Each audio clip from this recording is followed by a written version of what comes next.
A fountain pen gets thrown at Lionel's face, with the nib flying straight to his face, cutting his cheek in the process. His friend has had enough of his nagging, claiming that no matter what he does, the former always has something to nag about.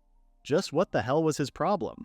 Lionel tries to calm his friend Luke, reasoning that he's not always complaining about everything, but Luke can only see black. And what did Lionel mean he's not complaining? He's doing it right now. Despite being calm, Luke is not having it. Yeah, Lionel may be the vice leader of the Golden Silkwork Butterfly, but even Luke admits that the former's job is to give input on how to run the clan. But that doesn't mean he has the right to stick his nose in Luke's love life too.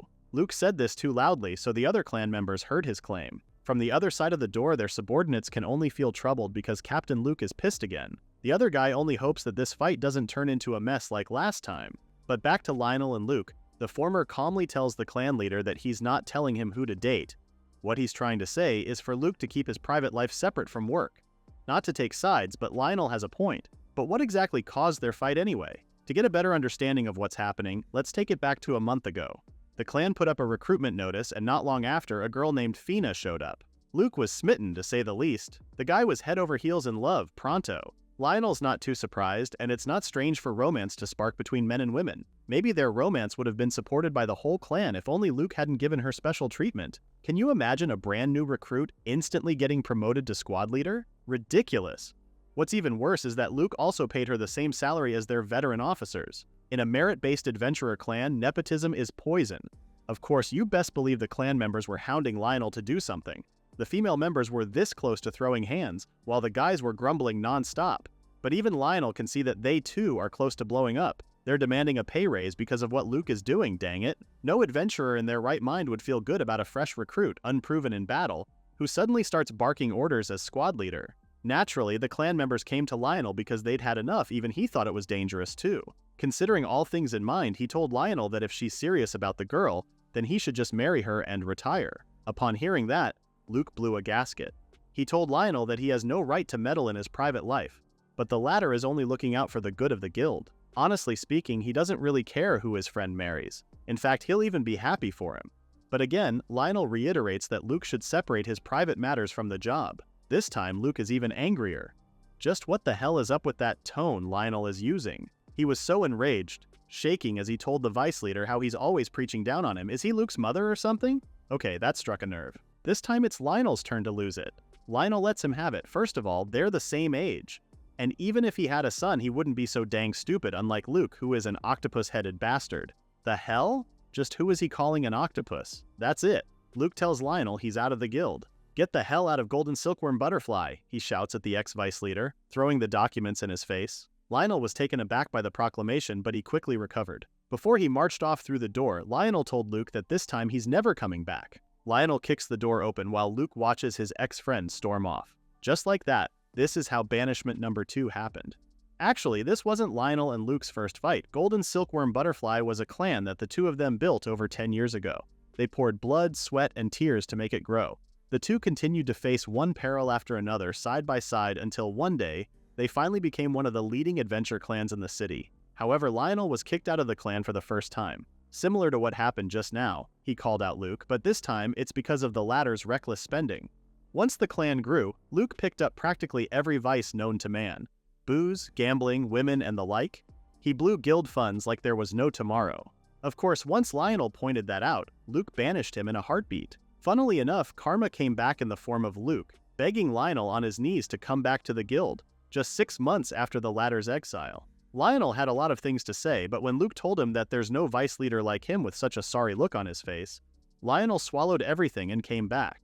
Well, it's because a part of him knew that his friend Luke may be a fool, but he's no villain. Our protagonist really believed that he could admit mistakes and change. From then on, they managed to scrape through other troubles before. But in the end, it made Lionel think that maybe he never really had a good eye for people. Lionel makes his way back to the guild, thinking about how he experienced bad bosses and poor judgment of comrades. Getting expelled twice is proof of that. If he keeps this up, then it will just happen again. Maybe it's time to put an end to his days as an adventurer and find another line of work. But fate has a different plan for our protagonist. No sooner had he stepped inside the guild headquarters than he was welcomed with the cries of 3 girls begging Jennifer, the guild rep, to give them one more chance. Huh? What the hell? The girls are already teary-eyed, begging to give them 3 more days. No, just a day is enough, just one more day, they'll even do anything. There was an awkward pause until Jennifer turned in Lionel's direction, silently pleading with her eyes to help her out. Oh boy, another trouble is the last thing on Lionel's mind, so with that he turns away.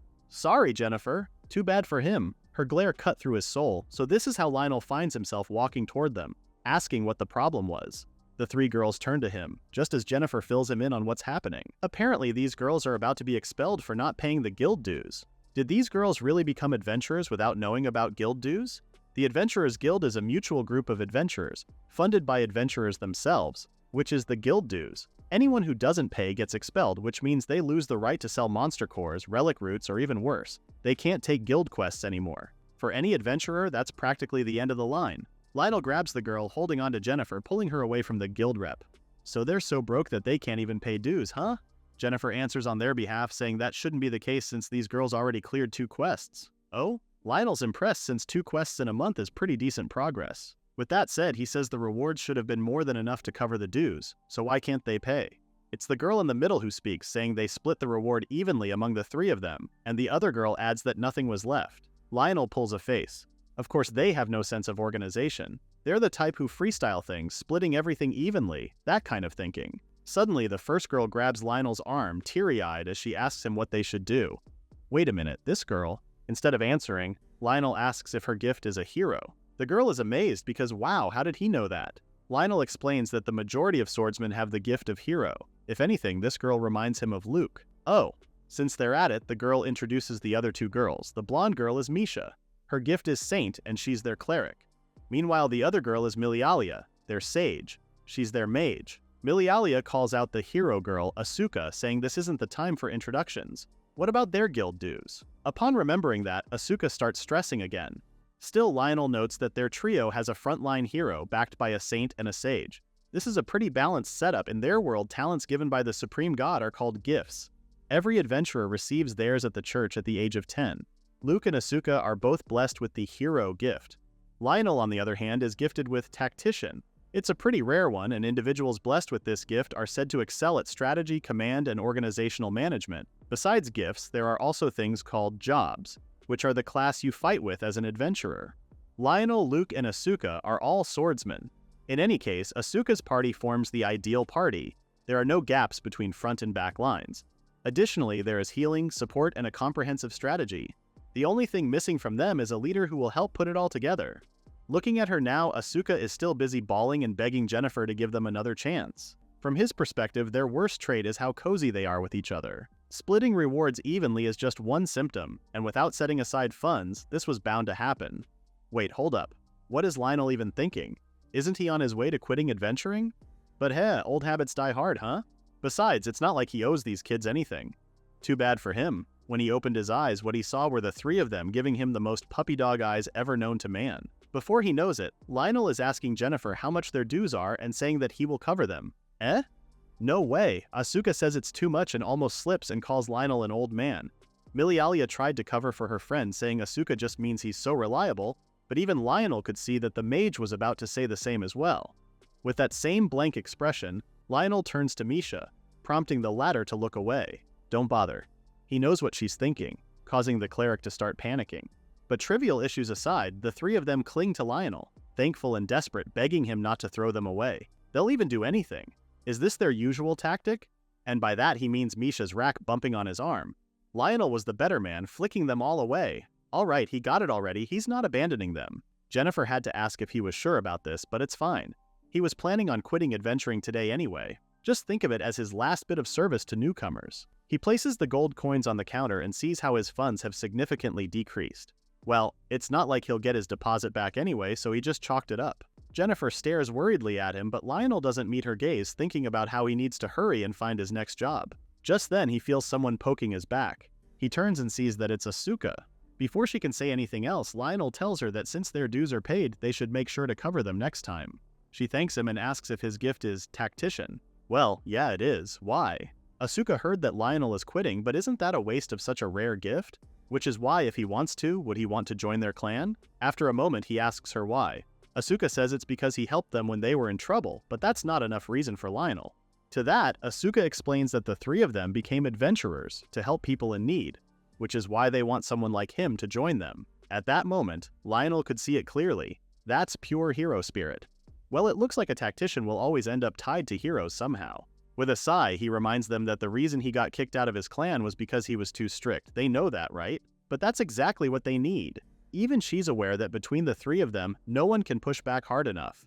Lionel is still a little hesitant, but if they're set on it, then he guesses there's no harm in joining them, with the girls taking his hand as he says so. With that, Lionel finally became a member of the hero party. He appreciates their warm welcome, but first, he thinks it's important to settle the immediate problem. What immediate problem? He points out that the party is strapped enough that they couldn't pay guild dues.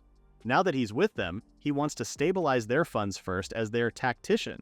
Oh ho! Asuka's getting excited because the newbie wants to dive in with their affairs ASAP, but the swipe is wiped off her face when Lionel tells them that he needs to know what their current standing is.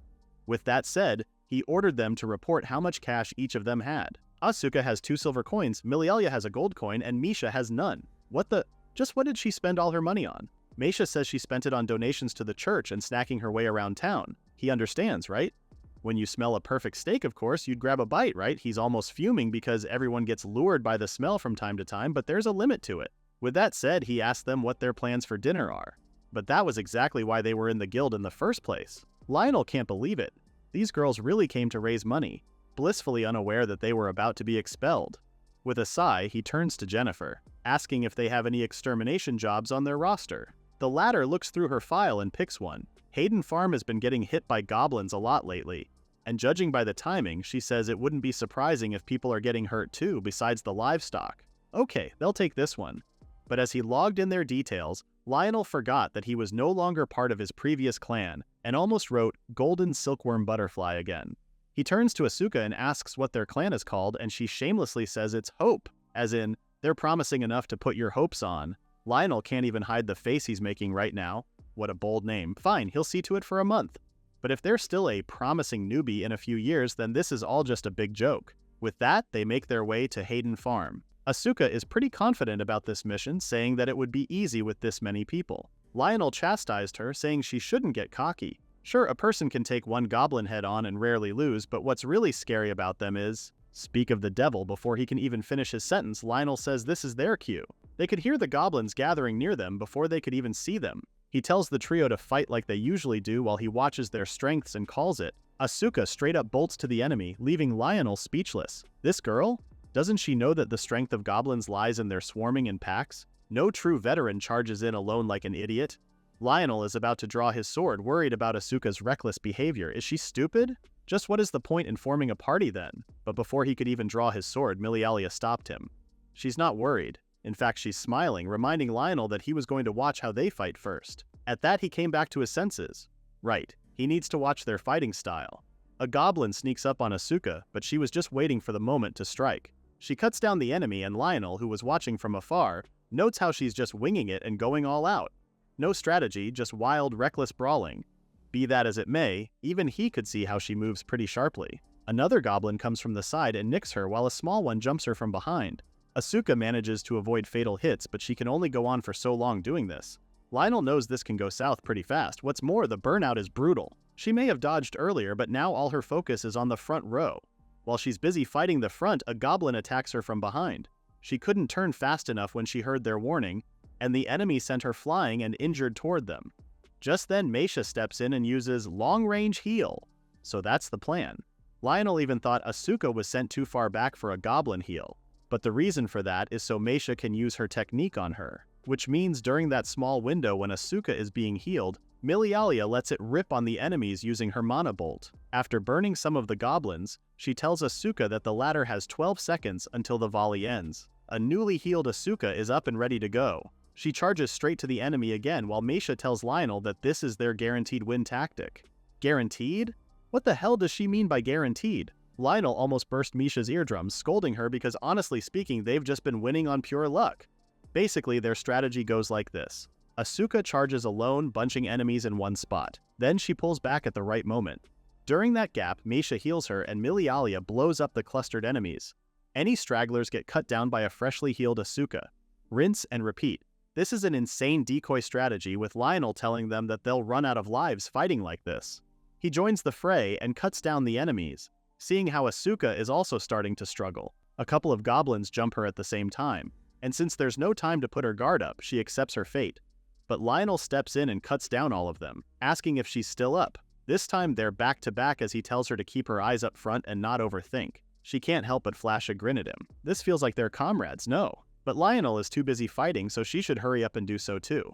While they're busy at the front, Lionel instructs Milialia to chase the goblins with magic since they're breaking up. The latter does as she is told, while Lionel tells Misha to guard Milialia since one or two will slip their way. The cleric takes down the stragglers while Asuka finally finishes the last goblin. Wait, what? How did that happen? Lionel just joined them and suddenly, they're done in just 30 seconds? The hero has a hard time processing it, but Lionel can only sigh and wonder when these promising newbies will become real hope. Meanwhile, at the Golden Silkworm Butterfly, Luke asks Fina if she wants to fill in and become the guild's vice leader. Is he serious? Does Luke think she can handle it? He assures her that she can. Heck, even Lionel managed it. Dog, your bro was a tactician, that's why he could handle it. But yeah, even Fina knows that it was only possible then because Lionel was kind of amazing. Amazing? Luke frowns because suddenly, memories of Lionel nagging him to get receipts, telling him to dress like a leader, and prohibiting him from drinking past midnight flooded his mind. Lionel seems more like a nagging mom to Luke for sure. But back to Fina, he tells her that Lionel wasn't useless, but he is replaceable, Fina isn't. And that's more than enough for Fina. Sure, she'll give it a shot. Luke will help her out, right? The latter says he will and tells her to move her desk to his office. The two guild members from before heard it all. Didn't those two from above know that sound carries all the way to the first floor? The dark-haired guy, whose name is Nicole, says they're doomed. The other guy tells him to knock it off, reminding Nicole that they pulled through 5 years ago, remember? Nicole knows, and it's because Vice Leader Nell came back then. But it wasn't just because the captain reflected then. One varying factor is that the problem back then was just between the two of them. The light-haired dude, Joshua, thought that the clan was really done for that time. Even Nicole says he never saw Luke and Lionel go that far. Back then, all of them believed that the bond between their big bros who'd shared it all wouldn't break so easily. This is why the third wheel this time, Fina, is a problem. Nicole says that this time it could be worse than 5 years ago thanks to their new vice leader. Joshua tells him to quit saying that, but man, does he wish that their captain would own up to it and apologize. Nicole knows that won't be for a while. Their captain is stubborn and hot-headed, which is why they needed someone like Vice Leader Nell. Joshua remains optimistic, saying that's exactly why he wants the captain to apologize as soon as possible. Once Vice Leader Nell is back, then they'll be their usual selves again.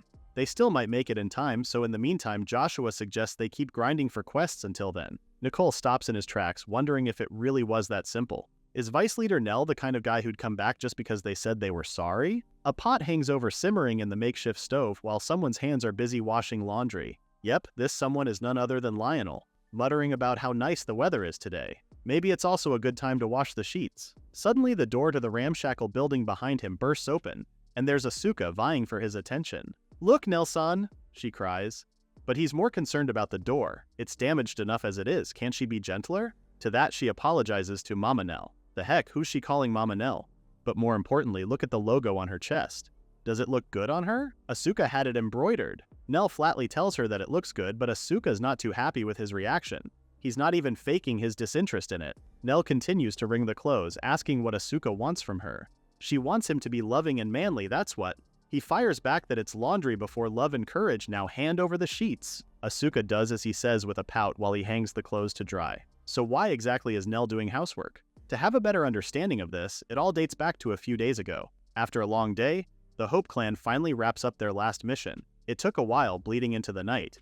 And it's the last one out of the back-to-back missions they took ever since Nell joined them. He points out that they don't have much choice, or else they'll fall behind on guild dues again. Mission and guild dues aside, aren't they too far out now? He asks if they're any closer to the House Clan yet. Asuka jogs ahead and tells him that they're almost there. It's just right by the river. Unknown to her, he's already making a mental note of how their location is pretty rough. But hey, at least having nearby water is a blessing. Asuka points to a building just a few feet ahead and welcomes Nell to Hope's clan house. Nell doesn't know what to expect, but it's certainly not this ramshackle shack. He was too shocked that the guy did astral projection, still processing whether this dilapidated building is really the clan house. The three of them start taking their clothes off, heading to the bath, but where would the bath even be inside this building when suddenly all three of them jumped into the river? While in their birthday suit, these girls even had the guts to ask if Nell wanted to join and bathe with them. Nell stood dumbfounded like a clothes rack while the girls enjoyed their bath. He starts folding their clothes and setting those aside while Asuka tells him that they have no kitchen. though they usually eat outside anyway. Plus, none of them can cook, even if they have their own kitchen. Nell sucks his breath before scolding them again. Don't they have an ounce of modesty in them? And so that's how Nell has been living for the past few days. First, he's set on making their lives livable. So far, he has built a laundry rack and a stove. He also discovered that the three of them grew up in an orphanage like Luke and him. So yeah, he gets that a roof and a place to lie down is enough mindset. But that's no way to live. These girls deserve better. He starts stirring the stew he's cooking, thinking about how the trio needs to eat and sleep well too. He does a little taste test, but the salt is a bit strong in this one. From the back, Meisha and Milialia arrive, rolling a giant cauldron. Meisha happily announces that they brought back what he asked for, but Milialia is not too happy because it's too heavy. Mages aren't built for heavy lifting, you know? Nell commends them for their good work. Misha, on the other hand, starts salivating with her eyes twinkling. Nell notices, asking what's up with her face, so she tells him that with a cauldron that big, she can't help but imagine just how much food they can cook at once. He hates to break it to her, but they're not going to use this cauldron for cooking. He starts stacking up stones and setting the stove on top. Now, they just need to burn firewood underneath and boom, they now have a nice hot bath. Oh, so from Milialia's understanding, they can now bathe together, right, huh? What the hell is she on? But wait, why is Misha fidgeting like that? She didn't expect him to call her out, so since she's caught, she tells him that she bought meat because she thought they were going to do hot pot in the big cauldron today. He can't believe it. She splurged again? Upon hearing that, Asuka chimes in that she does too. She spent a lot on the breast embroidery. Nell is just about fed up with their antics, but welp, guess they won't be back at the clan house for a while. Cut to the next scene, Milialia casts a mana bolt at an open field, while Asuka takes down several werewolves. The only thing is that she almost got caught in the fire, barely evading her friend's attacks. Nell tells her to be aware of Milialia's line of sight, and Asuka is quick to oblige. She charges straight at the enemy again, leaving the latter in a panic. Nell runs along with her, and together they surround the werewolves while Milialia uses her mana bolt on the clusters. The others start running away, breaking up the pack, which is their best chance at attack. Nell tells Asuka to keep pace with him, and he's pretty pleased with how they're adapting so well. It looks like the goblin fight the other day paid off, huh? If there's one thing Nell is bent on, it's to never run a decoy strategy that needs a sacrifice. Adventurers fight to keep everyone alive. Asuka takes down another werewolf just in time for Nell to call out to Milialia. Without him telling her anything, she knows what to do. She uses Mana Bolt on the clustered wolves fleeing the scene. A straggler sneaks up on Milialia, so Nell calls out to Meisha. The cleric is quick on her feet and smacks the wolf away from Milialia. Meisha prays over them because even if they're foul beasts, even the supreme god has mercy for them. After saying her prayers, Meisha uses her long-range heal on Asuka, which is right on time. Meisha checks if Milialia is uninjured, and the latter says she's good. Nell notes how Misha isn't as flashy, but she's the glue that holds the front and back lines together. If she could take command, then Nell could retire. Later that night, all four of them toast to a job well done. Asuka's glad that the meat May bought didn't go to waste, and Nell is quick to quip that they're broke, so there's no wasting ingredients in this house. But now that he thinks about it, Nell is curious why May doesn't gain any weight. Asuka quickly grabs the former's chest and says it's because all the fat goes to her boobs. Unbelievable. Just when Nell thinks that the three of them finally have their act together, they start acting like this. Milialia starts the conversation about how they can handle 30+ monsters now without breaking a sweat. Nell points out that it only works on favorable terrain because at the end of the day, they've been picking fights where the field favors them. It's way too early for them to get cocky. At what he said, all three girls stopped and stared at him. So Nell continues that today they won because it was in the middle of the day and out in the open. There are other things, but those two are the main factors. What makes monsters terrifying is the ambush. As if to prove a point, he quickly draws the stick forward. An ambush is like getting stabbed out of nowhere from the dark. That's the scary part. Lightning hits a nearby mountain, causing a landslide and blocking the road. A man calls out to Luke, pointing out that their path is blocked, so they need to take a detour. The clan leader asks if they can't do anything, but given the gravity of the situation, they can't. It won't budge, Luke calls it. They need to turn back since they have no choice. But in doing so, it'll cost them some time. That's when one of the guild members whispered how this wouldn't have happened if only Lionel were there with them. Luke stops dead in his tracks, then glares at the former. What the hell did he just say? The poor guy had to back up, and Luke warned him not to say stupid crap like that ever again. Fina, who's sitting pretty inside the carriage, saw all of this and worried about Luke, who had his fist balled in anger. Then we have Lionel, who's glaring at the request board in the guild. Jennifer stares at him worriedly. Nell continues to stare and groan for a while, so Jennifer has to tell him that his staring and groaning around the request board are bothering the other adventurers. Finally, he turns to her and asks if she knows any good requests. Good is a bit vague, so Nell had to specify that he's looking for something that will help them fix up the place before the winter, and enough to pay out to secure a proper roof over their heads. That look on his face is scaring her, so Jennifer flips through the request to see if there are any that tick those boxes. Well, how about charting the ruin they just discovered? Jennifer says the request is from a local landlord. Ha, atta girl, that's what he's talking about, he's in. Suddenly he's so suave, proclaiming his love to Jennifer. He says the next meal's on him, but Jennifer refused him. She knows he'll just drag her to Hope's shack for cheap barbecue. With a sigh, he clarifies that it's not cheap. It's poor. Jennifer can't help but chuckle. Isn't he the ex-vice leader of a proud clan of Galia? And here he is, reduced to this sorry state. But more importantly, has Nell heard of the rumor? Huh? What rumor? She starts whispering to him about how the golden silkworm butterfly failed a request. Word spread that they couldn't deliver supplies to the capital on time. After a pause, Nell asks how late they were, and she says about 3 days. He had to repeat her answer to be sure. So Jennifer added that the clan cites the cause of the delay as a landslide from heavy rains. That's no excuse. Nell knows firsthand that the golden silkworm butterfly was hauling cargo to the capital. Urgent cargo like military supplies. Seasonal rains should have been anticipated. The clan couldn't even handle that? Nell starts listing the things they should have done, starting with apologizing to the client and salvaging trust immediately. But wait, what the hell is he even saying? This is none of his business. Anyway, he checks the paper for the request earlier, asking Jennifer if those are all the signatures before walking away. Jennifer calls out to him, worried, but it was Nell who apologized. His usual meddling almost slipped out. Seriously, what the hell is he even thinking? He's got others to look after now. As he walks outside, some of the other adventurers recognize him. Isn't that the old vice leader of the golden silkworm butterfly? But the other adventurer points out that the clan has a woman as their vice leader now. What was her name again? Fee something? The two continue their conversation, talking about how there's a rumor of a rebellion happening. If that happens, what if the golden silkworm butterfly collapses? Well, it only means more work for small fry like them. Nell returns to the clan house, and the girls instantly crowd him, firing one question after another. What kind of request did he take? Dragon hunt? How much is the reward? Only Meisha is complaining about being hungry. The poor guy is plastered to the door, telling them to back up a bit, since if they crowd together, the floor will collapse. He tells them the next mission, and Asuka can't believe it. It's not a subjugation mission. Nell explains that for this one, they'll mostly do exploration. She starts to pout because mapping ruins is boring. Meanwhile, Nell continues to scour for supplies, telling her that, of course, it's going to be boring. It's a preliminary survey before the exploration begins, so it won't be flashy. Be that as it may, it pays well. Untouched ruins often mean treasure left intact, and at the mention of that, Asuka starts getting fired up too, because does this mean there are monsters left intact too? Unbelievable, this girl is such a battle junkie. Anyway, this is the reason why they need to prepare for the worst, and at the mention of that word, Milialia asks if he's referring to something like a monster ambush. She's obviously worried, and Nell says they have to be ready for that too. She turns away, and it makes Nell wonder if he scared her too much the other day. Their little clan made it to the site soon enough. Nell checks the urban ruins from where they stand, saying plenty could be living here. Asuka's all excited that her blades are itching. He tells them that more blind spots mean full surrounding vigilance.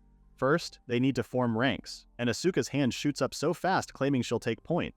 Nell tells her no, prompting her to ask why. He explains that this is their first exploration mission. What's Asuka's plan moving forward? Plan? She intends to just walk straight in. So he had to ask, what if there's a trap underfoot? Even he can't always predict what era's tech they'll find without looking inside. With that said, safety first. Asuka understands what he's saying, but she wants him to trust her. She'll trust him and the others, so he should let her lead from the front. He was taken aback by her sincerity, but crap, he almost stunted their growth. In the end, he caves in and says he'll cover their 6. The foursome made their way inside the ruins, taking ginger steps. After a little while, there are still no monsters. Nell notes how it's too quiet, so if there is a monster, maybe it's an intelligent one. Asuka tells him not to worry because she won't drop her guard, she just did. Anyway, Meisha just laughs along. She'll be counting on their captain. Milialia is unusually quiet, thinking about what Nell said. Those intelligent monsters. She starts worrying, but at the same time reassures herself.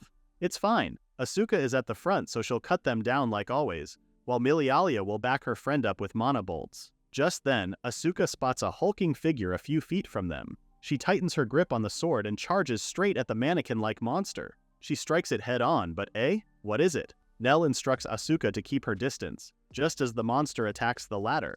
This time, Asuka tells Milialia to stick by Mei, which the latter does. Eyes up front. not knowing a monster is sneaking up behind her. Milialia looks at the last minute, just in time for Asuka to pull her back, just as Asuka leaps high in the air. If she can't cut it, then she'll just smash it. She did hit it with a thunk, but nothing happened. This monster is still intact. How come that didn't work either? Nell finally speaks up and tells her that it's a golem. She'll need way more force to even crack the thing. While the golem is nursing its head, Asuka notes how she needs more force and turns to a frozen Milialia. The latter is close to a crash out because Asuka's attacks aren't landing. And a golem? She has never seen anything like this one. She's so taken by fear that she can't make out what Asuka shouts to her. In her panic, Milialia accidentally casts Mana Bolt, much to Asuka and everybody else's surprise. Asuka gets out of the way just in time. She actually wanted Milialia to cast Mana Enchant, not Mana Bolt. As the flames start to dissipate, the golem remains standing. This just caused Milialia to panic even more. Her Mana Bolt has no effect at all. Nell grabs Milialia by the shoulder, causing the latter to turn to him with her staff up, ready for defense. He lowers her staff and tells her to calm down, then instructs Misha to buff Asuka. The cleric casts Holy Light Shine on their swordsman, signaling that she's good to go. Asuka thanks her, and this time she manages to cut the golem in half. It crumbles to the ground a moment later, with Asuka showing them a V sign for victory. Nell commends her for a job well done. Meanwhile, Milialia wordlessly watches them as she tries to calm herself. After a while, Nell approaches her, asking if she's feeling better now. Milialia says she's much calmer now and apologizes for what happened. She's always had a problem whenever things don't go exactly as she imagined and ends up freezing up, not knowing what to do. Admittedly, she can't react instantly like Asuka, nor can she look out for everyone else like Meisha, so what good is she to the team then? Nell pats her on the head and tells her not to worry about it. After all, no one is perfect when it comes to unexpected situations. He didn't judge her at all because, unlike swordsmen who train their bodies for reflex, mages must read the arena. They need to understand the situation and pick the right spell. So when it comes to an unknown monster, Milialia is up against her worst possible match. Nell continues to assure her, saying she'll get used to it. But until then, she can rely on him. She only giggles at him in reply, which made Nell wonder if he came off too pushy with what he said. Asuka comes running to them, calling out to him with urgency. It's Meisha! Their swordsman says the latter is hungry, with Meisha dramatically saying she can't hold out any longer. But being the prepared mother hen that he is, Nell hands her a pemmican sandwich. He warns her not to eat too much since it's made of pure fat. But that's more than enough for Meisha, thanking their Mama Nell and even saying she loves him so. Milialia watches them with a smile because Nell really is like their mom at this point. He may not show it honestly, but he's a little touched, though he said they could at least call him their older brother. While he's looking away, Meisha has already finished the pemmican sandwich and is asking for more. But Asuka is excited to get back to exploring since Milialia's fine now. But these girls, really, at least it's good to know Nell's current clan isn't short on personalities. The foursome resumed their exploration later on, and along the way they encountered more golems. This time, Milialia didn't freeze up. She took action and cast Mana Enchant on Asuka, allowing the latter to take down the golem. Looking at their fallen enemy, Milialia can't help but feel sad and wonder just who these golems were protecting the city from. What was the point of guarding it now? Nell replies that she can just look at it this way, because the golems held the line, the monsters didn't wipe out their party. Thousands of years later, they still have their culture and customs. That analogy prompted Milialia to ask if he's a secret romantic, but Nell says he's not. If anything, he's just grateful that because of the golems, it means the treasure's still lying around. Asuka has bigger problems than that, though. She finds the golems' movements too simple. If it were up to her, they would have more attack patterns. Like they should shoot beams from their eyes or something like that. Nell can only sigh because this girl really is a total battle junkie. Their exploration of the ruins wrapped up soon. After they returned to the guild, they all headed back to the Hope Shack. With the payout settled, Nell tells them that the clan's savings are off limits and that they shouldn't waste their shares. Since tomorrow is their rest day, he says they can use that time to recover or enjoy themselves, so they should use it well. Asuka turns to Mei with excitement, talking about tomorrow, but the latter turns her down since she needs to go to church. Asuka turns to Milialia, but the mage says she'll be at the library studying. With tears in her eyes, Asuka finally turns to Nell, and this time the latter agrees with a sigh.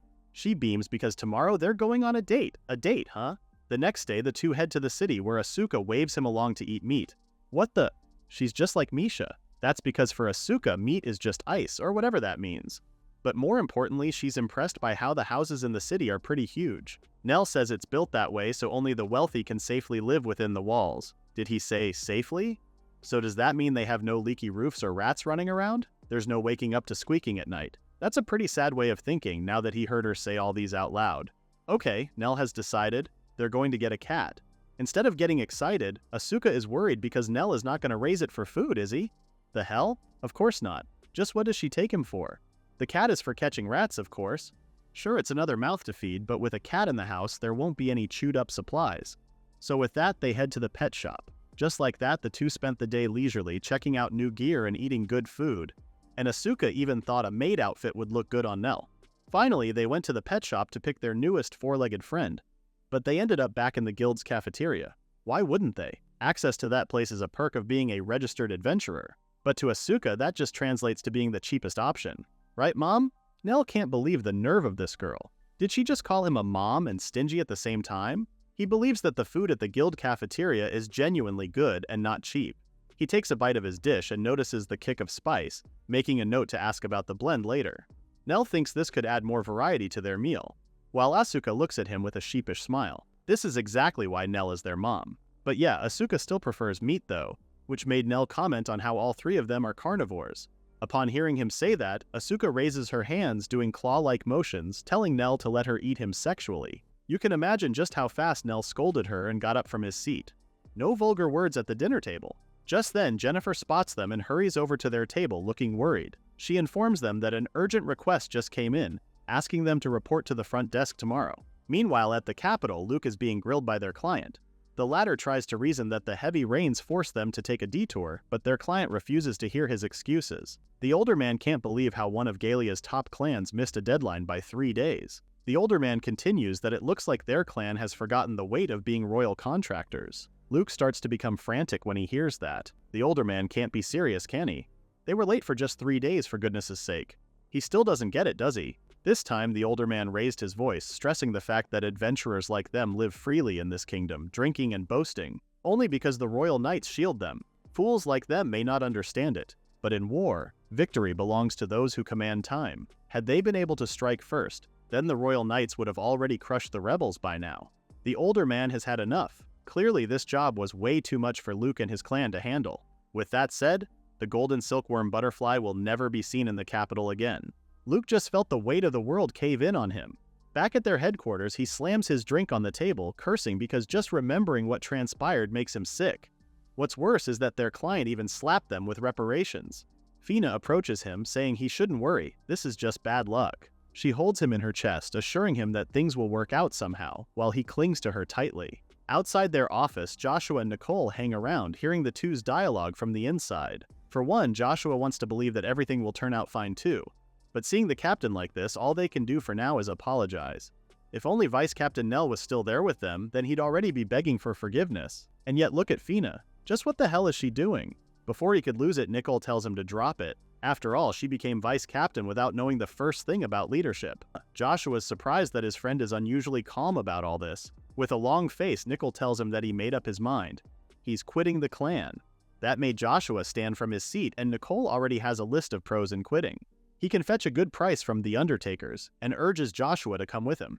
It didn't really take too much to convince Joshua, since he knows that there's nothing left in the guild. The big bros they once looked up to are already gone. From here on out, Joshua says he'll go with Nicole. The two clasp hands, vowing that they won't end up like them. Several wagons trudge along, with the Hope clan on board one of them.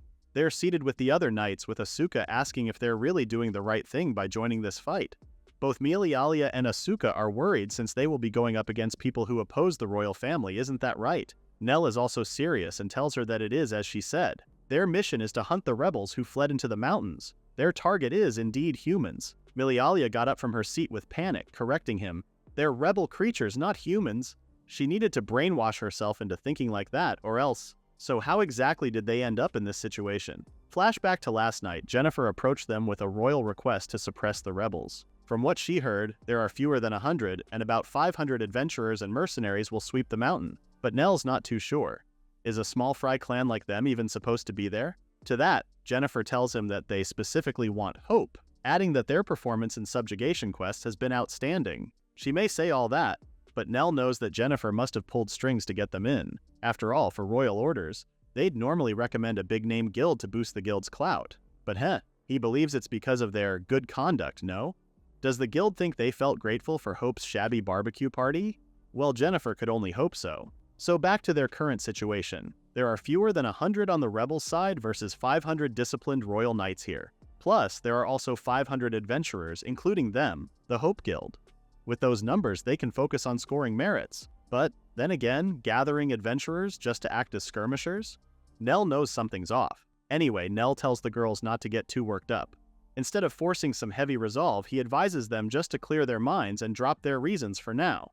Because if they're not a little unhinged, then they won't be able to kill people. Everyone was quiet after what he said. Asuka breaks the silence, shakily saying that they fight with the intent to kill. That decides life and death, right?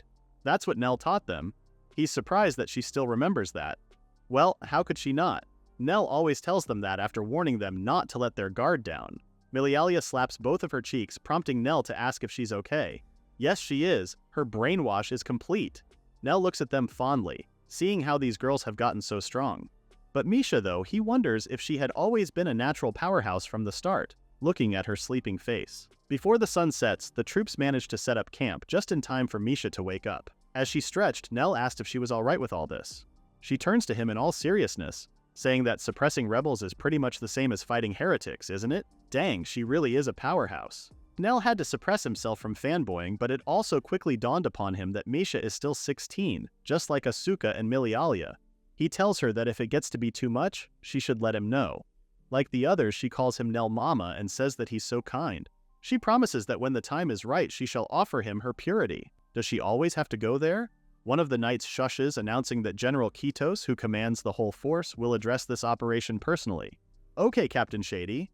The general speaks and tells everyone that they will camp here tonight and sweep the mountain at dawn. He continues that 500 of their royal army are already encamped at the base of the mountain, but Nell's attention is elsewhere. Our guy noticed a lone soldier heading into the woods, while the general ordered them to rest easy and restore their strength. Aha, so that's their play. Nell's big brain already understands what's about to happen, and if anything, that general is a crafty old fox. Nell motions the girl to move closer and tells them they should set up camp right where the hunt starts. Later that night, a soldier reports to the general's tent, informing the older man that deployments are as ordered and that the scouts also report that all is well. The general eyes his sand table, telling the soldier that they'll prepare for a sortie in an hour and a half until dawn. True enough, the tents start burning at the given time. Their camp is under attack. While many of the soldiers scramble to safety, Nell and the girls are safely tucked away in a different area. It's just like Nell said, they're attacking HQ and the supply train. Asuka doesn't understand why they're only attacking there and that spot precisely, so Nell explains it for her. It's the work of an informant. To deal with real damage, it's better to ambush HQ or supplies than the earnest vanguard doing the sweep. However, that's only on the premise that they know the exact locations. So what's this about an informant? Nell says that the informant is someone planted by General Kitos himself, which only means that the general never intended to do a real mountain sweep. According to the information, the royal army set up camp at the base of the mountain for the sweep, and the rebels are fewer than the publicly announced suppression force. This gives the rebels no choice but to set an ambush. This is probably the general's information strategy to make them think like that. Asuka asks him what else they could do, but instead of answering them directly, he urges them to think about it. There's a whole mountain. Can a mere 1,000 troops fully surround it, especially with no blind spot? Not happening. If anything, they're the ones getting mobbed. Considering all these pieces of information, the publicized general numbers are to rattle them and steal their cool. For that reason, the Hope Clan and the others were called, not as the real fighting power, but to inflate the headcount. Asuka can't believe it, they're being used as bait. So does this mean that they never expected anything from them in the first place? Well, to put it bluntly, yes. On the bright side, General Kylos is not a flower-brained commander who builds a plan around hired thugs as a core strength. This still pisses off Asuka, but it's a good thing that Nell already has a safety plan in place.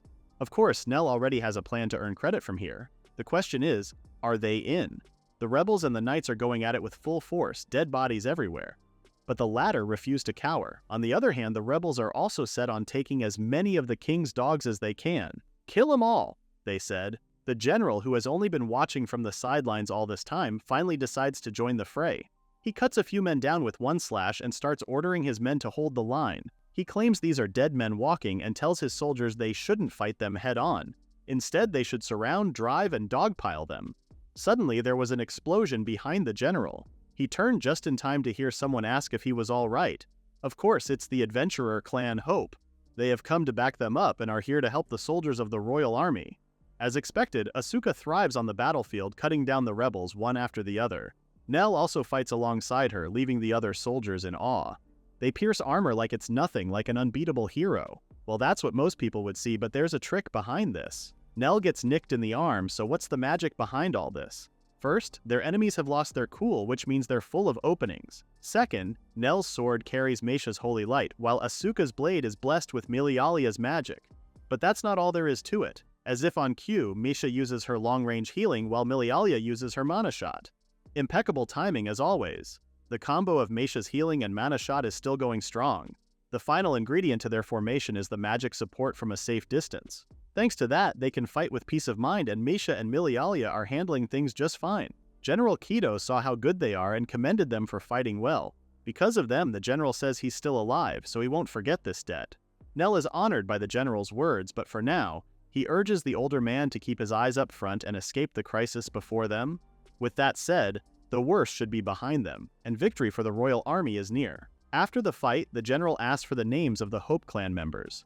Neil is quick to bow, introducing himself as Lionel, and explaining that they are adventurers from Galia. The girls follow his lead, bending the knee as he tells the older man that their names are Asuka, Meisha, and Milialia. The general personally praises Nell's command, saying his talent is wasted on a nameless stray. Okay, that's pretty rude. Like most greedy men, the general wants Nell on his side, so he's quick to invite our guy to serve under him.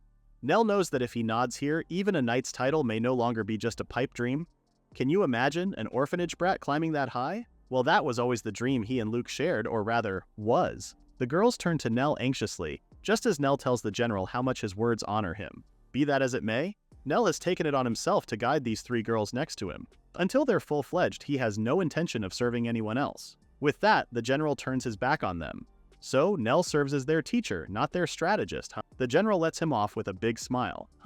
This general is more flexible than he thought. The general turns his attention to the girls, telling them they should be proud since they have a fine teacher.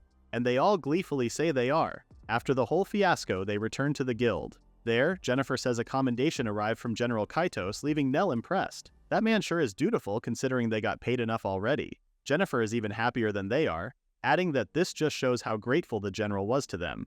After all, commendations to commoners are pretty rare. Nell feels a little pressure because it's way too much honor, and the letter is even addressed to him. Jennifer's excited because this one will definitely go down in history. Nell takes the letter gingerly and turns away, finding it hard that something like this is really happening. Jennifer also hands out the general's gifts to the girls. For Asuka, the general prepared a magic sword, while Meisha is gifted with an amulet that has defense enchantments. Lastly, Milialia is given a circlet that amplifies mana. The three of them are all giddy with the present, with Asuka naming her new weapon the Asuka Blade. For Meisha, it's Meisha's guard, and lastly, there's Milialia's talisman. Nell stares at them from a distance, and not to burst their bubble or anything, but if they sold all that, they could finally leave the shack life behind. Of course, the girls are totally against it and clutch their gifts tighter.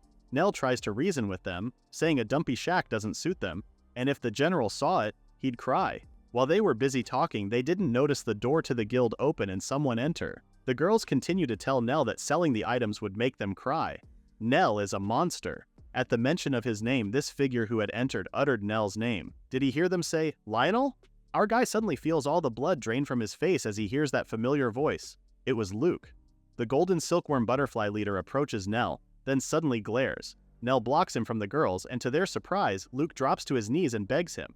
This is it, the exact same scenario from 5 years ago. Luke is begging Nell to come back to the golden silkworm butterfly again. Even back then, Nell hesitated, afraid that he'd repeat the same mistakes if he returned. Despite these doubts, he still went back because he wanted to trust the man he'd called his family. Nell really believed Luke would change, that things would get better, and that someday, he kept clinging to that someday, clinging to illusions about Luke. In reality, Nell was the fool. His common sense is working this time, and even though Luke threw himself on his feet, Nell doesn't feel anything. So what is this? Does Luke need money again? Before the latter could answer, our guy tells him to take the savings he left. Just call it hush money. Nell explicitly tells his ex-friend how he's not coming back. At this, Luke is quick to anger and he can't believe what he just heard. So, he won't return even if it's his sworn brother who bows his head to him? Bringing that up made Nell pull a face. He really had the balls to bring up about family now, huh? Speaking of family, Nell asks how Joshua, Nicole, and the old officers are doing. Again, before Luke can answer, Nell already knows that they all quit. He looks at Luke with disdain as he keeps on asking about the others. Oh wait, there are no others. Luke is left with only the vice captain, right? That's it. Luke has had enough of Nell's sharp tongue. He grabs his sword, angry at how cocky his ex-vice leader is getting. But no sooner than he did that than the girls inserted themselves between them, protecting Nell. Asuka tells him head-on that if he's going to draw his sword, then they're going to make this old man regret doing so. The girls position themselves between Nell and Luke, with the latter shell-shocked at the way they stood up for his ex-best friend. Asuka still has her arms out, asking Luke if he knows what will happen if he cuts someone down while inside the guild. Even he should know the repercussions of such actions, shouldn't he? From behind, Nell notices Asuka's whole body is shaking. But it's not just her. All three of them put their lives on the line. Then what does that say about him and Luke? Isn't it pathetic? Admittedly, Nell knows he and Luke are the ones who lost their cool. Just then, Jennifer calls one of the guards, and with gritted teeth, Luke turns and leaves. Nell tries to reach out to him while Asuka apologizes to him, thinking that she may have been too nosy. Nell pats her on the head. He assures her that she helped, and he's grateful for that. Asuka was about to ask about Luke, but Meisha held her back, urging their friend to wait for now. Their cleric had to remind Asuka that Nell was kicked out of his clan for being such a nag. But does she really think that issue alone is enough for Nell to pull a face like that? Asuka lowers her head upon realization, but Meisha thinks they'll just wait until he's ready to tell them someday. Meanwhile, there's Nell, who's busy apologizing to Jennifer for the commotion they caused. Anyway, Meisha tells Asuka that they should keep Hope as Nell's home. Oh, his home, yeah, that could work. Asuka believes Meisha is right, but hey, no sneaking ahead, okay? Both Meisha and Milialia noticed how their Nell mama is a bit more biased toward Asuka lately. Obviously, the lady swordsman tries to brush it off in embarrassment. Just what the hell are these girls saying? Meanwhile, we have Luke, who walks with his head down in the streets. He's reminded of the last time the guild members begged him to bring Lionel back. Even they knew that they wouldn't be able to finish off the reparation fees for the kingdom. Luke suggests they sell off the furnishings just to get by, but that's exactly what they're doing right now. While the members are busy racking their brains, there's Fina, who stands quietly at the back. Just then, she has decided. She takes off the butterfly claw clip from her hair, just as Luke tells them that he'll bring Lionel back. Hell, he'll even grovel if he has to. That's when Luke noticed that Fina was no longer there. It's over for him and the guild. Because of the royal damages, their headquarters were seized, and by then, it was still not enough to cover the fees. Luke walks along the city streets with his head down. He's got nothing left. Not fame, not fortune, not comrades, and not even his best friend. Hell, not even a lover. As soon as he thought of that, a familiar hair blew right in front of him, along with a yellow butterfly. Luke looked up to watch the butterfly when he saw it. Before him, Fina was happily smiling, clinging to another man's arms. Next, everything happened like a blur. Fina turns just in time to see Luke draw his sword out of rage and cut off her right arm in one stroke. He would have been ready to do more had the soldiers not stopped him from killing her right then and there. This infamous incident became a ballad sung at a local tavern called The Butterfly at Sunset. With that, the bard wraps up his song. Other adventurers began talking about the downfall of the once great golden silkworm butterfly. They never really thought the clan would end up in a song like this. Still, it wasn't exactly epic enough for verse, and the clan didn't really have any real villains. Be that as it may, it was pretty obvious that they were all fools. Speaking of fools, that one fool got hauled off, right? They wonder if he will be receiving the death sentence, but another claims that the fool is the luckiest bastard alive. So where exactly is Luke being held? The poor man's chained up in the dungeon, which is fairly lucky for him, by the way. Because Fina survived, Luke dodged execution, but there's no denying the fact that the crime he committed is heavy. The folks at the tavern were wondering what kind of penalty awaits him. Could it be hard labor for life? But yeah, just like the ballad's title, this was one hell of a downfall. On a lighter note, let's get back to the Hope Shack. A certain paw playfully pats the flap of a letter when the cat hears its name called. Lion King. Not a moment later, Nell picks up the feline, coddling the kitty and saying he should only punch mice. Milialia looks up at him judgmentally. For some reason, Nell acts like some dad whose family only plays with him on the weekends, so he's stuck in bed. Okay, but did she really have to drag him like that? Rude. It's true, though. Milialia points out how he's stuck here moping at home instead of gambling or hitting the brothel. Why does Milialia have a bad Nell headcanon? But more importantly, Nell scolds her for pushing adults into having bad habits. Relax, she's only messing with Nell. If anything, Nell is in the way of her cleaning, so it would do her good if he just played somewhere else. Nell feels hurt. Why does this girl treat him worse every day? Plus, he's broke, so how exactly can he go out and play around? That's when Milialia noticed the open letter on the floor. She reaches out to pick it up, but Nell puts his hand over it, explaining that it's a letter that would embarrass him if someone else read it. Wait, could it be? Milialia stares at him wide-eyed, asking if the reason he's broke is because Nell is spoiling some girl at the brothel. In her imagination, he's acting cool and all that, and then proceeds to cry on Nell's chest. How could he act like this? After all that time preaching to them about frugality, he's going off to some woman after all this time? Nell didn't even bother correcting her idea of him. So to avoid the ruckus, he decided to leave the Hope Shack and head straight to the guild. There, he takes Jennifer's hand, once again proclaiming his love for her. But actually, he just wants her to treat him to tea. Jennifer pinches his hand away. Didn't he already pull this stunt on her before? But other than that, she's more interested in that new kitty they adopted. Nell is also teary-eyed from how hard she pinched him, but she's firm on not treating him today. He can always go for the water spout at the training yard, right? Aha! Of course, there's the training yard, but wait a minute, Nell feels like everyone's been acting pretty cold around him lately. Jennifer ponders over this. But no, she doesn't think so. She does think that everyone's just trying to grow more without relying on him. Ouch! Now that brought tears to poor Nell's eyes, so is that it? He's not needed anymore? Jennifer couldn't believe this drama queen, so she pushes him off and urges him to get that parched throat hydrated so he can think this over slowly. Nell headed to the water spout at the training yard, and yes, that water did refresh him. Life has been restored at last. That's when he noticed two adventurers sparring just a few feet before him. Oh, that's Asuka! The girl lunges toward her opponent but stops before the latter's blade could reach her.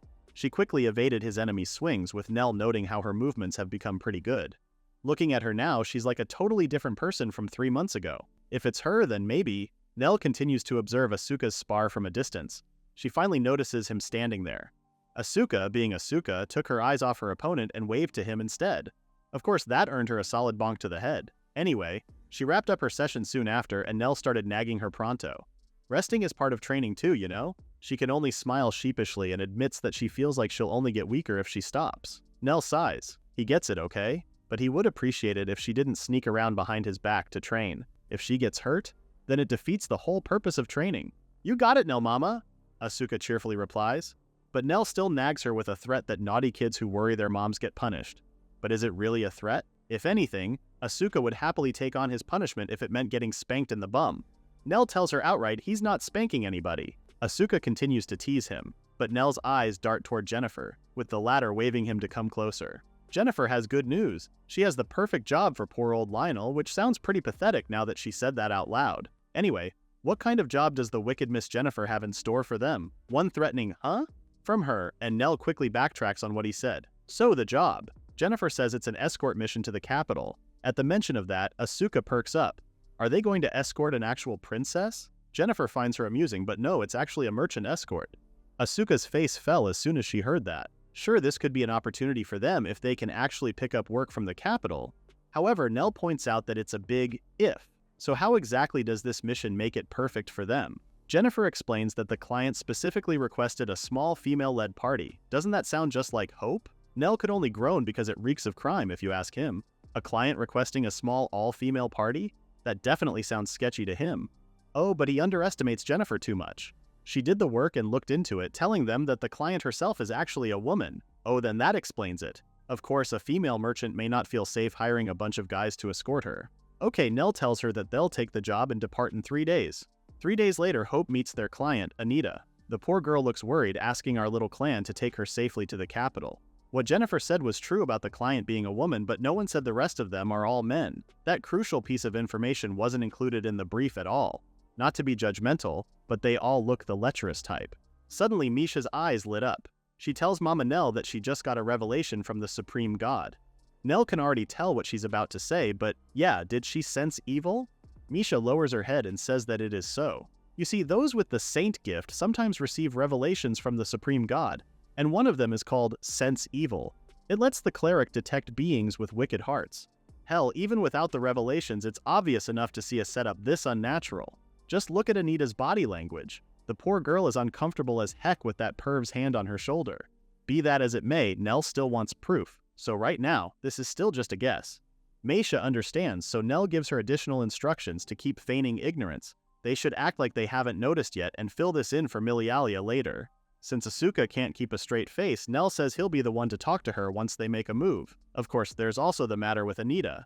They have to save her too. Nell agrees, saving her was part of the plan from the start. Misha smiles because this is exactly what she expected of their Mama Nell. She already knew he'd say that. In his mind, they can definitely use Anita as bait, especially to lure in prey. Meisha went ahead and tapped Milialia to inform them of the plan, leaving Nell wondering how to play this out. From Galia to Galancran, the royal capital, it usually takes about 7 days. But 3 months ago, heavy rains wrecked the highway, and it's still not fully repaired, so they have no choice but to take a detour. The side roads aren't maintained and there are no inns on the way, which means they have no choice but to camp. Nell surveys the map and points at key areas, explaining to everyone that they'll be camping out tomorrow and the day after. He instructs them to keep a fire going at all times and to be ready to respond to anything. One of the older guys tells him that he doesn't have to be so keyed up.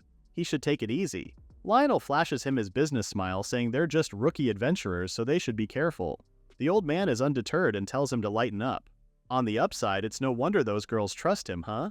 Just when you thought they couldn't get any creepier, these pervs just did and even roped in Anita into their conversation. She starts to fret and stutters but agrees to what they just said. Nell worries over her and can only look at her from a distance. But one of the men assured him that Anita's just shy. The older man adds that if they feel tired, they should tell them any time. Nell and the others smile and they'll do just that. It was obvious. These pervs plan to hit them during camp, presumably on day 2, when focus drops. Nell knows because that's when they've struck these past months. The women they attacked likely never reported that they've been assaulted by merchants for fear that they may be mocked for not fighting them off.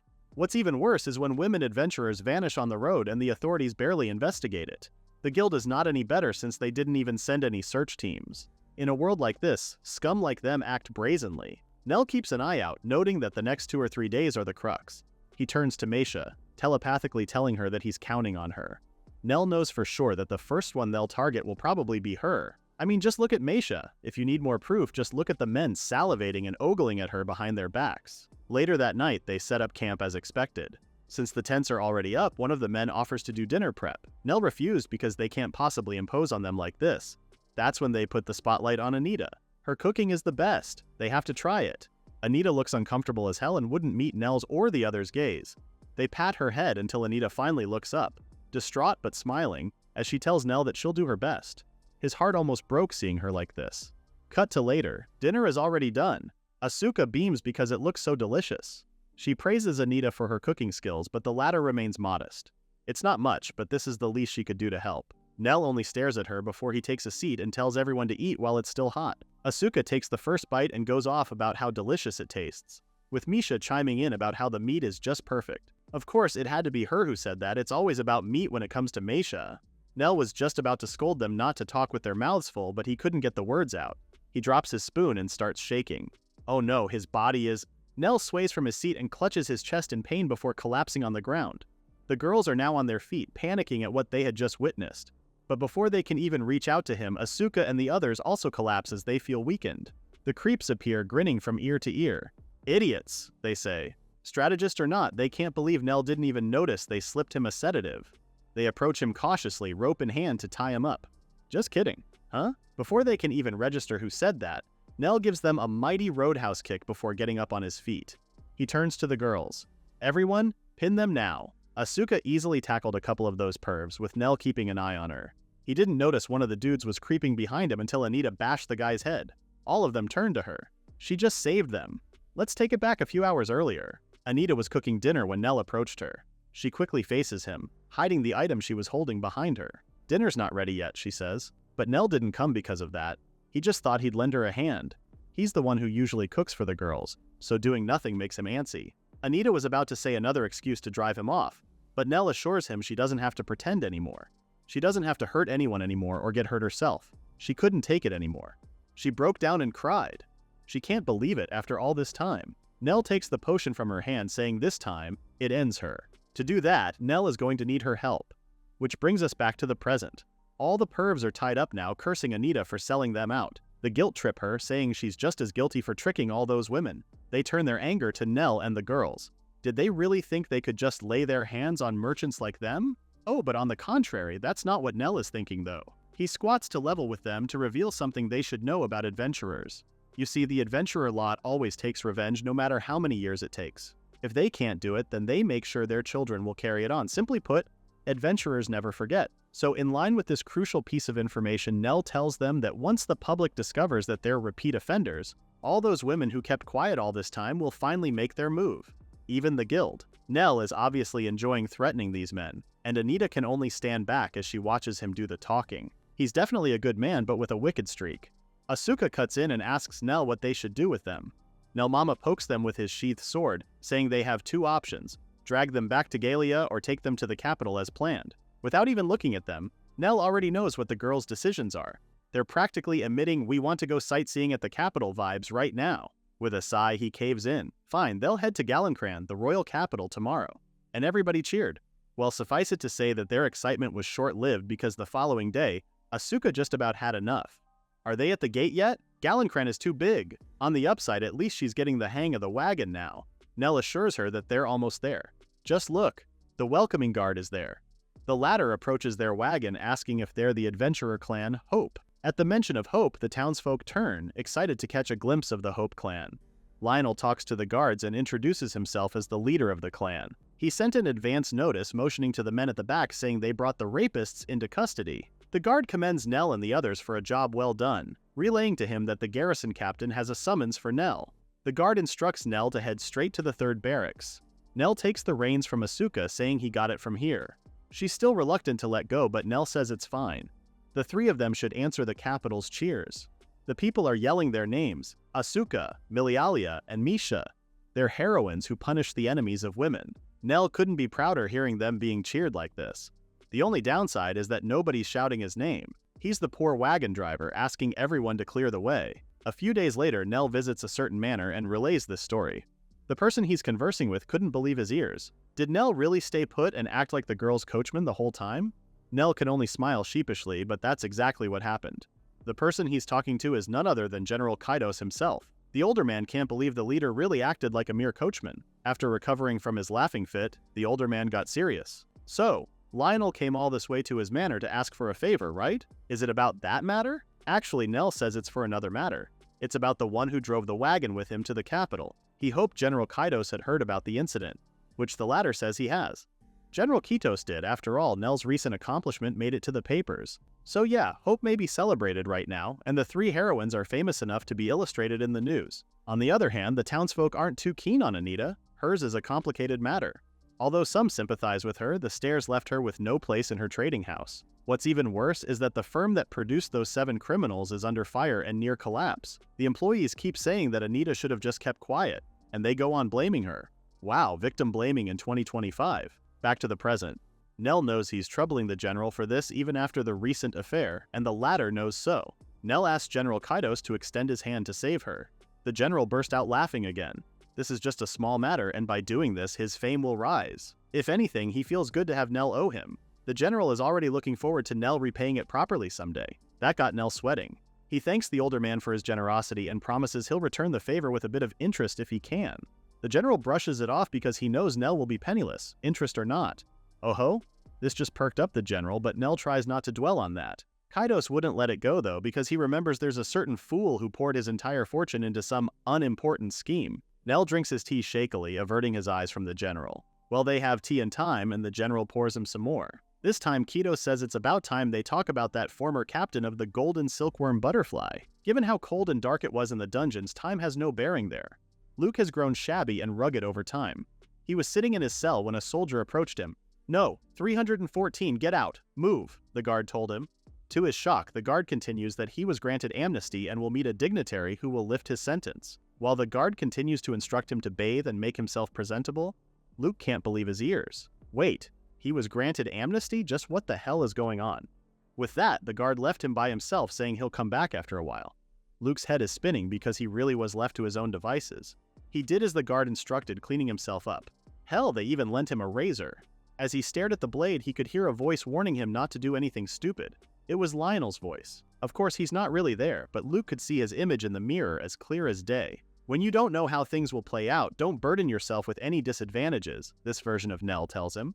Luke can only curse under his breath as he puts the razor down. He can't believe Nell's words are what he's remembering right now. Before he could ponder over it, the guard returned and told him it's time to go. Luke meets with the person who granted him amnesty, and it's none other than General Kaidos himself. But first, the older man had to clarify if Luke was the same Luke from Golden Silkworm Butterfly. When Luke said he was, the general simply told him that his sentence was lifted. Furthermore, the high-ranking official instructs him to offer thanks for His Majesty, King Morrison's grace. In his mind, Luke wonders if the man before him has the clout to petition the king. As far as he knows, he doesn't know anyone like that. Still, Luke did as the older man instructed. He bowed his head and expressed his deep thanks. "With respect, Your Excellency, may I ask, was this amnesty granted at someone's recommendation?" Luke asks. "Mine, any problem with that?" was General Kaidos' curt reply. Luke didn't push any further because that one line alone tells him that someone asked him to do it. And Luke knows exactly who that someone is. He's fuming, gritting his teeth because he knows exactly who that someone is. He was so mad his fists were shaking, trying to contain the intensity of his rage. General Kaidos notices this and doesn't say anything, but Luke is still pissed as hell. So is he playing hero and pitying me? Then why ignore Golden Silkworm's crisis? And now he shows up to rub it in, Luke thought. "It isn't much, but keep it. You'll need money to get your life back together," the imaginary Lionel tells Luke as he hands a small pouch of gold coins to the latter. The latter can't believe he's receiving another handout for him because there's no way in hell. Just how far will Nell go to make a fool out of him? And yet, all Luke can say is, "My deepest thanks." So back to General Kaidos' summer home. General Kaidos shared that Luke looked at him like a wounded beast. As it turns out, the above is an account of what has passed. Nell looks down and doesn't say much. General Kaidos has something to say, though. "If it were me, I'd kill him now and cut off future trouble. He may come for your life someday," the general tells Nell. To the older man's surprise, Nell stands and says, "When that day comes, I'll cut Luke down when he does. Just call this tying off a loose end," he says. Huh? Even the general was weirded out. What the hell is Nell saying? Anyway, back to the point, the general mentions the girl Anita this time. He wonders why Nell won't just accept her into their clan. With shame in his voice, Nell says it's because they don't have the money to hire her. "A strategist like you, living in poverty? You could take a post anywhere if you wished, you know?" the general points out. Nell has thought about it, but ultimately he can't leave the girls behind, at least not until they're first-rate adventurers. But first-rate, huh? Sounds ambitious now that he remembers how the girls are. They're broke, with one of them always hungry and the other one a scaredy cat. These girls still have a long way to go. Still, Nell decides to stick it out with them. "You don't understand, he's their mom." General Kaidos sees how much poor Nell is suffering. I mean, being a mom is a tough job, so he asks if Nell wants him to post a direct request. Of course, it's a hard yes for our MC. That's what he thought, and yeah, Nell may have easily agreed, but this direct request General Kaidos has for them makes no sense. Their job is to clean a vacation home, but what's even more peculiar is that the general is paying more for that than for goblin hunting. Asuka couldn't care less what the request is because the general helped Anita, gave them a job, and before that, he even gifted her a sword.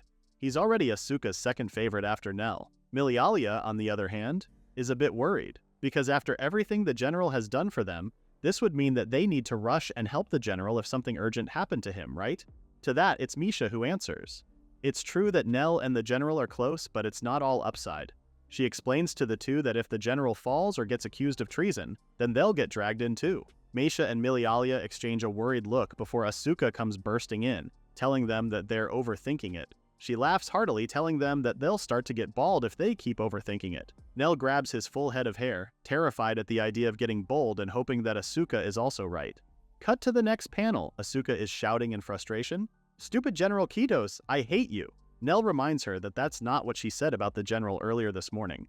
But in Asuka's defense, nobody bothered to tell her that they'll be cleaning such a big estate. Unlike her, Milialia and Misha already had an idea that it would be something like this.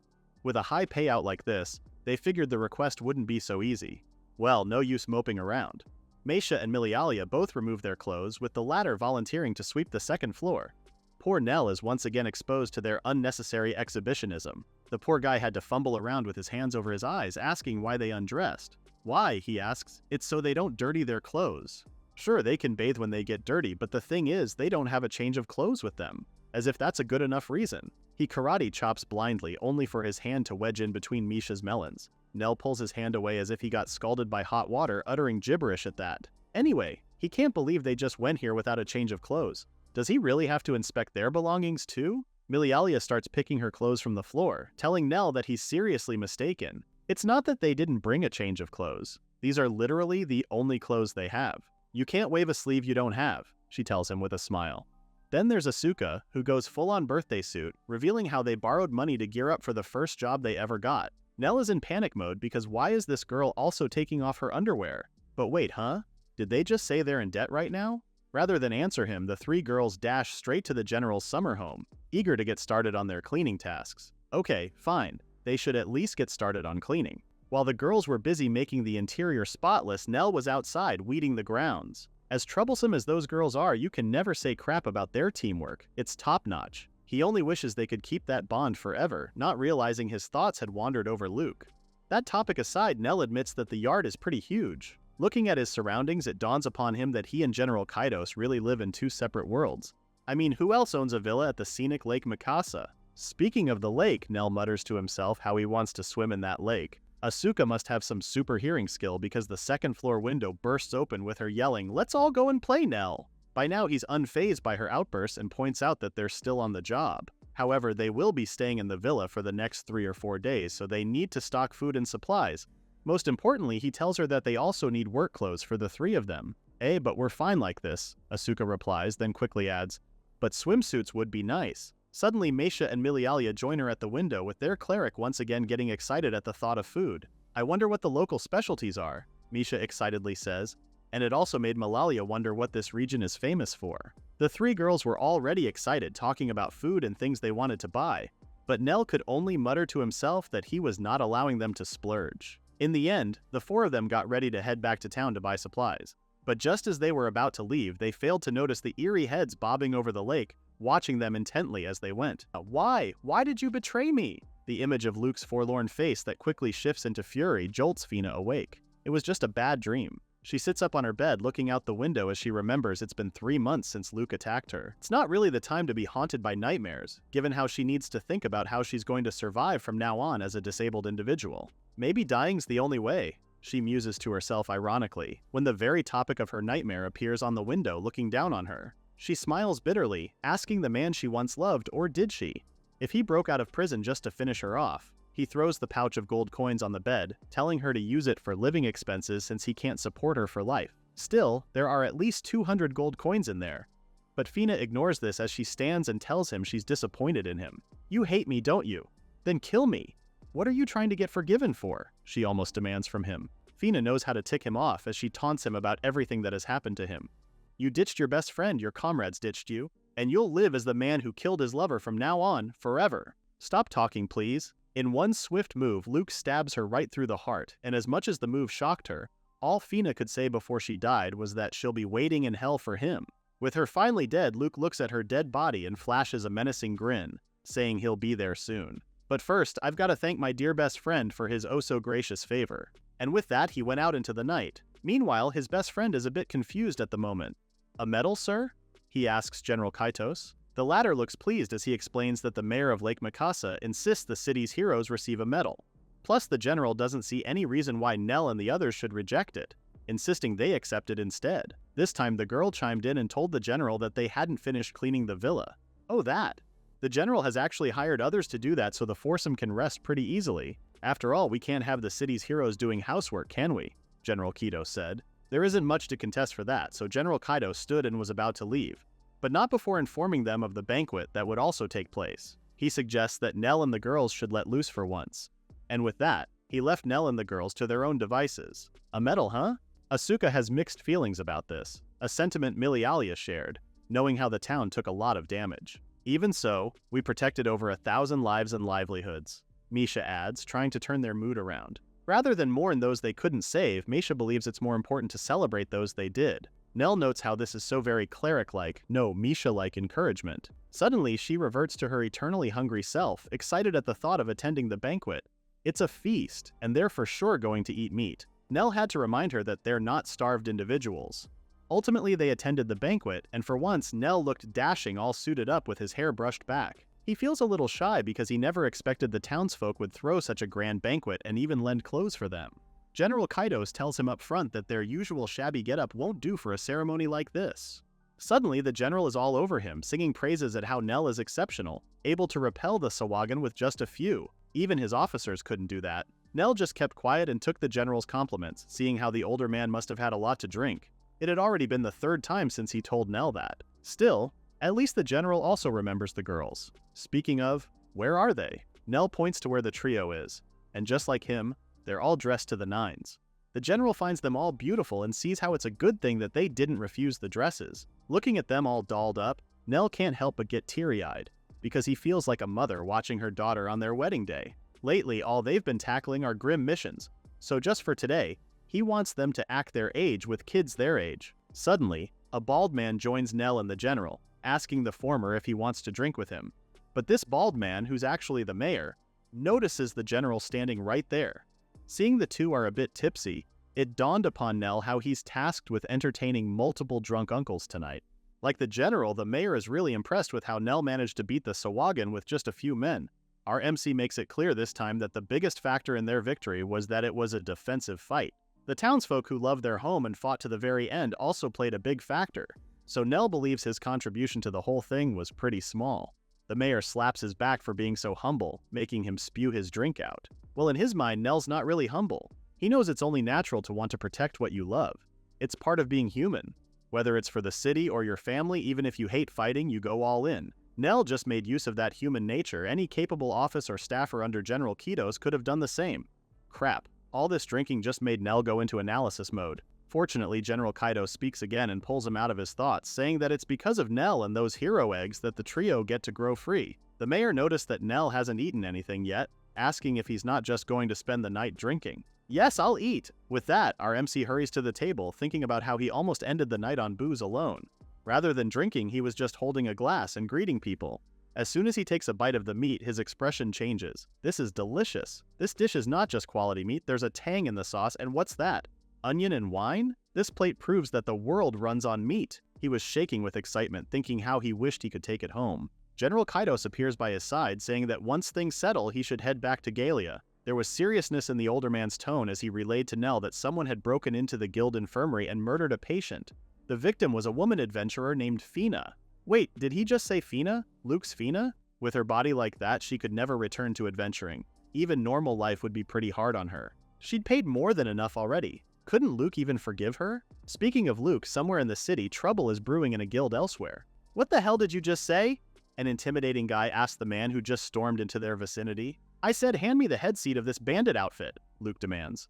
The other guys are starting to panic, but the bald man refuses to bend to his demands. And how dare this man come storming in here alone?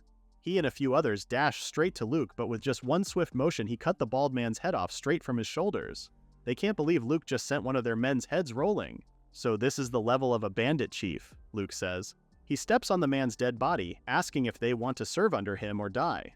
Nell is back at the guild, and right now Jennifer hands him their rewards. She thanks him for completing the merchant escort, seeing how they never imagined that the merchant group was plotting to attack women adventurers.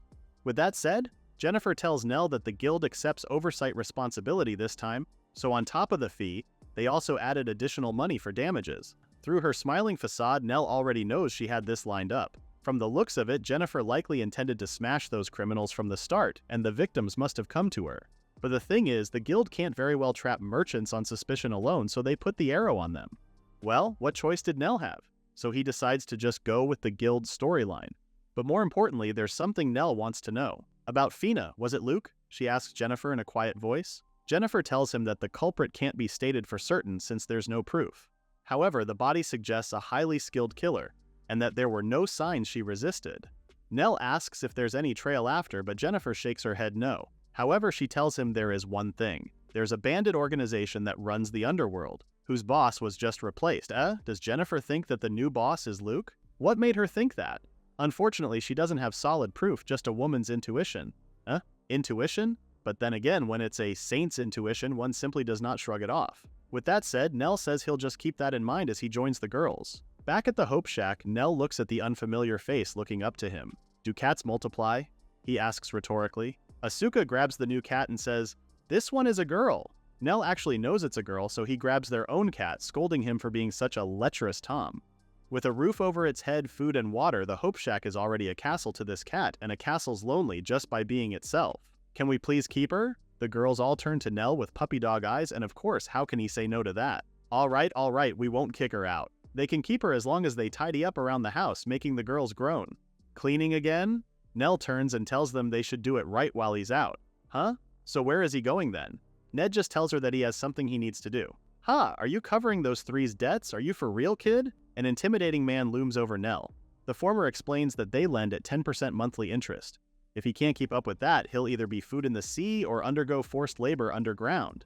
The man then moves to massage his shoulders, telling Nell to cough it up to the last coin. At least that was his imagination of what the girl's creditor looked like. He didn't expect the person to be a nice-looking old lady sitting before him. Nell bows his head and apologizes for introducing himself late, saying he's the one who leads the girl's clan. So you're like their mother. Well, it looks like the Grand Dame is in the loop with what the girls call him, huh? Anyway, she asks what brings him to her home today. Nell begins by saying what he knows. I heard you fronted the cost of their gear. The clan should cover gear, so may the clan repay the loan, he asks her directly. The latter thinks that it's a bit overprotective, and even Nell thinks so too. He tells her that the clan will cover it this one time, since when they went to a resort just recently, it pained him to see that the girls didn't buy clothes for themselves because they still have debt. Besides, without this lady creditor, the girls would still be fighting recklessly, like when they first met. The trio only managed to live through it with proper gear, but without it, Asuka would have been dead long ago, and the backline soon after her. Nell owes this lady that much for preventing the girls' deaths. The lady, Lady Mary, gets up from her seat and tells Nell not to spoil them too much. He looks at her quizzically while she looks for the promissory note. Then, when she finally found it, Lady Mary tore it to pieces. Huh? Nell's eyes widen, and before he can ask, she puts a pouch on the table, saying it's the money the girls have been depositing with her. Wait, what? Does she mean she has been saving their payments all this time? Nell asks, why? And to that she smiles. If I don't force them to save, they'll spend it. Those girls are like that. Heh, even Nell can't deny that they have that habit. Still, what a warm-hearted lady she is, showing such kindness to 3 orphans. Nell bows and takes the pouch, thinking about how he wishes he had a mother like her. He tells her that he'll make sure the money helps the girls. And there's nothing better Lady Mary would want to see, even calling him Mama Lionel as they shook hands. Well, that's that. The errand's finally done. Nell is out in the open again, thinking that he'll just swing by the guild for a job and then head home. Just then, a kid bumps into him, secretly stealing his wallet. The kid apologizes and is about to excuse themselves when Nell locks their elbow, making them cry out in pain. As it turns out, this kid is a girl. What the hell was that for? She asks him, teary-eyed and nursing her elbow. Well, that's Nell's line. Just what the hell was she doing, pickpocketing adventurers' thin pockets? But the girl is too stubborn to admit that she's wrong, saying it's the old man's fault for zoning out. Nell already has his back turned to her, telling her to go. He adds that if anything comes up, she can come find him at the Adventurers Guild, then walks away. Now left to her own devices, the girl lets out a heavy sigh. What a day! But that's when she realizes something. Her wallet is missing. It's gone. Lionel secretly fished it back then. The girl runs straight to the guild, slamming the door open as she demands, Lionel! The latter is happy seeing how the girl discovered the crap he pulled just then. As if that's not bad enough, he starts to tease her, saying he'll buy her some tea. After all, he's got a little windfall right there, tossing the girl's wallet around, much to his annoyance. That's when Jennifer decides to step in, telling Nell not to tease her too much. Okay, fine till Nell gets serious. You did have business with me, right? Steal my wallet, return it, then ask for a favor. That was the plan, wasn't it? The girl is surprised while he continues that if she were just an ordinary pickpocket, she wouldn't go around carrying her own wallet. And even if she did, then the girl would give up if someone stole it, since coming to the guild to get it back risks getting hauled by the guard. And yet here she was, waltzing it, grabbing it back. And throughout the whole conversation, she's still here. This just means she's got business with Nell. Heck, she even knew his name. Well, of course she knows him. He's the rare strategist who took a 2-orphan startup and made it top tier in under 10 years. So it's already a given that it won't be easy to outfox him. Frankly, he wasn't prepared to receive such praise, saying, "You're overselling me," to the girl. That's when she uttered the name of the clan, Golden Silkworm Butterfly. She even called him of Golden Silkworm, before correcting herself and changing it into Lionel of Hope. She finally introduces herself as Meg, a member of the Thieves Guild. She also apologized for the stunt she pulled earlier, as she said, "The Thieves Guild, huh? They're not officially sanctioned, but they're viewed as a necessary evil that the authorities ignore. After all, the guild keeps petty crime from exploding and scoops street kids into pickpocketing or sex work. The latter may sound awful, but it's better than freezing to death in the gutter. Simply put, it's just another way to live, however twisted. In practice, they save more lives than a noble's whims. And this girl is one of the guild's members. You can beat him, right, Luke, the new boss of Hawkfang? She asks, making Nell's eyes widen with shock. Nell pales. Luke is a bandit now? And he's not just any bandit, he's also the boss of Hawkfang? Meg continues that their guild has been a mess ever since Luke took the throne. According to her, he's unilaterally waiving protection fees and wiping out prostitutes' debts on his own. Because of that, shops in Hawkfang Turf are undercutting prices. Customers all flock there, and other syndicate shops are ghost towns now. If that were the case, Nell asks her why not punish Luke instead.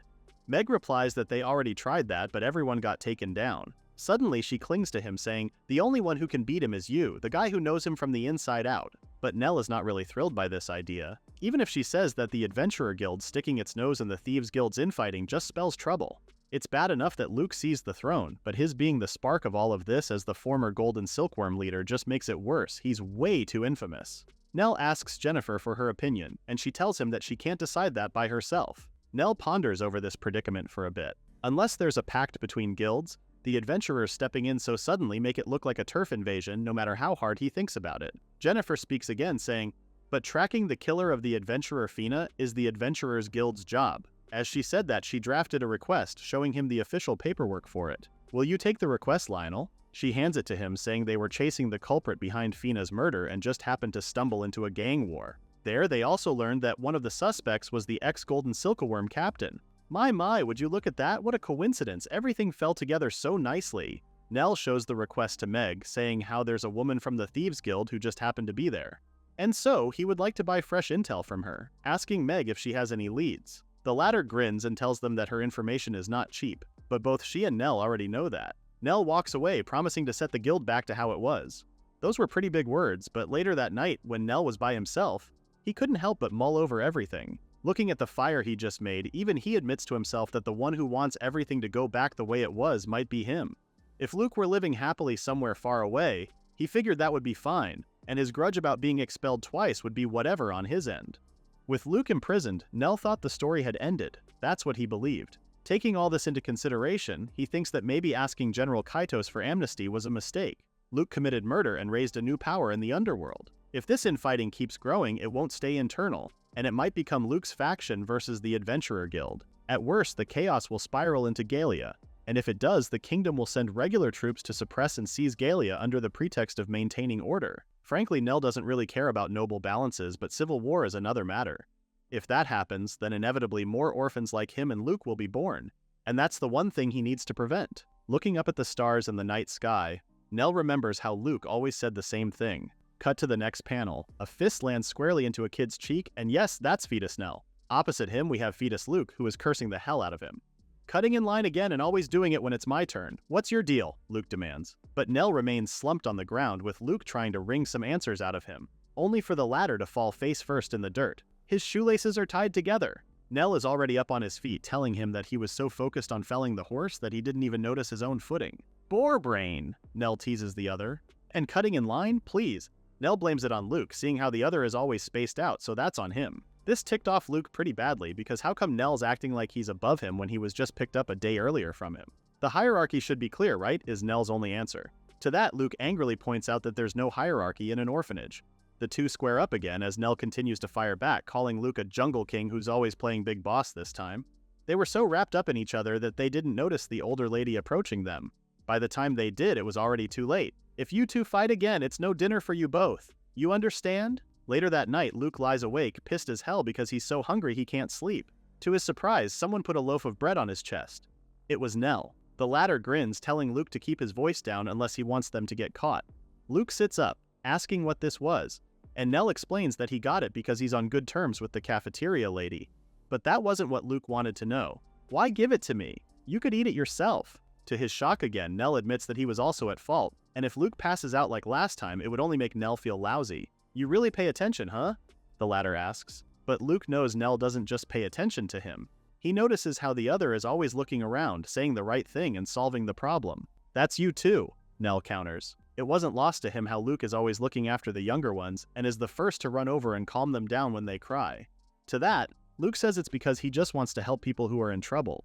With a determined look, he tells Nell that he's not just giving up because he's an orphan, vowing that one day he'll be a first-rate adventurer and make the one who looked down upon them eat their words. "I want to help kids in trouble all over the world," Luke proudly proclaims. Back to the present, Nell stares at his own reflection in the dagger. Maybe it's the alcohol, but all he does is keep recalling the past. If he couldn't even foresee this as a sorry excuse for a strategist, then at least he needs to take responsibility for unleashing the beast that Luke had become. He remembers how they always ended their fights in a draw, making him wonder if he can actually win against him. They're both swordsmen, but raw power and speed are Luke's edge. For him, sure, he has foresight and a tactical eye, but this isn't like their usual childhood tussle. Nell mutters to himself about how he needs to bring Luke down, even if it means stabbing each other dead. That's not okay. He hears a voice from the window. He turns to see the girls looking at him with worry etched on their faces. Nell remains calm, saying how he thought they were asleep, but Asuka is already at it. She noticed how he's been acting weird since he got back, so she was worried he was cheating and came to check. Did she really say cheating? To his shock, she jumps off the window and lands straight into his arms while she continues.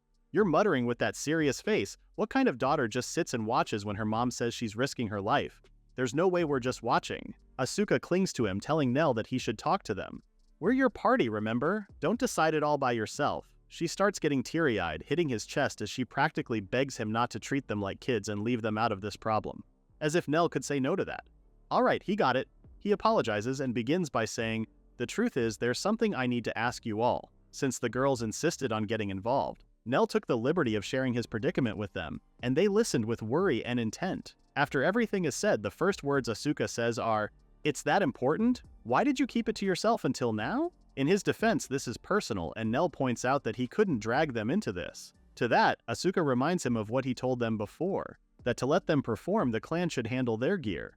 Following this logic, it's only right that the clan should solve the members' problems together. Additionally, keeping their motivation up is also the clan's responsibility. Huh?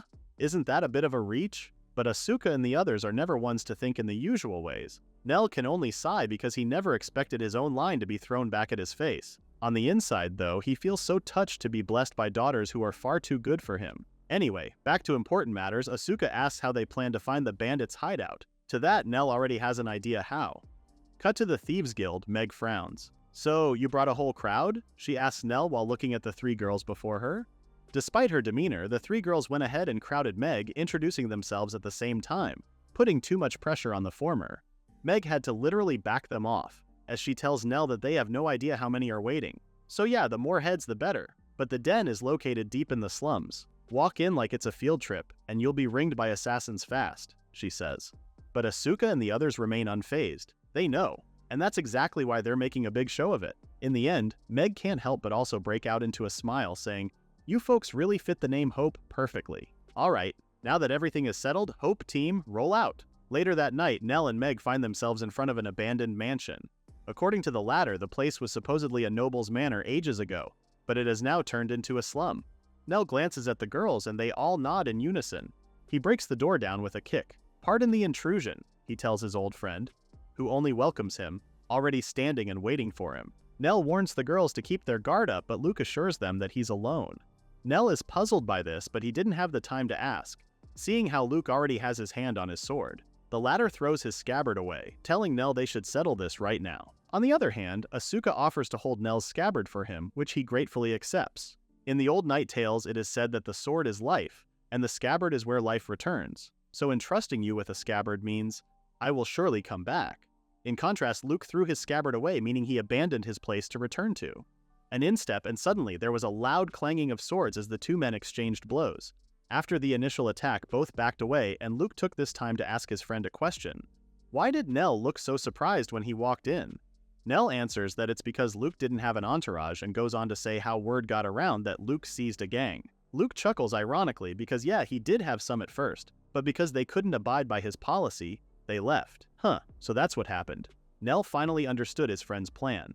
Luke defied the Thieves Guild's line on purpose, stirred up trouble to clear the crowd, and got word to the well-informed guild so someone would call Nell. Even Nell has to admit that this was a nice setup done by his friend, and Luke is more than happy to receive such praise from a strategist. A strategist moves assuming the worst, isn't that what you said? Luke tells him. The latter goes on the offense while Nell evades his direct attack by leaping. Exactly, you went that far just to see me. Nell fires back and this time goes on the offense. But Luke steps aside, easily evading him as he continues that he did that out of love. Hard pass, was Nell's answer as their swords clashed again. Crap. This back and forth between them is getting ridiculous. He can feel the exhaustion creeping in, and as if on cue, Luke's thrust nicks Nell's arm. In turn, our hero swings his blade and cuts Luke's cheek to even it out. Flashback to when they were younger. Luke asks Nell what his gift was again. Strategist, the latter answers. Luke's not too surprised since a gift like that suits a brain-heavy guy like Nell. This time it was Nell's turn to ask what Luke's gift is, and that's when the latter answers that it's hero. They were quiet for a beat before Luke asked if the other remembered what Luke said before, about becoming first-rate someday. And of course Nell remembers. Let's be adventurers, Luke said. I'm no good with complicated stuff, so having someone like you would be solid. Let's fix the world together. At least that's what the past Luke said. Because now the two are busy swinging their swords. Just when Nell was about to land a clean hit, Luke kicks him in the stomach, causing the former to double over, coughing blood. You didn't expect a kick, did you? Luke asks before swinging his sword again at Nell. Our MC manages to get out of the way as he tells Luke that's not a swordsman's way. Says the strategist who doesn't pick his method? Luke claps back. He smiles, telling his old friend that he shouldn't start calling him dirty now. Nell, on the other hand, can barely stand, still trying to gain his footing from his ex-best friend's attack. I won't, was Nell's answer. He wipes the blood off his mouth, grinning as he tells Luke that he's the one who's way dirtier. Before he could finish his sentence, Misha cast long-range heal on him, followed by Milialia's magic imbue, instantly boosting Nell's HP and health. Luke grits his teeth. Filthy even, that's 3-on-1! But another voice joins the conversation. It's not 3-on-1, it's 4-on-1! Asuka comes in from behind with a swing, forcing Luke to block her attack. This time, both Nell and Asuka fight in tandem as Luke is left to deal with two opponents. Nell uses this chance to take a swing at him with more force than usual, sending him back as he could only curse their lot. But the girls firmly stand by Nell's side. If he's getting his hands dirty, we'll gladly get dirty too, because we're comrades. Flashback to the foursome's open forum a while earlier. Asuka asks if it's wrong to fight together. Well, what Nell had in mind was to have the girls clear the way for him and challenge Luke to a duel in the meantime. Before he could finish sharing his plan, Milialia suggested a better plan.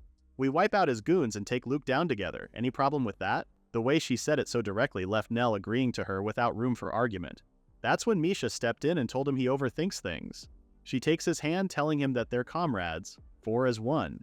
That encouraged him to be more open to them. Okay, so here's the plan. Nell will make it look like he's hung up on a duel to lower his enemy's guard, and then, on his signal, they dogpile him. That's it, back to the present. Nell and Asuka's dual swordsmanship continues to give Luke a hard time, leaving him with no choice but to defend and evade. He knows how restricting dodging indoors is, so the moment he notices the door, Luke bolts right through it.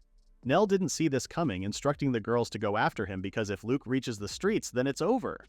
You're not getting away, Monobolt! Milialia fires her attack on Luke's thigh, causing him to slow down and hop in pain. This was the only chance Asuka needed as she cut off Luke's right arm in one fell swoop. As the latter sees his arm fall to the ground, he thinks about how he has seen this view before. He sees Nell hiding his face, thrusting his sword directly into Luke's body. Right, it's the same thing I did to Luke thought. Luke coughs up blood and slumps over Nell's shoulder, asking his ex-best friend where they went wrong. Nell, on the other hand, asks him what he should carve on his marker. Luke wobbles over, saying, I don't need one, a grave or whatever, finally collapsing on the ground with his eyes open. Dead. Nell reaches over and closes the latter's eyes and stares at the moon. The two were raised together almost from birth and have chased dreams with his one and only friend. Nell wonders if this is where it really ends, and like Luke, he also asks where they truly went wrong. He was muttering to himself, what am I even doing? When Asuka appeared and hugged him, assuring him that she was right there. She grounds him, calling his name aloud when they're suddenly joined by Milialia, and a moment after, Misha appears with a smile as well as she takes his hand. While the three of them are gathered over Nell, Meg awkwardly adds that she's also there for what it's worth. Unfortunately, the three girls dissed her, saying she's totally not involved. They were kidding, of course. They start laughing at how Meg starts to panic, and even Nell smiles at their antics. After a while, Nell suggests they head back now since they have to hand post-mission reports to the church and the guild. Back at the Adventurers Guild, Jennifer commends them for a job well done. That finally puts an end to Fina's killer. With that said, peace should hold, for now. Nell thinks so too, and they can probably take it easy with some routine hunts for a while. But his question is, why is Meg still at the Adventurers Guild? She laughs awkwardly because here's a funny story. I got kicked out of the guild, she says while scratching her head. The other three girls were shocked, asking why that happened. They only managed to beat Luke because of Meg after all, and that's where the trouble is actually. From their side, I borrowed the Adventurers Guild and settled it on my own, so the Thieves Guild lost major face, she explained. Nell finished the story, adding that the guild couldn't very well punish Meg, seeing how she helped fix the problem. You see, in the underworld, you never really get clean. And if someone with shadow intel bolts, assassins will be sent. Nell thinks that if Meg slipped out of that tangle with no strings, then maybe a Thieves Guild executive did her a kindness.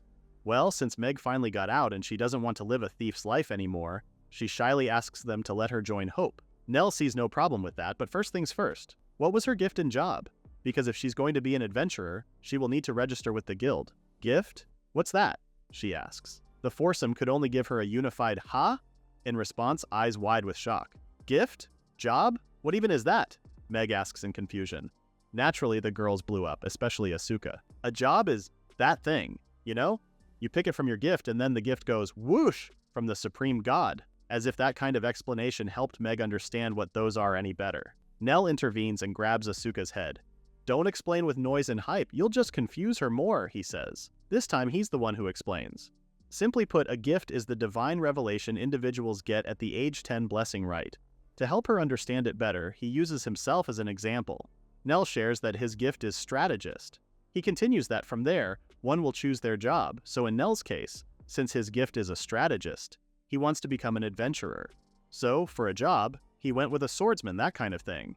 Meg looks down, feeling ashamed because hearing all that just made her realize that she didn't know a thing about normal surface world stuff. This also makes Nell realize how orphans like them get blessed, while the Thieves Guild really treated kids as tools as far as they could. The threesome looks at her with so much pity in their eyes, then proceeds to hug her at the same time. Don't worry, Meg, we'll get your life back. We'll help you. God's grace will pour upon you, they comfort her. So just like that, the 5 of them went straight to church. At least that helped Meg breathe a little because she really thought the girls were about to take her virtue right then and there. Meanwhile, Nell talks to the priest asking if the older man can perform the rite.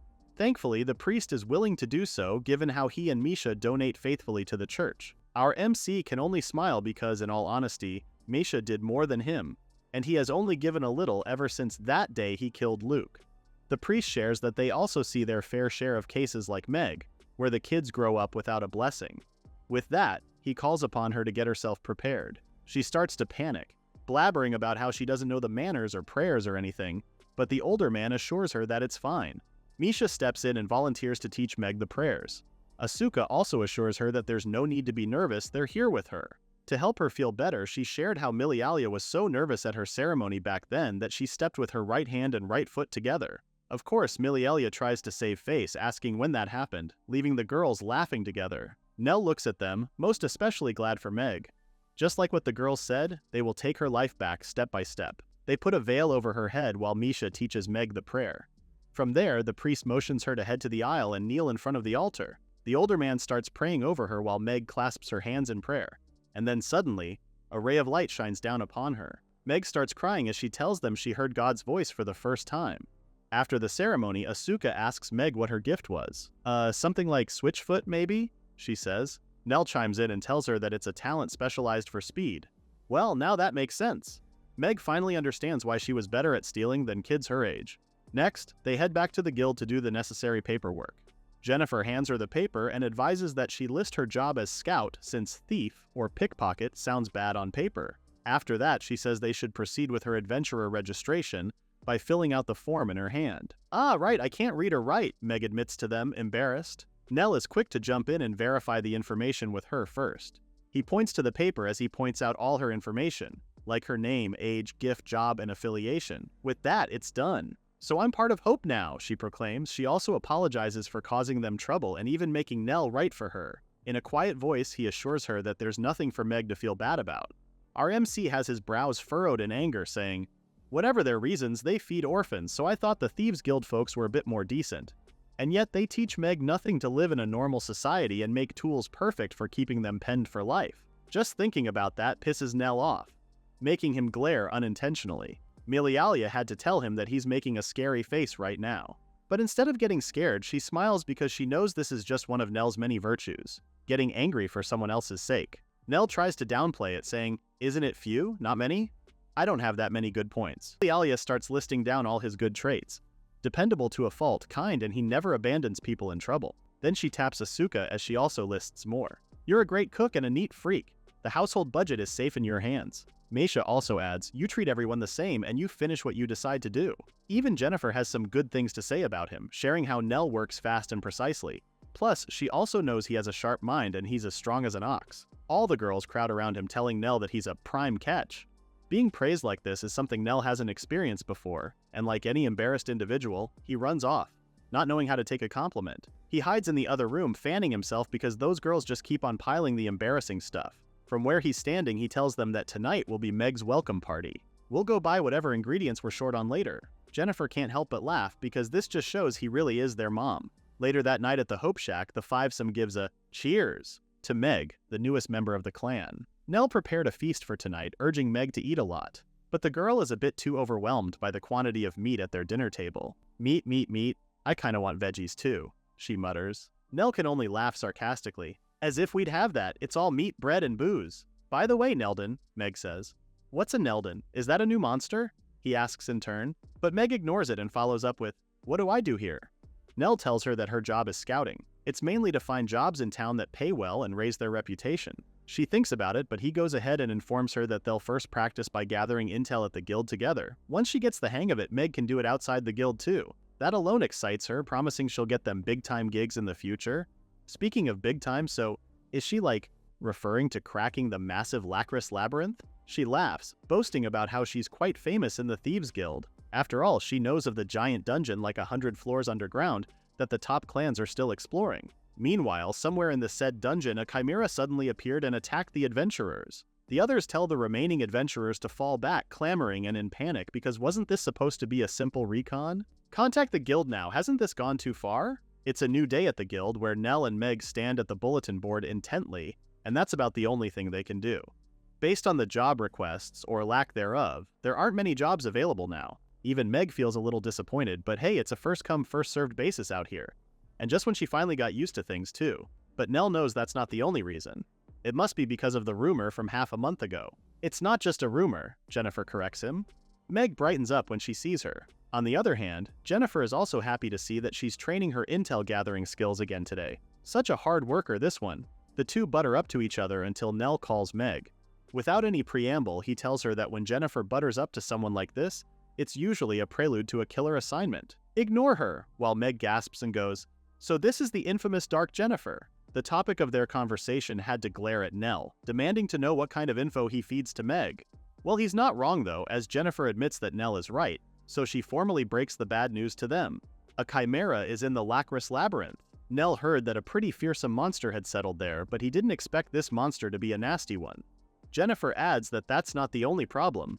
You see, an elite guild went exploring the levels below where the monster settled. Now their only escape route has been cut off and they can't return to the surface. According to her, 5 top-tier teams moved in to slay the chimera, but every one of them has failed. As a result, all the adventurers who value their own skins are taking the much safer jobs instead of the chimera one. Can't say we blame them. The chimera is said to have a goat's head that fires magic, a lion's head that bites through rock, and a dragon's head that breathes fire. Plus, it also has a snake tail with lethal poison. Anyone who'd want to fight that all in one package of a monster is probably nuts. "Meg," she says aloud. And that's exactly the brand of crazy Nell is, checking and signing the document, seeing that he filled out all the signatures. The jokes really do write themselves, no? Meg starts yelling at him, asking him how he can decide this on his own. "Are you trying to die?" But Nell has 4 daughters to feed, and the other jobs just won't cut it. Spoken like a true mom. The labyrinth has been sealed for half a month, and the trapped teams are weakening without resupply. But that doesn't mean Meg's out here to martyr herself on some dumb justice kick. Well, Nell thinks the same. Still, even when Jennifer pushes brutal gigs upon them, she gauges their skill and won't hand them what they can't clear. "Besides, I'm not alone, I've got 4 reliable partners," Nell says. With a smile, he adds how the 3 have grown remarkably, and there's also the promising new rookie with a lot of potential. That shut Meg up, leaving her blushing as she asks Jennifer if Nell is always like this. "He's a total gift charmer, huh?" Jennifer sighs because what makes this scary is that Nell doesn't even notice he's like this. Just like that, the 5-some head to Lacris labyrinth. Meg hides on the corner as a giant mutant rat stands on its hind legs on guard. She throws a ball-like item at it, then heads back to join the group. She informs them that there are 2 poison rats in the back room. "They didn't notice, so I rolled in poison bait." Nell turns to Milialia, instructing her to blanket the room with magic bolts and not to bother aiming. Soon the rats are on the ground, paralyzed. As Nell continues that after a 1-beat delay, he and Asuka will rush in. "Magic bolt," Milialia casts. The attack hits the rat head-on, with Nell moving in along with Asuka. Just like that, they took 2 poison rats down without a hitch. "Phew, that was surprisingly easy," Asuka claims, so Nell had to correct her that they were just finishing them off. Milialia thanks Meg because nobody got hurt, thanks to her scouting. Meisha feels disappointed that she didn't get to do much, but that's also a good thing. Nell, on the other hand, has his eyes forward. Let's keep pushing to the target floor. They do as he commanded, and fast forward later, Meg cuts off the mana stone of their nth poison rat. This has to be the 100th mana stone now. Still, do dungeons spawn this many mobs? Nell answers that this density is abnormal. He relays how he faced something like this during his golden silkworm days, but it wasn't this hard. But Meg's attention is on the mana stone she's holding. With how many stones are dropping, she had to admit that this might be more efficient than stealing after all. "That's right, war is super efficient, Meg," Asuka happily chirps. She goes on to add that if Meg works hard, she can get some neat goodies like this, her magic sword. Asuka proudly tells her that she got it from General Kaidos after crushing the rebels. This got Meg all fired up, wanting to have something like that too. "Nell, Mom, are we close?" Milialia asks. If memory serves him right, Nell thinks so, it's just a little farther ahead. They should be able to see the Grand Hall's doors soon. She asks if there are more monsters because of the Chimera, and he says he's not sure, but that seems logical. A powerhouse moved into the 10th floor, so that made the guys in the upper floors bolder. But something about that doesn't sit right, Nell adds. Meisha thinks that maybe the cause and effect are reversed, making both Milialia and Nell turn to her. Like a mother pushing a baby in a pram. How is that a sound explanation for all of this? So is she saying that if there are no parents, there won't be a baby? Milialia also had to clarify if this is like the effect coming before the cause or something. Like the chicken and egg situation, right? Nell Karate chops Meisha in the head and scolds her. This is no time for riddles. He still ponders about it, saying that it's not a case where the monsters got stronger because the Chimera appeared, but the Chimera just happened to be included among the already amped mobs. If that's the case, then it's a whole load of trouble. A moment later, they came upon a grand double door that made them wonder if this was some kind of omen or something else entirely. Just then, Milialia and Meg feel a heavy presence around them. They know the Chimera is looking at them. They've already been spotted right away. "So it's already in battle stance, huh?" Nell says without any fear. Being the logical one, he points out that as long as they know it's coming, then they've got options. He and Asuka will charge in first to disrupt it. The moment there's an opening, Milialia will take out one of its heads with magic. While recovering, Meg blinds, Meisha binds, and they finish as usual. With that, they open the door to the Grand Hall. "Move out!" The dragon head instantly breathes fire at them, which the two evade. As soon as they got their footing, Nell instructed Asuka to flank right. She did as he commanded while he ran the other way, with each head on the side following them as they ran.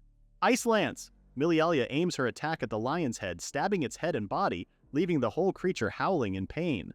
Just then, knives came flying and struck both the serpent's and the goat's eyes, this time making both heads screech. Her switchfoot came in handy as she snickers, telling the monster how they got a little scratch on their eye. She high-fives Meisha, who's next in line.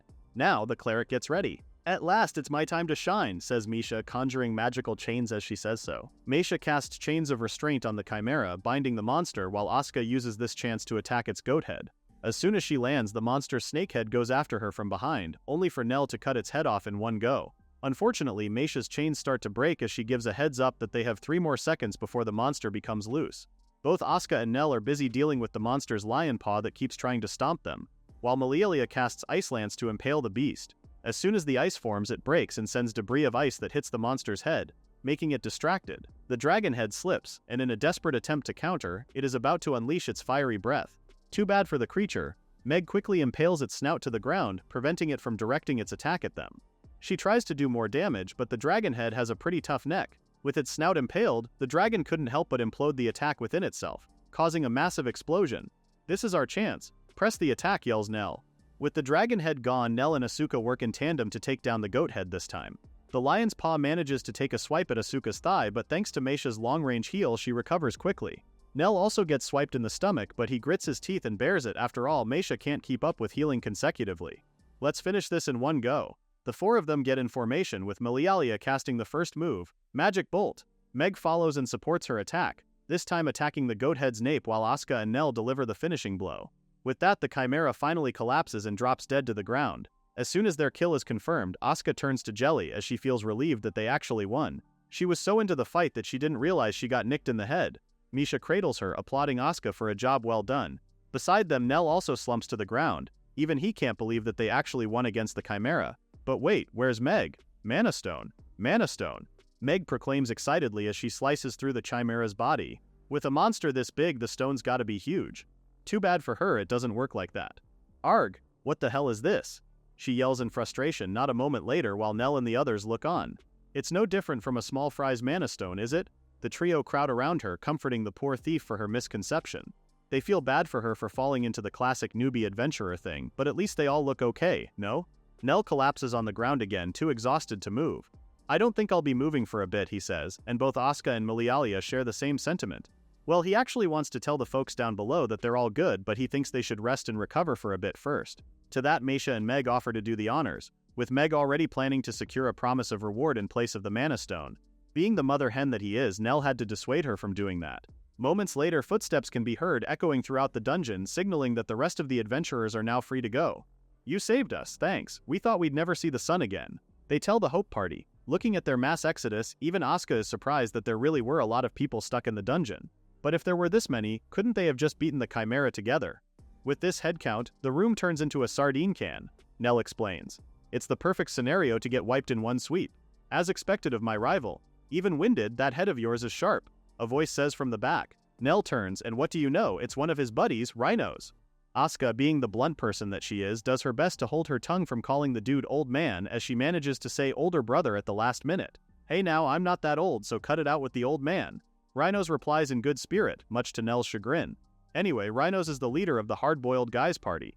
He introduces himself to Asuka, then turns to Nell, fully intending on thanking the latter for saving his butt.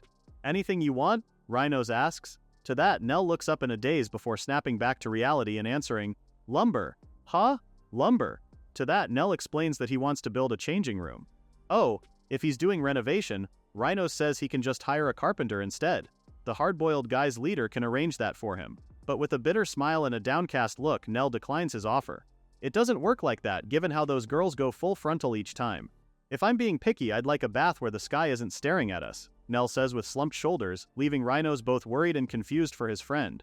Asuka, on the other hand, points out that she likes the open bath. It's nice. While they were chatting casually, their group was unaware that a creepy floating eye had been eyeing them all this time. No pun intended. Curse you humans. To think that you'd slay a chimera. A certain demon lord rages. Just you wait. I'll reclaim the ancestral lands you stole. Mama Nell, wake up. It's morning. Nell could hear someone whisper closely to him. He wakes up with a frown and the three girls half naked are leaning over him. Looks like we beat you today, Asuka happily proclaims. A loud scream follows, courtesy of Nell, who is by the way clutching his blanket over his body like some pure maiden. He still can't form a coherent sentence while Asuka tells him off that it's rude to scream in someone's face, you know? Why are you half naked? He manages to scream to his three troublesome chicks. To answer that, let's wind it back to a few days earlier, from when the Hope Shack finally had its own changing room. Rhinos is amazed because he didn't expect Nell to be such a handyman. The latter, on the other hand, claims it's easy work once you get used to it. Apart from the changing room, Nell also boasts of creating a cat tower in Meg's bed. Seeing him all giddy from his craftsmanship like this, Rhinos finally remembers that his buddy's talent was lumber master. Anyway, Nell is pretty thankful for Rhinos' help with this. You saved us, he tells Rhinos, but the hard-boiled guy's leader says it's the opposite. It's Nell's party who saved them. The three OG Hope Party members watch the two men interact, and it doesn't take long for Nell to spot them hiding behind a wall. You lot watching over there. From now on, get changed in the changing room like you should, shouts Nell from where he's standing, unaware that the girls are giving him blank stares. So now, cut to the present. Asuka claims to know that Nell only said that because Rhinos was there, but in reality she and the other girls think that Mama Nell must be lonely since he doesn't get to see them naked anymore. Underage girls in undies is a recipe for disaster or prison. There's no in between. So as any sane man, Nell quietly rises from his bed, opens the cabinet and puts all three girls in their respective camisoles in one go before they even have any chance to protest. There we go, he proclaims, proud of his work. Thus begins the girls' onslaught of complaints. If there's shade, you strip. Do you even know how old we are? All that ruckus is enough to wake Meg, who makes their way to the group. You don't have to push yourself, you know? Meisha tells Nell while the other two go, are you sick or something? Our nakedness is your emotional support, right, Mama Nell? What the hell is up with these girls? With him being cornered like this, Nell decides to shift his attention to Meg and was about to give her a slight scolding when the latter gave him a judgmental stare. Yikes, she mutters while keeping her distance from Nell. Of course, poor Nell had to clear his name. He tries to explain that she's misunderstanding something, but Meg wouldn't hear it. It's fine, Nell, Dad, she brushes him off. People have all kinds of tastes and hobbies, you know. Girl, please listen to the guy. That's it. Nell is done with this. He grabs their basket of breakfast and slams it on the table, saying he's leaving and heading to the guild. I'll be back by evening, so eat the pre-made stew for lunch. With that, he stomps off out of Hope Shack. As the girls eat their breakfast, they can't help but think of him as their mom. Now we cut to the guild. According to Jennifer, apparently monsters around Galia are increasing and getting stronger lately. Huh. Why did she use the term apparently? Nell finds the term a bit vague, but that's exactly what Jennifer means. She says they've been getting many such reports from adventurers, but from farming villages and such, there aren't any damage reports beyond the usual. Huh, now that she says it like that, Nell kind of understands what she's getting at. After all, those animals are living creatures too, so if the number of monsters rose, then it would only be natural that the creatures would raid the villages for food. In line with this, Jennifer asks if he has any idea about what's changing with the monsters lately. Well, the most recent monster Nell faced is the Chimera from the other day, and even that is way too good to be a simple mutation. Considering even monsters on other floors were markedly strengthened, I don't want to think it either. But it's a sign of the Demon King army incursion, Nell says. The last human-demon war was 500 years ago, and since then there haven't been any major conflicts up to now. Suffice it to say that what Nell had just said is a pretty big leap of speculation. Well, speculation or not, Jennifer pulls out a map and points to a certain location. It seems it's worth investigating here. He looks at the place and knows it. It's the ruined Piran Castle. Sure, demons built that fortress 500 years ago, but it was never used and left abandoned, right? He says. Plus, as strange as it is for him to say this, Nell would like to investigate with a bit more certainty. To that, Jennifer straight up tells him that they don't have proof, but what she does have is her woman's intuition. There it is, a woman's intuition. Nell doesn't say it out loud, but if Jennifer insists on that, then it's a bona fide saint talent revelation skill, the same as Meisha's. With that said, she issues a new request for the Hope Party. Investigate the increase in empowerment of monsters at Piran Fortress. And who is Nell to say no to that? Later that night, a shooting star illuminates the night sky. A star has fallen, an elder demon claims. Another one asks if this is an auspicious sign, to which the elder demon explains that it bodes ill will for humans. It means humans with the star of hero are fewer. The younger demon smiles because for them, it means it's a good omen. That is exactly so, Your Majesty, Demon King Ingrol, answers the elder demon. Somewhere else in the kingdom, legions of the undead rise as another demon summons a mighty entity. This time, do not fail, he tells the dark entity. Turn the humans into carrion, O Lich, king of the undead. As soon as Nell heads back to the Hope Shack, he informs their party of the new request. He tells them that it would take 12 days of travel on foot from Galia to their target location, the ruined Piran Castle. Meg takes note of this information, a little surprised that the location is quite far. The Galia region is that prosperous, and it's a vast territory, he explains. It's the domain of Margrave Dros, who guards the border with the Kingdom of Mazel. Wait, Kingdom of Mazel? Asuka knows that that's the demon nation, right? Mulialia clarifies and asks if the monster enhancement incident is probably a sign of an invasion from the demon army. That's what Nell initially thought as well, but if they think more simply, it could also be due to a magical item left in the Piran ruins that went berserk, thus causing the monster's increase in empowerment. Either way, we'll find out after this investigation. For now, let's move out. With that, the girls quickly obeyed their leader and made the long journey toward Piran Castle, with Nell leading the way. They gathered materials in the forest to cook their meat, and as night fell, the Hope Party checked in at a local inn. The three OG girls instantly doze off, while Nell lies awake in bed thinking about how those three are out cold in mere seconds. Suddenly, he feels something. He quickly draws his blade and points it, ready to attack. Who's there, he asks. It's me, Chill, was Meg's reply, her face mere inches away from the tip of Nell's sword. He sheathes his weapon and tells her that it's way too late for a night crawl, but Meg means business. She feels something strange. Not killing intent, but more like we're being watched, she says worriedly. Nell is already putting on his armor while asking her if she has already checked outside the window. Well, that's the thing. According to her, fog has settled in, so she can't see a darn thing. Wake Asaka and the others, gear up and regroup in this room, Nell instructs her. If he's acting like this, then this just means that they're dealing with an enemy, right? So who are we dealing with? Given that it's the middle of the night with a strange presence and a fog rolling in, Nell believes it's most likely the Lich. The Lich? You mean the undead king? She echoes with a shock. Seeing how her nerves are getting the better of her, he calmly tells her that if they know it's approaching, then they can respond in many ways. It's all thanks to you, Meg, Neldad says, patting the top of her head for a job well done. Good work. After patting her, Meg bolts out of the room saying she'll get everyone. Aw, she's shy. But now that Nell is alone, it made him wonder if maybe he's treating her a bit too much like a kid, no? Anyway, the Lich. Nell looks out the window and sees that the fog is very much present outside, just like Meg said. With no visuals, he wonders how this will play out. At least he knows zombie minions aren't smart enough to open doors or break windows, so the other lodgers at the inn should be safe as long as they stay indoors. Outside, miasma grows thicker, and before long, the Legion of the Undead slowly comes into view. Alright, here it comes. Nell gives everyone a heads up. Meg feels a bit unsettled because of this feeling, which she can't exactly call hostility, and before she could find the right word for it, Meisha chimes in that it's actually envy toward the living. The latter explains that the undead will try to drag you into a cold, dark bog. There's no way in hell I'm dying to that. Let's roast 'em quick. Meg replies, a torch already lit in one hand and explosive powder in another. I second this. Asuka cries, they're filthy, they stink, and they don't even drop magic stones when you kill them. But before these two could launch the first attack, a hand blocked them from doing so. Mama Nell, requesting permission for the opening strike, Mulialia says, her staff ready to hit it. The Lich and his undead move closer, and Nell gives her the green light. Go for it. Spear of Fire. Mulialia casts, instantly torching several of the undead. Meg follows it up with an explosive, hitting the undead square in the head that sends it bursting into flames, dragging others along with it. Ha! As expected, fire is their weakness. Good for the party because they don't have to deal with magical counterattacks. Nell gives Meisha the signal, and the priestess does her thing. Sanctuary. She casts, instantly lighting a magic circle in the ground. All the undead within the circle are rendered immobile, so now Meisha puts them to rest. Sleep, ye undead. A bright light illuminates them, and not a moment later they disintegrate to nothingness. Both Nell and Asuka are wide-eyed, amazed at Meisha's skills. Heck, amazed isn't even enough to cut it. Using offensive and defensive magic together in perfect synergy, that's priest-class finesse. These words were barely out of Nell's mouth when Meisha collapses, her mana drained. Or is it hunger? Thankfully Meg shoves a lollipop in her mouth, giving her that sugar rush. Nell still cheers her on for doing a great job.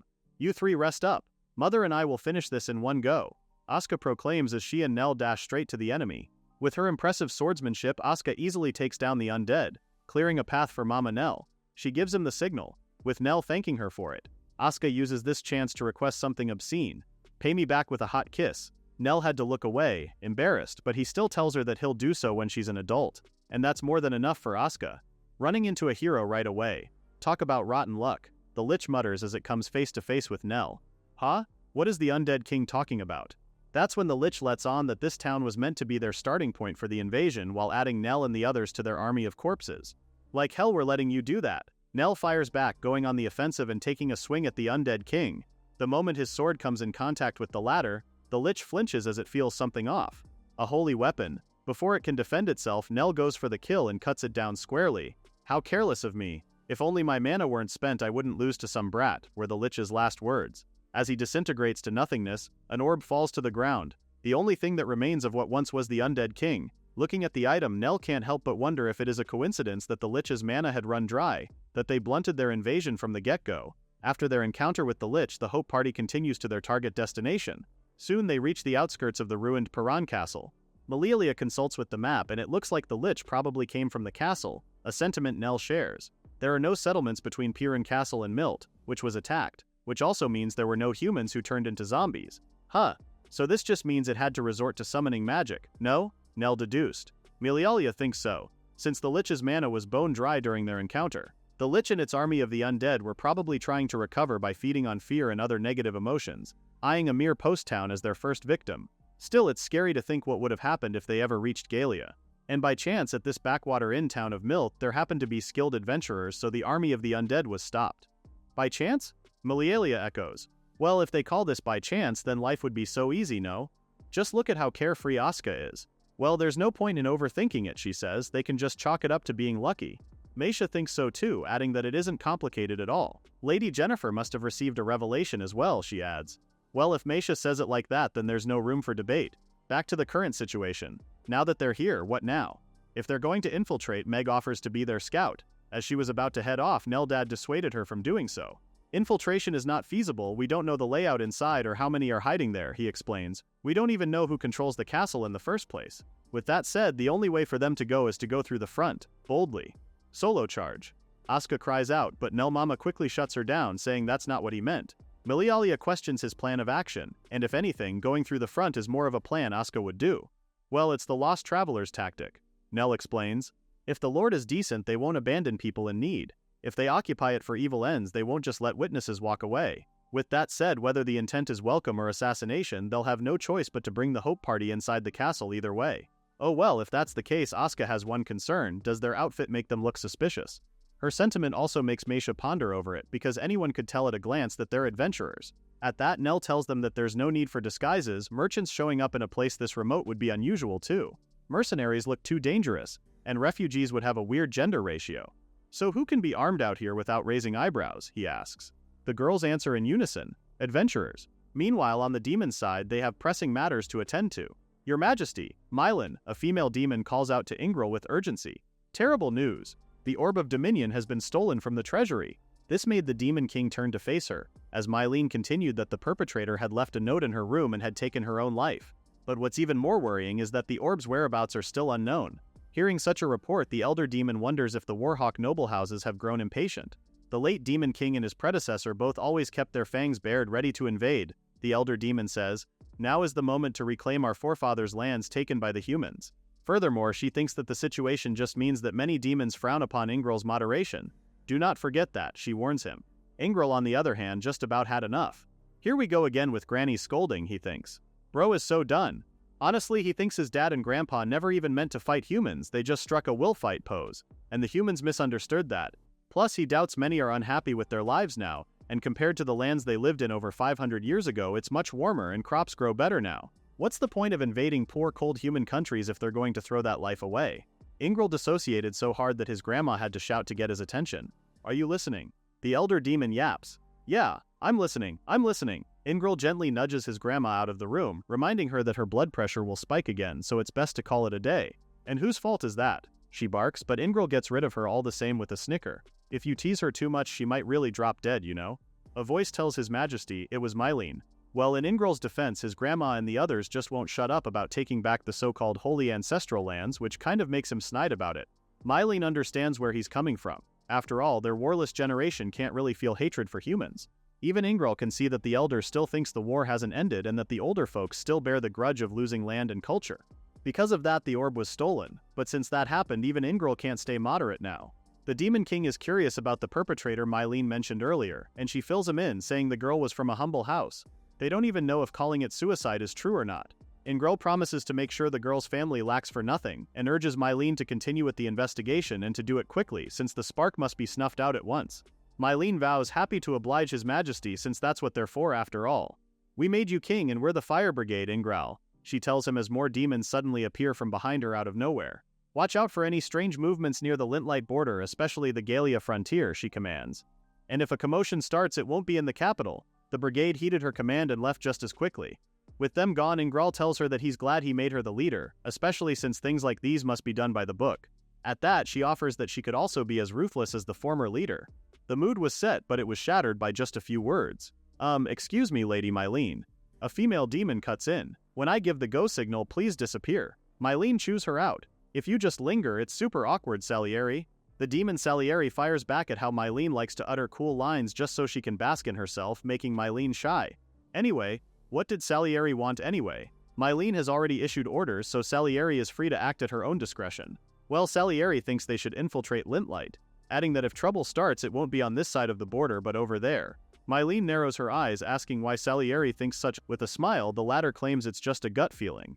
There was a pause before Mylene finally relented. Fine, you've always been oddly sharp, the fire brigade leader says. Permission granted to operate abroad, go investigate. However, even if you find someone suspicious, don't act on your own. With that, Salieri salutes and says she'll do as her leader wishes. The Hope Party waltzes right into Piran Castle's front door, where they are stopped by the station demon guard. Halt! Who goes there? The latter asks. Nell starts his Oscar-worthy act, claiming they're adventurers who lost their way. The demon guard glares at them, and why wouldn't he? Demons are the mortal enemies of humans. Yet the only ones who truly believe that are the comfortable folks living in the royal capital.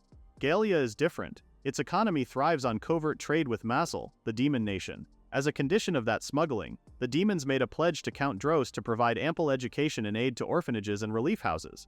And yeah, this makes Galia's orphanage industry booming because proper orphanages receive lots of subsidies. However, some gather children just for money and operate the institution poorly. Others, like Meg, get scooped up by the Thieves Guild. And some other orphans even die. Suffice it to say, Galia is no paradise, but it does reap benefits, so there aren't many who recoil just because someone's a demon. Now back to the standstill between the Hope Party and the Demon Guard. Nell thinks it won't hurt to be cautious, so here goes. Could you grant us lodging and a meal for just one night? He politely asks the already glaring Demon Guard. No sooner had he said that than the guard grinned and beamed. Well, you've had a rough time. We can't offer much, but you can rest here. Huh, well that turned out better than expected. At least it's going just as Nell planned. The guard opens the gate and ushers them inside while Nell thanks him for the hospitality. I'll show you to the guest room, so come along. Milialia whispers to their mama Nell, pleased at how they were let in just like how he predicted. But this is just where the problem starts. Still, Nell says they would just adjust their response depending on how the demons move.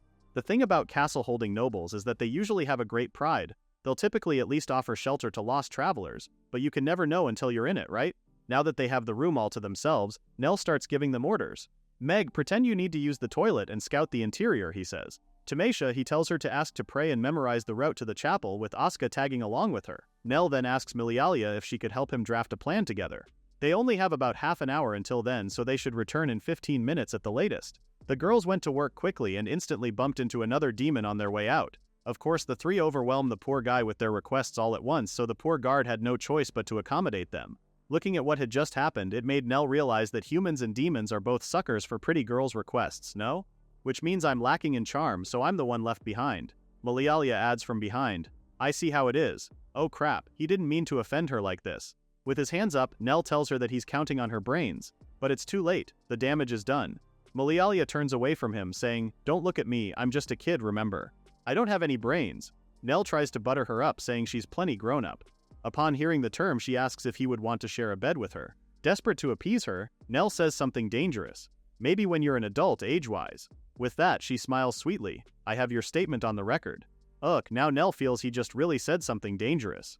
15 minutes later, the other girls return. Nell holds them off from reporting and asks them to stand by since he believes they're about to be summoned based on the footsteps in the hall.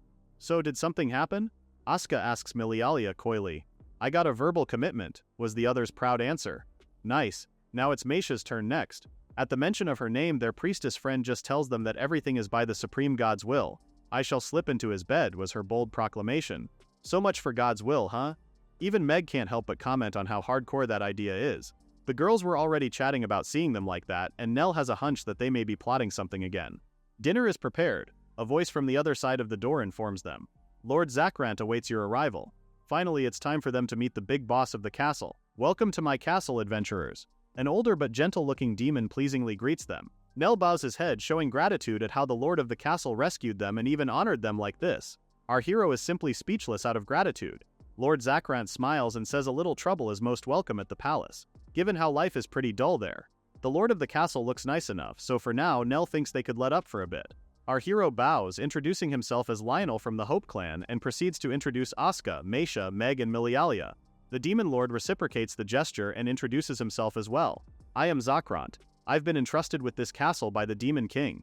The elder demon says, I'm a descendant of the demons. Nell's ears perked at that, echoing, descendants, so the former explains that his father was charged with guarding the castle 500 years ago. Whew, 500 years? That's some loyalty Zakrant's father has right there. From a stranger's perspective, they must see it as loyalty, but Zakrant admits that they're actually the descendants of demons who fled because they hated the war.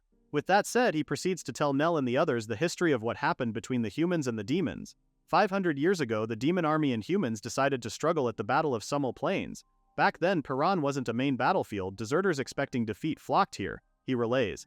My father, the previous lord of Paran, harbored those deserters and spared needless bloodshed. Later, the demon army lost, moved south, and founded a nation. Humans suffered heavy losses and couldn't pursue them, hence why Paran was left behind. Supposedly, they meant to rejoin once things cooled down. But the demon king died of war wounds, and a succession followed. From there, Zakrant says the humans fought among themselves and partitioned the lands, and before they knew it, a century had passed with no chance to offer fealty. In time, the humans' fear of demons waned, and the demon kingdom forgot those deserters from a century ago. As a result, they just stayed in Piran. They could obtain what they couldn't produce via trade, and around 80 years ago, the current demon king took the throne and started covert trade with Galia. Because of that, the nearby humans know Zakrant and the other demons live in the castle and choose not to make a fuss. Huh? So does that mean the Lich didn't come from this castle? Asuka asks up front. Nell panics a bit because his girl is way too blunt. Huh? Those guys? Zakrant says they were headed towards the human town, and that a while back a certain someone visited them.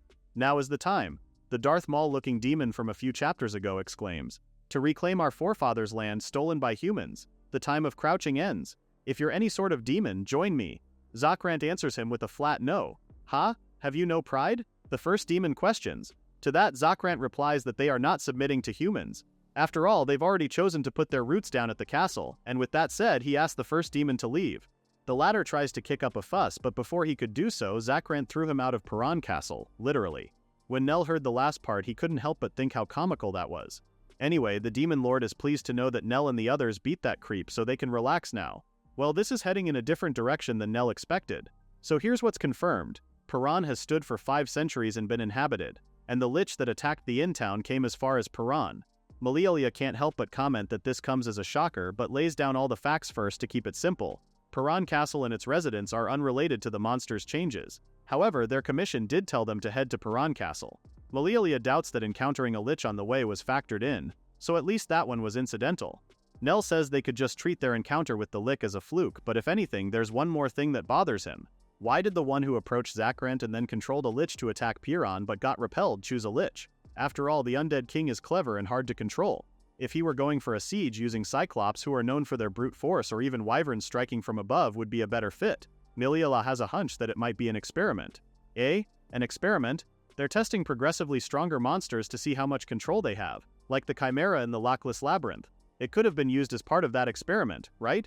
Well, if it's like that, before Nell could even reply, the castle starts to shake. Speak of the devil, and it shows up, he mutters, already aware that a group of ogres is attacking Piran Castle. Enemy attack. The watch from the tower rings the bell as he sees the ogres approaching from the forest. Zakrant and Nell also head outside to confirm it with their own eyes. From the looks of it, their opponent seems to have a very high learning ability. One of the Cyclops picks up a boulder and hurls it at the castle wall. Nell checks the damage, saying it's only a matter of time before the walls are breached. Zakrant, on the other hand, feels apologetic for dragging Nell into their problem, apologizing as he says so. Since an invasion has been hinted at, humans can't claim to be uninvolved, was Nell's reply. We'll join the fight. The Demon Lord appreciates the offer, but seeing who their enemy is, there's little they can do against that lot. Being the strategist that he is, Nell doesn't share the sentiment. If anything, he believes the Cyclops' objective is to seize Piran Castle. He can tell based on the Cyclops' method of attack. They're targeting the walls and gate with stone throwing only, he explains to the curious Zakrant. If they didn't mind destroying things, then they'd lob shots in a higher arc to hit the interior. The reason they don't do that is that they want this castle as their base to invade the kingdom of Lintlight. Basically, the enemy is just using the Cyclops as giant siege engines, and Nell already knows a simple counter to that. He moves closer to Zakrant and whispers that he has a plan. After a while, the Demon Lord slowly smiles and then proceeds to give orders to the castle guards. Everyone, head to the armory at once and deploy the heavy ballistae. The guards quickly did as he commanded, and as soon as the weapon was set up, they fired the giant spears, instantly killing the Cyclops by the dozen. Zakrant orders them to continue firing, and before long, each Cyclops is riddled with holes. Don't relax yet, prepare for the next Cyclops. Zakrant barks. But Nell stops him, saying no more Cyclops are coming unless, of course, wild Cyclops are just swarming around the area. With that said, there's no benefit to feeding in forces piecemeal, so you could say those 4 Cyclops are all they have. Their magical asset, the Lich, failed and the brute Cyclops force failed too, Nell mutters. So the enemy has relearned that there are no clever tricks in a siege. Zakrant then asks him how their enemy will respond this time. Nell smiles. With an orthodox approach, pour in masses of infantry, break the gate, flood in at once and seize the defensive points. The usual method. But the thing about sieges is that they cost attackers heavily, and any competent commander would avoid them if possible. But see here, the enemy doesn't need to care about losses. Zakrant finally follows his logic and continues what Nell is saying. Their troops are monsters. Suffice it to say, hundreds of monsters dying won't hurt the enemy. This now poses a threat to the castle because if the enemy attacks in numbers, Piran will eventually fall, and if it drags on, then their stores won't last. Zakrant thinks long and hard, wondering what the weakness of a siege defense is. But unlike him, Nell is not too worried. The esteemed strategist believes it won't drag on, and when the Demon Lord asks him, Nell says, it's still a secret. Stringing it out a bit makes it feel more valuable. The way he withholds information for excitement elicits a laugh from Zakrant. The latter even starts hitting his back. There it is, the old "you'll see when the time comes" line. What a classic strategist. Anyway, Nell suggests they start repairing the gate. Below, the demon foot soldiers are quick to patch the holes, hammering and sealing the holes with lumber. Suddenly, they hear deafening screeches coming from the forest. Goblins. The demon soldiers urge their fellow demons to fall back inside and evacuate at once. No sooner had the first goblin entered the threshold than it was cut down in two, thanks to Asuka's swift movements. Make way for Lady Asuka. From above, Zakrant finally understands Nell's strategy. By deliberately narrowing the repair point, you funnel the horde into a single path and destroy them piecemeal. Well, Nell had a hunch that the enemy had no monsters suited for aerial recon, given how they only used Cyclops for the surprise attack. Following that logic, their enemy can only gather flat ground-level intel. So if only the main gate were open, they'd see a trap, but a hole we're desperately patching won't look like one. Back to the battle below, one of the demon soldiers gets slashed by a soldier, but the pain only lasts for a second before he is instantly healed. Of course, this is thanks to Meisha's long-range heal. Everyone, we the priest squad will tend to your wounds, she shouts from above, so fight without worry. They were all so smitten by her that a lone goblin managed to move past their defenses and sneak inside. Too bad for the creature, because as soon as he entered, his head started to roll. The poor little guy didn't even know what hit him. And it's all thanks to Meg. That should be the last straggler, yeah. From above, Nell tells them that the enemy should be pulling back right about now and tells them to keep watch on the north gate. At the east gate, there's Malialia, leading the magic unit. Magic Bolt. Malialia casts, followed by an explosion that left many goblins heavily wounded. Still, the creatures make a break for it and head straight to the forest. Nell already foresaw that a few of them would get away, but before he could ponder over it, Zakrant's voice pulled him back to reality. Tacticians are fearsome things, the Demon Lord quips. To turn enemy after enemy back on themselves. But Nell is too humble to accept such praise. After all, he says he only demonstrated basic tactics and given the chance, anyone versed in strategy could do it. But Zakrant knows our hero is the real deal. As for me, you're the only able strategist who can say that. If the Demon Lord puts it that way, Nell also gives credit to the demon soldiers. It's pretty rare for him to see well-coordinated troops like these. They instantly grasped their commander's intent. It made Nell a little thankful that their host was not the enemy. Anyway, Nell wants to know more about the enemy commander. He called himself Genoe, supposedly one of the kingdom's elders, Zakrant says. Wait, he's an elder? At that, Zakrant's actually not so sure about that fact. Nell can't blame the guy, they've been cut off from the demon nation for 500 years after all. Anyway, the Demon Lord continues that despite Genunai's talk of demon pride, the latter showed no royal edict at all, prompting Zakrant to turn him away. This makes Nell ponder everything even more. Zakrant was right to kick Genai out since there's no duty to obey without the Demon King's writ. With all things considered, Nell believes that since Genai is acting on his own, this makes his title as elder as questionable. Plus, if it wasn't an edict ordering a muster, then there should be a warrant for his arrest, right? No known magic can command monsters like that. So Nell believes it's likely Genuni is using National Treasure class ancient sorcery.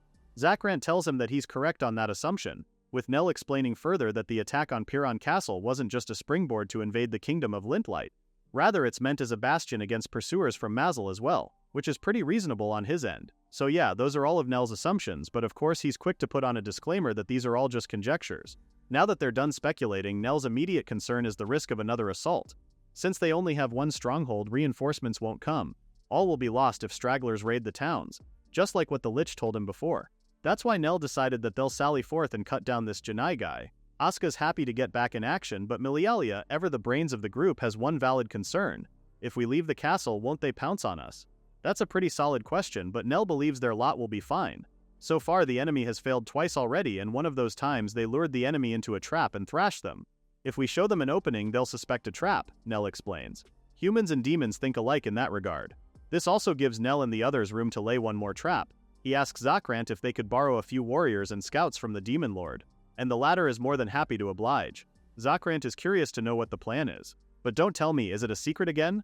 The Demon Lord quips in good humor. Yeah, something like that was Nell's only response. Later that night, the Hope clan, along with a few demon warriors and scouts, set out for the forest. Meisha notices something and tells Nell that the enemy has taken the bait. Nell and the others quickly move away from the path and hide among the trees as the surviving goblins from the lot they mauled from their last trap appear from the bushes. Our hero keeps an eye out for them, noting that these goblins would have been written off as combat ineffective by now. This prompts Meg to ask if their enemy is also laying a trap for them. But no, Nell doesn't think so. The ones before them are actually expendable pawns. These lots are used to wear down Nell and the others with numbers, then push fresh units in. At least that's what he's read on their assault pattern so far. Meg frowns at that. So what do we do, she asks. Leave such rabble be, Nell says firmly. What matters is where they came from. Pointing to a nearby cave. The routed goblins fled that same way, so no doubt the main camp lies ahead. The routed goblins felt that same way, so there's no doubt the main camp lies ahead. They have to move fast. Nell instructs everyone that they just need to bypass the decoy and advance, leading the party in discretion as they do so. Push through at once, he commands as the goblin noises start to become louder. Asuka looks behind and sees the goblins tailing after them. They've noticed us, but they can't keep up, she says cheekily. Nell warns her not to get careless because once they slip past the decoys, the next is, yep, ogres. Speak of the devil and they shall appear. Well, it looks like these are Gainai's prized guards. If he had this strength, he should have used it in the charge, Nell mutters as he draws his sword. What a waste. He gives the signal, and a moment later, Asuka and the other demon warriors let it rip. The ogre lets out a mighty roar before it starts chasing after Asuka. Milialia can't believe it. Are these big dumb oafs really that stupid? Ogres are dumb by default, Nell clarifies. Failing to handle them makes this Gainai even dumber. Well, if that's the case for these big dummies, Milialia lets them have it and conjures her ice spikes, impaling the monsters. Asuka comes in right then and delivers the finishing blow, instantly decapitating their lot. On the demon warriors' end, they're almost done with their ogre takedown too. Unlike them who are seeing all the action, Meisha is left on the sidelines worrying that she won't get a turn. Well, not necessarily, Nell chimes, and just like clockwork, Asuka slips and falls. See? Meisha heals her friend, while all Nell could think of is, that's what you get for showboating. Well, now that all the ogres are wiped out, Nay says it's time for them to find their commander. No need, Meg cuts in, appearing out of the blue. Over there, she motions just behind her. What the hell? It's Janai, collapsed on the ground. Nell's eyes widen in shock as he asks if Meg killed him. Nah, it's just a paralytic, their thief answers. According to her, she found him yelling at the ogres the whole time, so he didn't notice Meg coming up from behind. Nell and the others look at Janoi, full of judgment. Is this guy an idiot? Even Meg wondered if the old fart was setting up a trap. Anyway, Nell thinks it's best to just haul him off to the castle, then contact the Mazel Kingdom. No sooner had the words gotten out of his mouth than Nell felt a presence from behind. He quickly whips his head around. More enemies? I'm not an enemy, the unexpected figure proclaims. Call me Salieri. I'm here to nab the guy lying there. What's more, she urges them to just think of her as a hound of the Mazel Kingdom. Here's a little something about Salieri. This dark elf girl was often misunderstood since she was a child. This was mostly because she always looked terribly sleepy. Stand up straight, don't space out. The adults would often proclaim, nagging her over and over again. Despite her looks, Salieri excelled in both studies and combat and was on par with her peers. And yet her evaluations never improved. There came a point when Salieri even started to hate her own face. But then one day, a sudden realization hit her. This came in the form of a colleague asking to swap his farm inspection assignment for her border security one, citing that the former is peaceful and boring. It's perfect for you since you're always zoned out, right? The other guy claims. From here, Salieri changed her thinking. Her sleepy look is a weapon. Now back to the present. Everyone's back at Piran Castle, including Salieri. Right now, she had just finished introducing herself again as part of the Mazel Kingdom's special unit, the Firebreakers. We handle anything from assassination to reconnaissance, you know, she happily divulges, leaving Asuka so impressed with them. Meg, on the other hand, is feeling iffy. Isn't it careless to blab about that? Are you really one of those Firebreakers? Rather than answer her, Salieri just smiles. Acting dopey lowers people's guards. That's the method, right? Nell says, seeing through the Dark Elf's act. Nell can't help but be wary of her. After all, she might also be plotting something else. Salieri steps into his personal space right then. Fewer than 10 people spot that on their first meeting with me, she claims. You look fun to be around. Suddenly, a hand bars her from moving any closer to Nell. It was Asaska's. From Nell's back, Meisha wraps his arm around him in a possessive manner while Milialia takes his hand in hers. What are you guys doing? Our poor hero asks, confused at what was happening. From behind the door, Zakran chimes in saying, that's my line, Lionel. Of course, Nell is quick to explain that this is just their usual playful fit. The demon shouldn't mind them at all. More importantly, he's curious where Janai is. The latter informs him that Janai is safely confined in the dungeons, while Salieri quickly cuts in, asking the demon lord to help her with drafting the report to the royal government. First, the events leading up to the battle, and keep it as detailed as possible, please, she requests. Nell and Zakrant exchange looks before our hero gives him an approving nod. From there, Zakrant laid everything out to Salieri while the latter jotted it all down, including this incident. From Zakrant's side, Nell eyes her warily. So it's about Piran Castle's continued existence and the 500-year blank, he thought to himself. It's hard to imagine they'll pass any judgment now. Salieri notices Nell looking at her, then lightheartedly tells him to knock it off. Nell did as she told, apologizing as he did, as he added that he had always had a harsh look. Hearing him say that makes Salieri pleased, because this just shows they're more alike than they seem. Anyway, back to business. She has no authority by herself, so she'll just lightly note Piran Castle's existence and its lord in the report. After, she summons a winged carrier to send the report to the border fort. As she attaches the message to the creature, Asuka can't help but fawn over it. Like, honestly, same. How can you not? It's literally so cool. As soon as it flew away, Nell asked her how long it takes for them to receive a reply. It can fly to the border fort in 2 hours, but from there it goes by relay horse. So let's say about 5 days, Salieri says. Ooh, Asuka continues fawning over her, amazed that the border is much closer than she thought. Unlike her, Nell pales. No, this is not right. He fears for Salieri for a bit because who goes around stating distances? She shouldn't have done that, not in front of them, humans. Still, he's unsure if she's being careless or if she's calculating. With a sigh, he only prays that the Demon King is wise. Salieri assures him that it's fine. What's more, her cousin is the Demon King's secretary. Meanwhile, at the Demon Kingdom, Mylene heads to Ingril's chambers, bearing news that a report from Salieri has arrived. Oh, the Demon King didn't expect that it would arrive so soon. Mylene huffs, proudly telling His Majesty that her cousin may look like that, but she gets things done. Ingril reads the report, and the more he does, the deeper his brows furrow. That's when he reveals to her the contents of the report. Even Mylene frowns at the idea of meeting the Lord of Piran. The peculiarities of the report go on because it's also stated there that the one who's responsible for the capture of Ginuni was actually a human adventurer. What's more, Salieri suggests that they should invite the Lord of Piran Castle and the human adventurers to the palace to present thanks. This is really quite the whirlwind for Ingril. Mylene reads the letter herself, noting its orderly fashion, but there's no doubt about it, this is Salieri's work. Still, what is that girl thinking? Don't ask me. She's your cousin, Ingril laments. With a straight face, Mylene replies that Salieri is actually their child. Yours and mine, Your Majesty, she says. Huh? For real? I'm joking, she replies with a straight face. Thought it might lighten up the mood a little. Ingril is stressed enough, his heart can't take that. Anyway, to more important matters, Mylene asks how they should proceed with this. Even Ingril himself mulls over this. In his mind, it's as Salieri says they must honor those who rendered service, which means inviting the humans and Lord Piran to court, holding a ceremony and granting rewards. But the thing is, the former are humans of the enemy Lintlight Kingdom. As for Piran inviting in effect the head of an independent city-state, they can't just do that lightly. The adventurers we can invite as individuals apart from any nation, Mylene chimes. This really just confirms that this is their only option, as Ingril has feared. But the main issue is the Lord of Piran.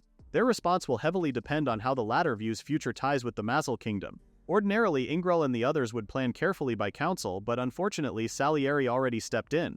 Negotiation is beyond her, I presume. Ingril says. Sure, she's excellent as a firebreaker, but negotiation and such isn't her forte. One of Ingril's advisors, who we didn't even know was there, chimes in that if they send the wrong minister while humans are present, it could get messy. That leaves them with no choice. Mylene volunteers that she shall go herself. Ingril's mood instantly lifts. My soul friend, he cries. She corrected him, saying that she's his lover, not a friend. At that, Ingril becomes stressed, reminding her not to go as a lover. She should go as a secretary. Mylene already knows that herself.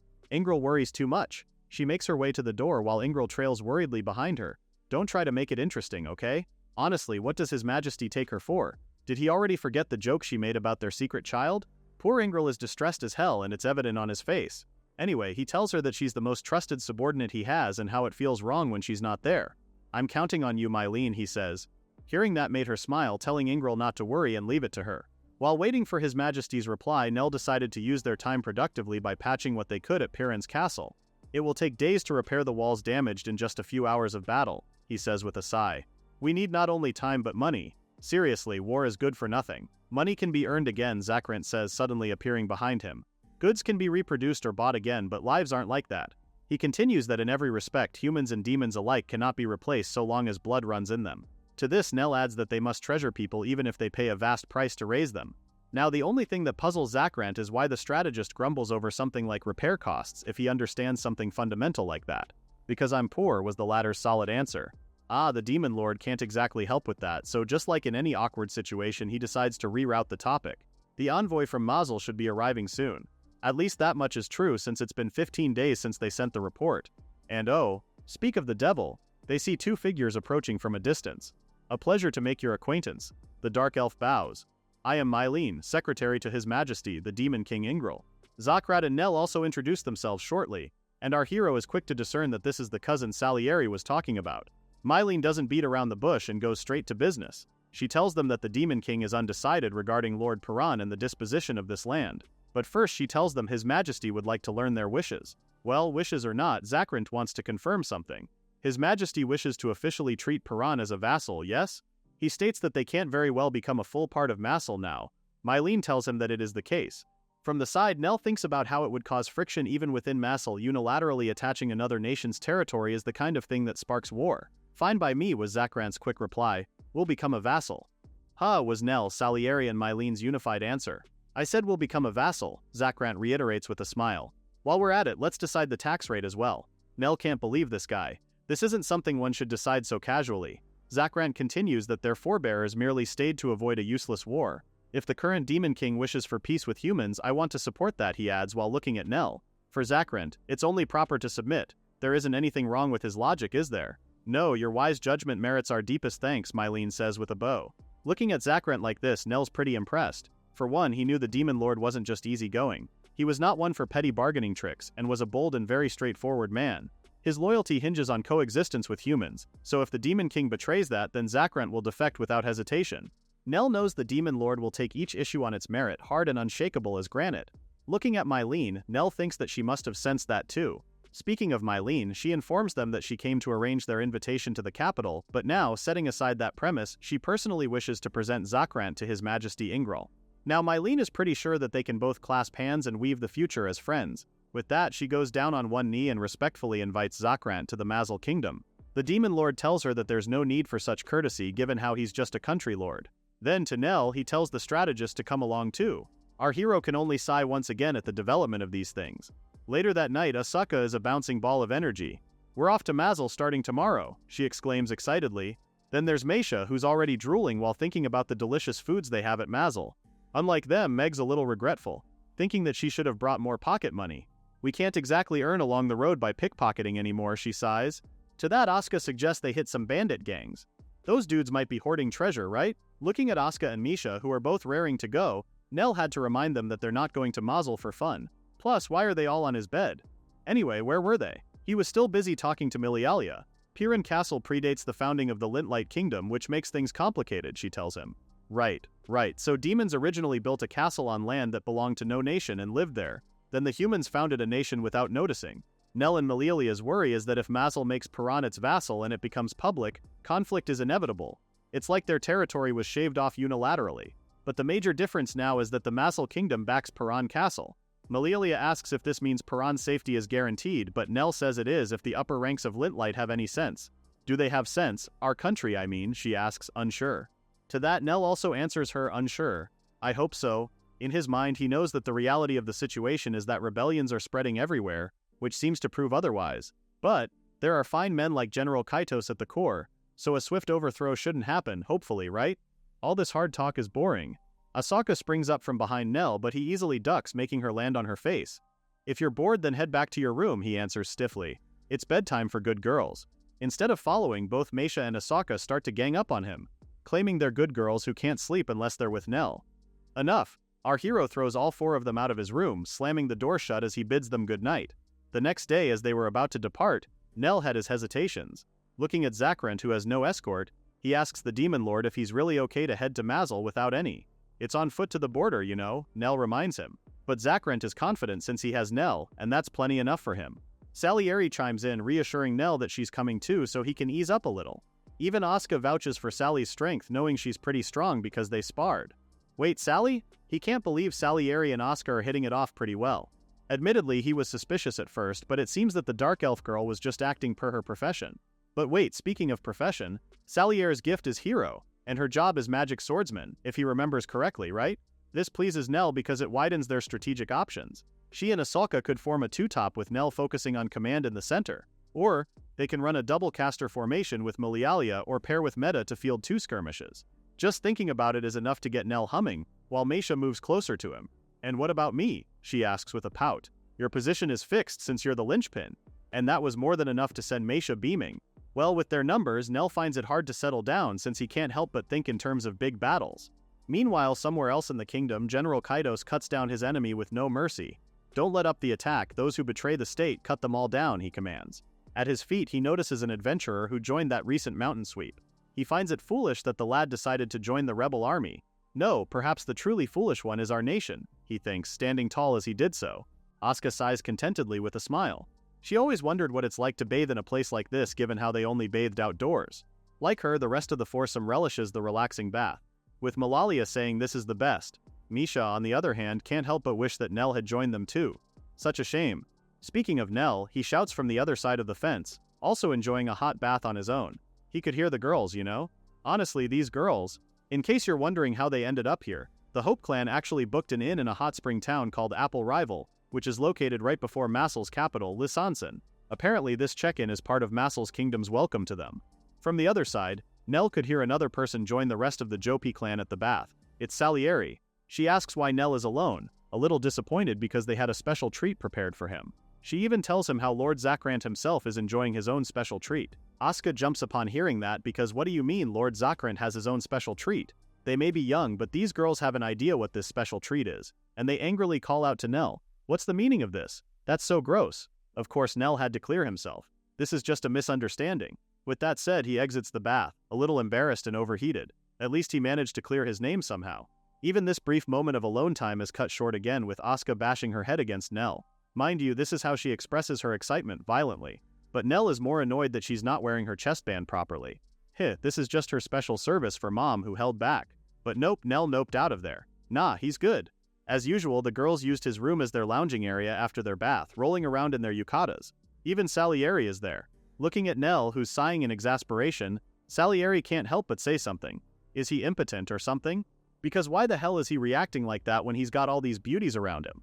What even? In Nell's defense, it's because he's not a creep who lays his hands on kids. At that, Salieri smirks and reminds him that she's an adult, as if her fully developed chest were not proof enough. But instead of feeling tempted, Nell just rides along with what she has to say with disinterest. Anyway, tomorrow they arrive at the capital. They'll meet the Demon King, so he reminds the girls to mind their manners. Malalia asks if they just need to kneel behind him like they did when they met General Kaidos. For what it's worth, Malalia doesn't think they could be rude even if they wanted to. Nell continues that this time, the Demon King Ingril wants to commend their personal deeds as individuals. So to speak, the formal ceremony is only for Zakrant. And they, the Hope clan, will just chat a bit in the reception room. Upon hearing that, Meisha starts to feel nervous. What if she faints? Meg tells her that she'll bring lots of candies just in case. Can't have Meisha drop her sugar now, can we? Nell says he'll handle most of the talking as usual, but he figures the girls may get questioned too, so he asks them to try not to say anything impolite. The next day they arrived at the castle as scheduled. Nell and Malalia look up at the towering structure in awe. Nell asks what she thinks of it, and the latter says it's a pretty amazing castle. Other than that, she thinks that Masal's national power tops Rintlight's in both tech and military. He tells her that she's correct. A grand castle like this proves that they have technique, capital, and the leisure to flaunt it across the nation. Nell is proud because she's learning to read more now. She tells him that's to be expected if she's with Nell.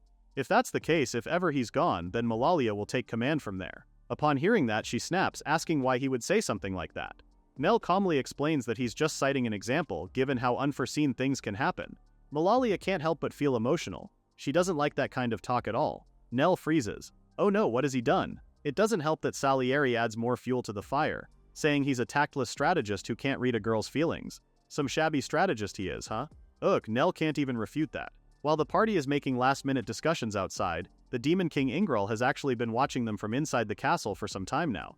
Finally, the Hope clan enters the castle, where they are led to a majestic conference room. Asuka is already reeling with how elegant the room is. It's truly fit for a king. As usual, Nell had to chastise her. Unlike Asuka, Malalia is busy chanting don't be rude to herself like a mantra, and Nell had to tell her to relax a little. Then he turns to Meisha and urges her to eat some sweets while she can. But as it turns out, there's no need for him to say so. Meisha is already gobbling the sweets as they speak. Of course he can't leave out Meg, telling her off for scoping the furnishings. Dang. Nell really knows them down to the bones, huh? Little did they know Ingril had been spying on them from the crack in the door. So far he deems Nell capable, but the Demon King is worried about what to do since he heard Nell was a pretty boy leading 4 young girls. Mylene says aloud what Ingril had been thinking. Nell acts more like a mother to the girls. It kind of irks the Demon King to a certain degree, prompting him to ask if all human adventurers are like him. That's a no. Nell just happens to be the odd one out. More importantly, she advises the Demon King to stop dallying and just grant them his audience. Yes, she's right, of course. Ingril clears his throat before opening the door and greeting the Hope clan. He introduces himself and tells them to be at ease. Each member of the clan settles on their seat except for Nell. The latter remains standing as he extends the same formal greeting to the Demon King, introducing himself as the leader of Hope. Oh? From Nell's speech alone, Ingril is impressed at how Nell was able to grasp the Demon King's intent from his tone alone. Ingril only had Mylene give this party the gist, and yet Nell shows respect not to we, the king, but to Ingril, the man. The Demon King thinks that someone who can keep such a strategist close is quite fortunate indeed. Say one thing and he'll grasp 10, then return it with a plan boosted to 15. Anyway, back to the topic at hand, the Demon King expresses his gratitude to the Hope clan and apologizes for offering monetary rewards to them, since he finds it a bit disrespectful. To this, Nell replies with a popular adage, "Justice varies by person, but money's value is the same for all." With that said, he doesn't really mind the monetary rewards. Making Ingril grin, this just makes him want Nell on his side even more. The Demon King finds the latter's situational judgment precise. What's more, Nell commands a few soldiers to rout monsters led by Ginoi. Ingril can't help but think how Nell is way too valuable to leave in the wild.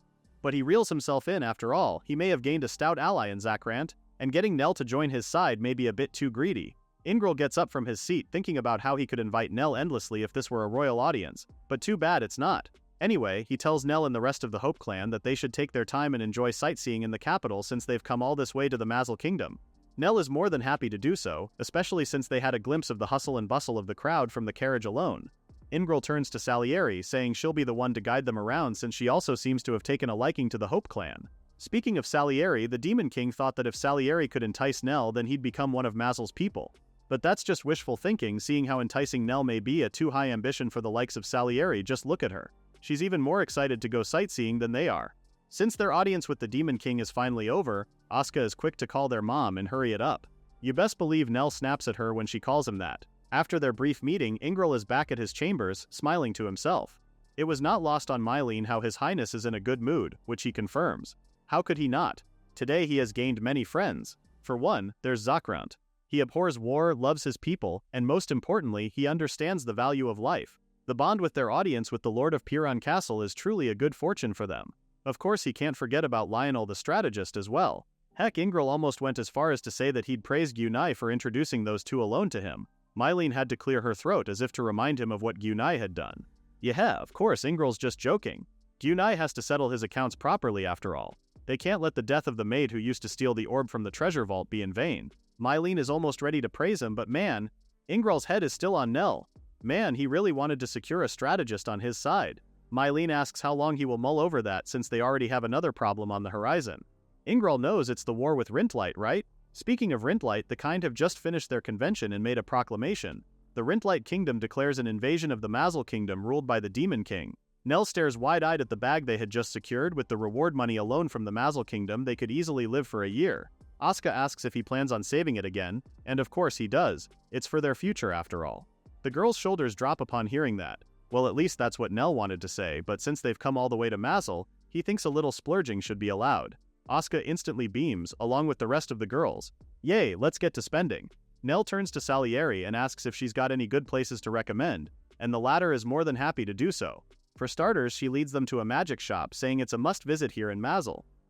Nell's not too surprised with that given how the country's tech can produce such incredible ancient magic results. For sure the shop must be selling amazing items. No sooner had he said that than he spotted one of those amazing items. An amazing staff, and the price is quite amazing too.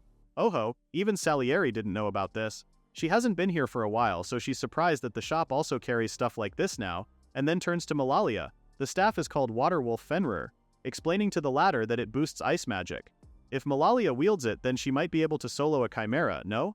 Nell already had that idea in his head. Asuka quickly says they'll buy it. Nell explains that if they do buy the staff, then it would wipe out 70% of the reward money. It's not wasteful, but he can't exactly blow it all on one item. At that, Meisha's puzzled because why not? It's a rare find. Meg is on board with this too. Plus, they probably won't get another chance to shop with this much money. Well, that's true. Plus, they might never be able to visit the Mazel Kingdom again. Alright, it's decided they'll buy it as clan equipment. As for the leftover money, they'll split it among everyone and call it a day. He turns and asks everyone if they're good with that, and the girls are more than happy to do so. After buying the staff, they continue walking through the city square. Looking around, you can feel the Demon King's policy of mingling with everyone, walking the streets without barriers. Salieri asks if Nell discussed this with His Majesty, and he tells her that he didn't. He actually just read it, and so did Ingrel in his own way. In his mind, he felt the Demon King was eloquent and not one to be carelessly handled. He probably figured if Nell couldn't read between the lines, that was that. Salieri replies that she doesn't get it, or does she? And Nell still can't get a read on her. But whatever. All this hard talk makes one hungry. Meisha in particular. Yeah. Nell had a feeling she was going to say that.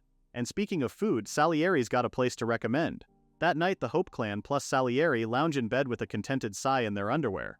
Actually, they're dang near getting a stomachache from how much they ate. But the place is not bad, right? Nell says it is quite good, and he's not going to comment on this ridiculous setup they have right now. Asuka, for one, has always wanted to get full-on cake alone, and it looks like her dream came true. Even Meg taps out, she's good without sweets for a while. Unlike them, Meisha is reeling because that was pure bliss. It's like the kingdom of God was right there. Nell had to tell her to mind her words since the supreme god's going to smite her for what she just said. Just then they hear a knock on their door. Nell gets up and grabs his sword as he answers the door.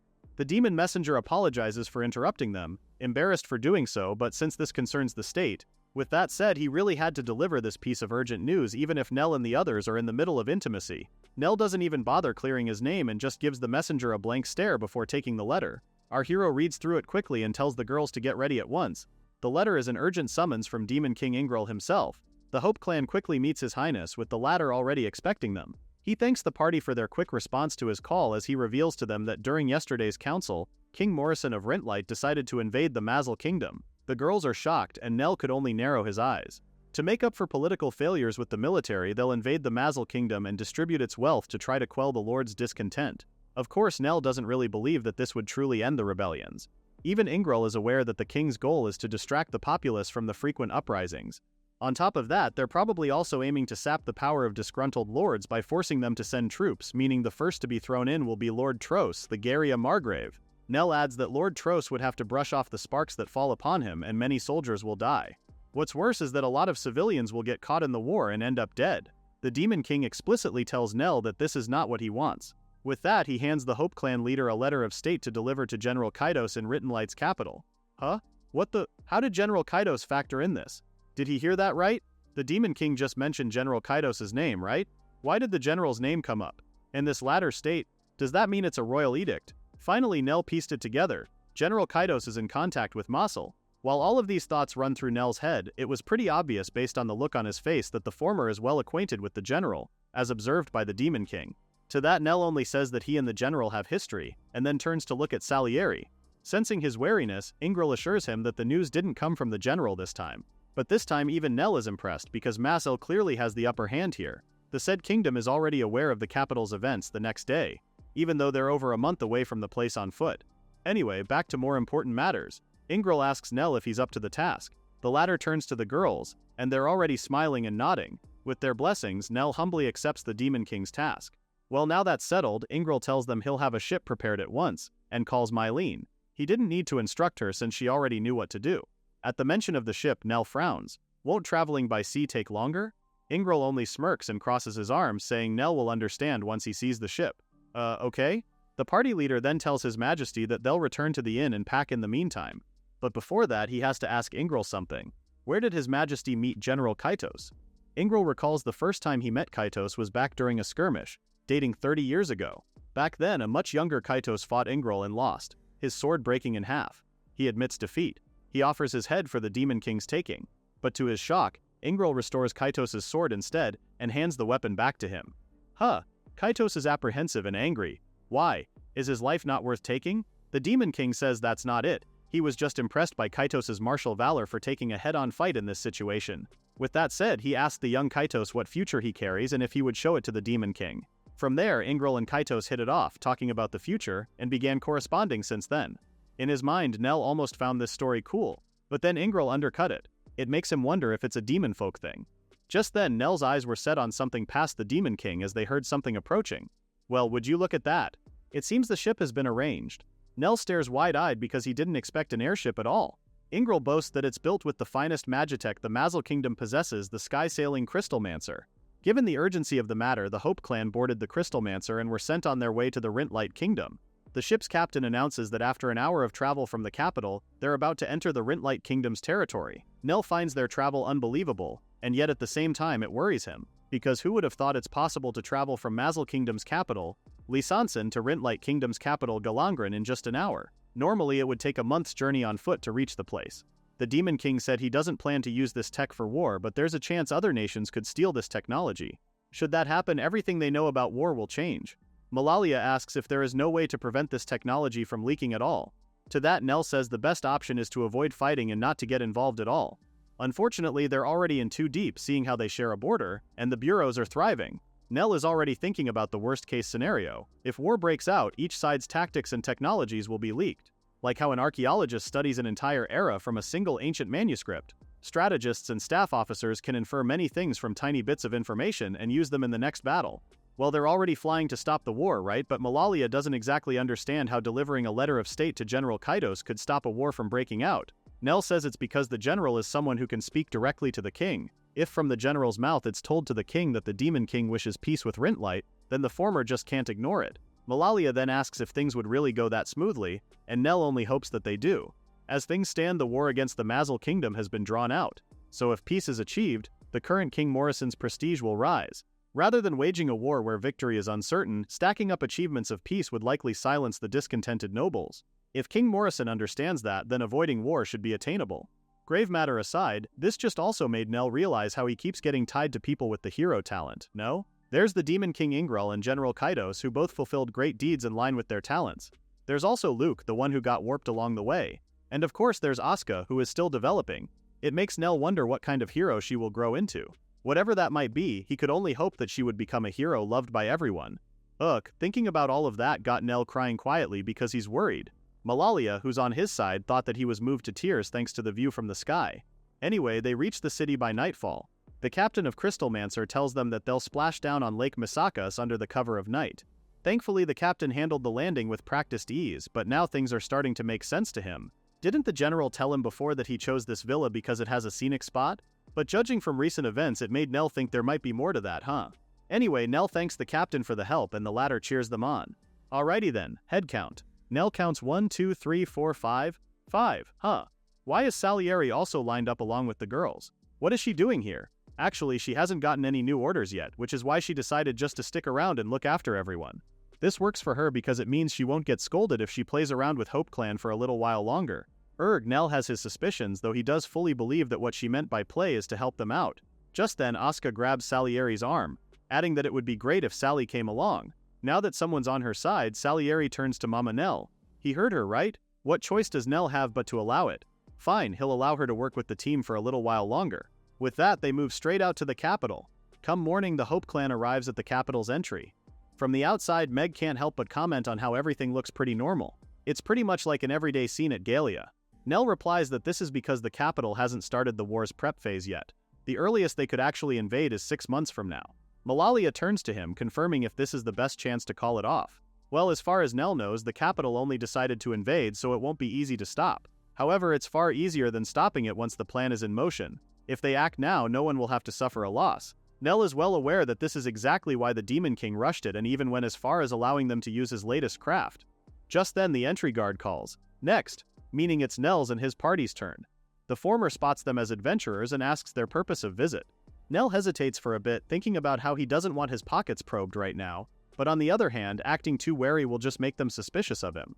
Ultimately, he sticks with introducing himself as an honor guard of Mikasa Lakeside City and the leader of Hope. He explains that they had just come from a job nearby and decided to drop by the capital to pay their respects to General Kaitos. With that, he asks the entry guard for permission to enter. With that, Nell waits with bated breath, thinking about how grateful he is that he has an official title he can state, even if it's just an honorary position with no real authority. The eyes of the entry guard twinkled because he's face to face with the hero of Mikasa. Word has reached his ears of the tale of how the 4 heroes of Hope fought off 100 Sahuagin. Plus, he also knows Sir Lionel in the famous butterfly dancing in the sunset.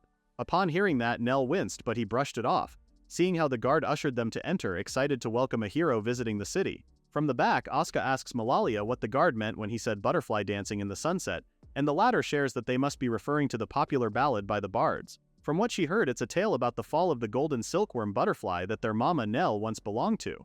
From ahead, Nell could hear their conversation, and in his mind, Malalia is correct, though he finds the story outrageous. It's the story of how Vice Captain Lionel gives up on Luke, the enfeebled leader, and leaves him, taking many comrades upon his exit. That's weird. Nell's pretty sure that in his memory, he's exiled alone. But speaking of comrades, 2 officers were always worried about him and Luke until the end, Joshua and Nickel. Nell wonders if they're doing well, but figures they both would be fine without him, so he didn't think much of them. Well, maybe he ought to ask about the 2 to Jennifer once they get back to Galia. Cut to the next scene. General Kaitos happily greets Nell. He's even more pleased to see that the girls are doing well too, extending his welcome to the whole Hope Clan. Nell quickly talks business and informs the general that he came bearing a letter of state as an envoy from the Demon King Ingril. Upon hearing that, the general became serious, remembering how the Demon King was quite the character. He takes the letter from Nell and breezes through it, eyes wide at the content of the letter. But the general's not too surprised since he expected that much from Ingril, and the letter is very much like him. General Kaitos rolls up the letter, saying if the Demon King is willing to concede this much, then talks might be easier to advance. Nell has no idea of the contents of the letter but figures the terms are favorable to Rintlight. No? The older man wouldn't necessarily call the condition favorable, but more like equal. He hands the letter to Nell, the latter a little wary at how the general would have him look at the letter. But after reading the letter, even Nell is surprised. The letter contains ample sincerity for walking into the future together as equals. There's not even a demand for territory or levies, showcasing that what Ingril wants is for them to stand together as true equals. Nell hands the letter back to the general, saying that with this, they have no reason to foolishly launch the first attack. The general moves quickly, suggesting they meet His Majesty, King Morrison, right now. It's a great opportunity, so Nell should come along as well. Nell pulls a face, and it's evident he doesn't want to come, saying he doesn't particularly want the king to remember his face or anything. The general scolds him for being so unenthusiastic. In Nell's mind, he's not even someone who should be granted an audience with the king. Heck, at best, he's just an honor guard. But the general won't take no for an answer. Nell is coming with him, whether the Hope leader wants to or not. Plus, General Kaitos also wants to introduce the younger man as his protege. With no choice in the matter, Nell approaches Malalia, explaining that the girls need to stay since not all of them can go. The general offers the girl lodgings at his manor, and before Nell could refuse, the older man won't take no for an answer. Besides, it's too luxurious to turn down. Ugh, fine, Nell concedes. He glances at the girls for one last time, saying he's counting on them. As Nell and the general finally meet the king, General Kaitos and Nell bow before King Morrison. Nell introduces himself, saying he's an adventurer based in Gallia and that it's the highest honor to be granted an audience with His Majesty. The king frowns, because why an adventurer? Instead of asking Nell, one of the king's advisors asks General Kaitos why he brought the likes of an adventurer given how they're busy preparing for the upcoming war.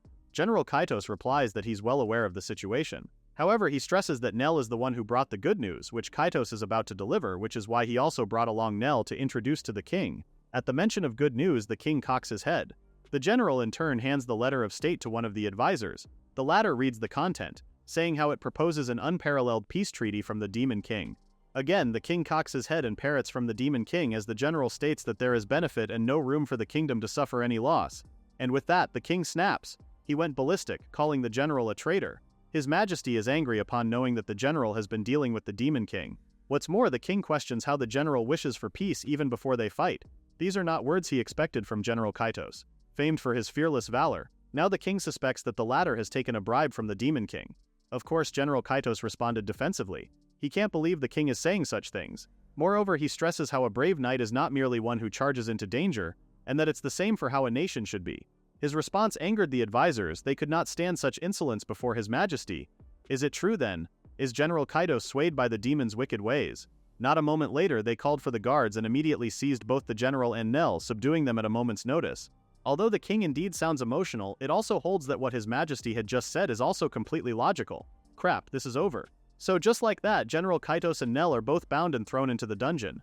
The former apologizes to Nell, but Nell says he shouldn't do so. After all, they already discussed the possibility, but no one could have predicted it would really end up like this. The general only stares at him before looking away, cast down.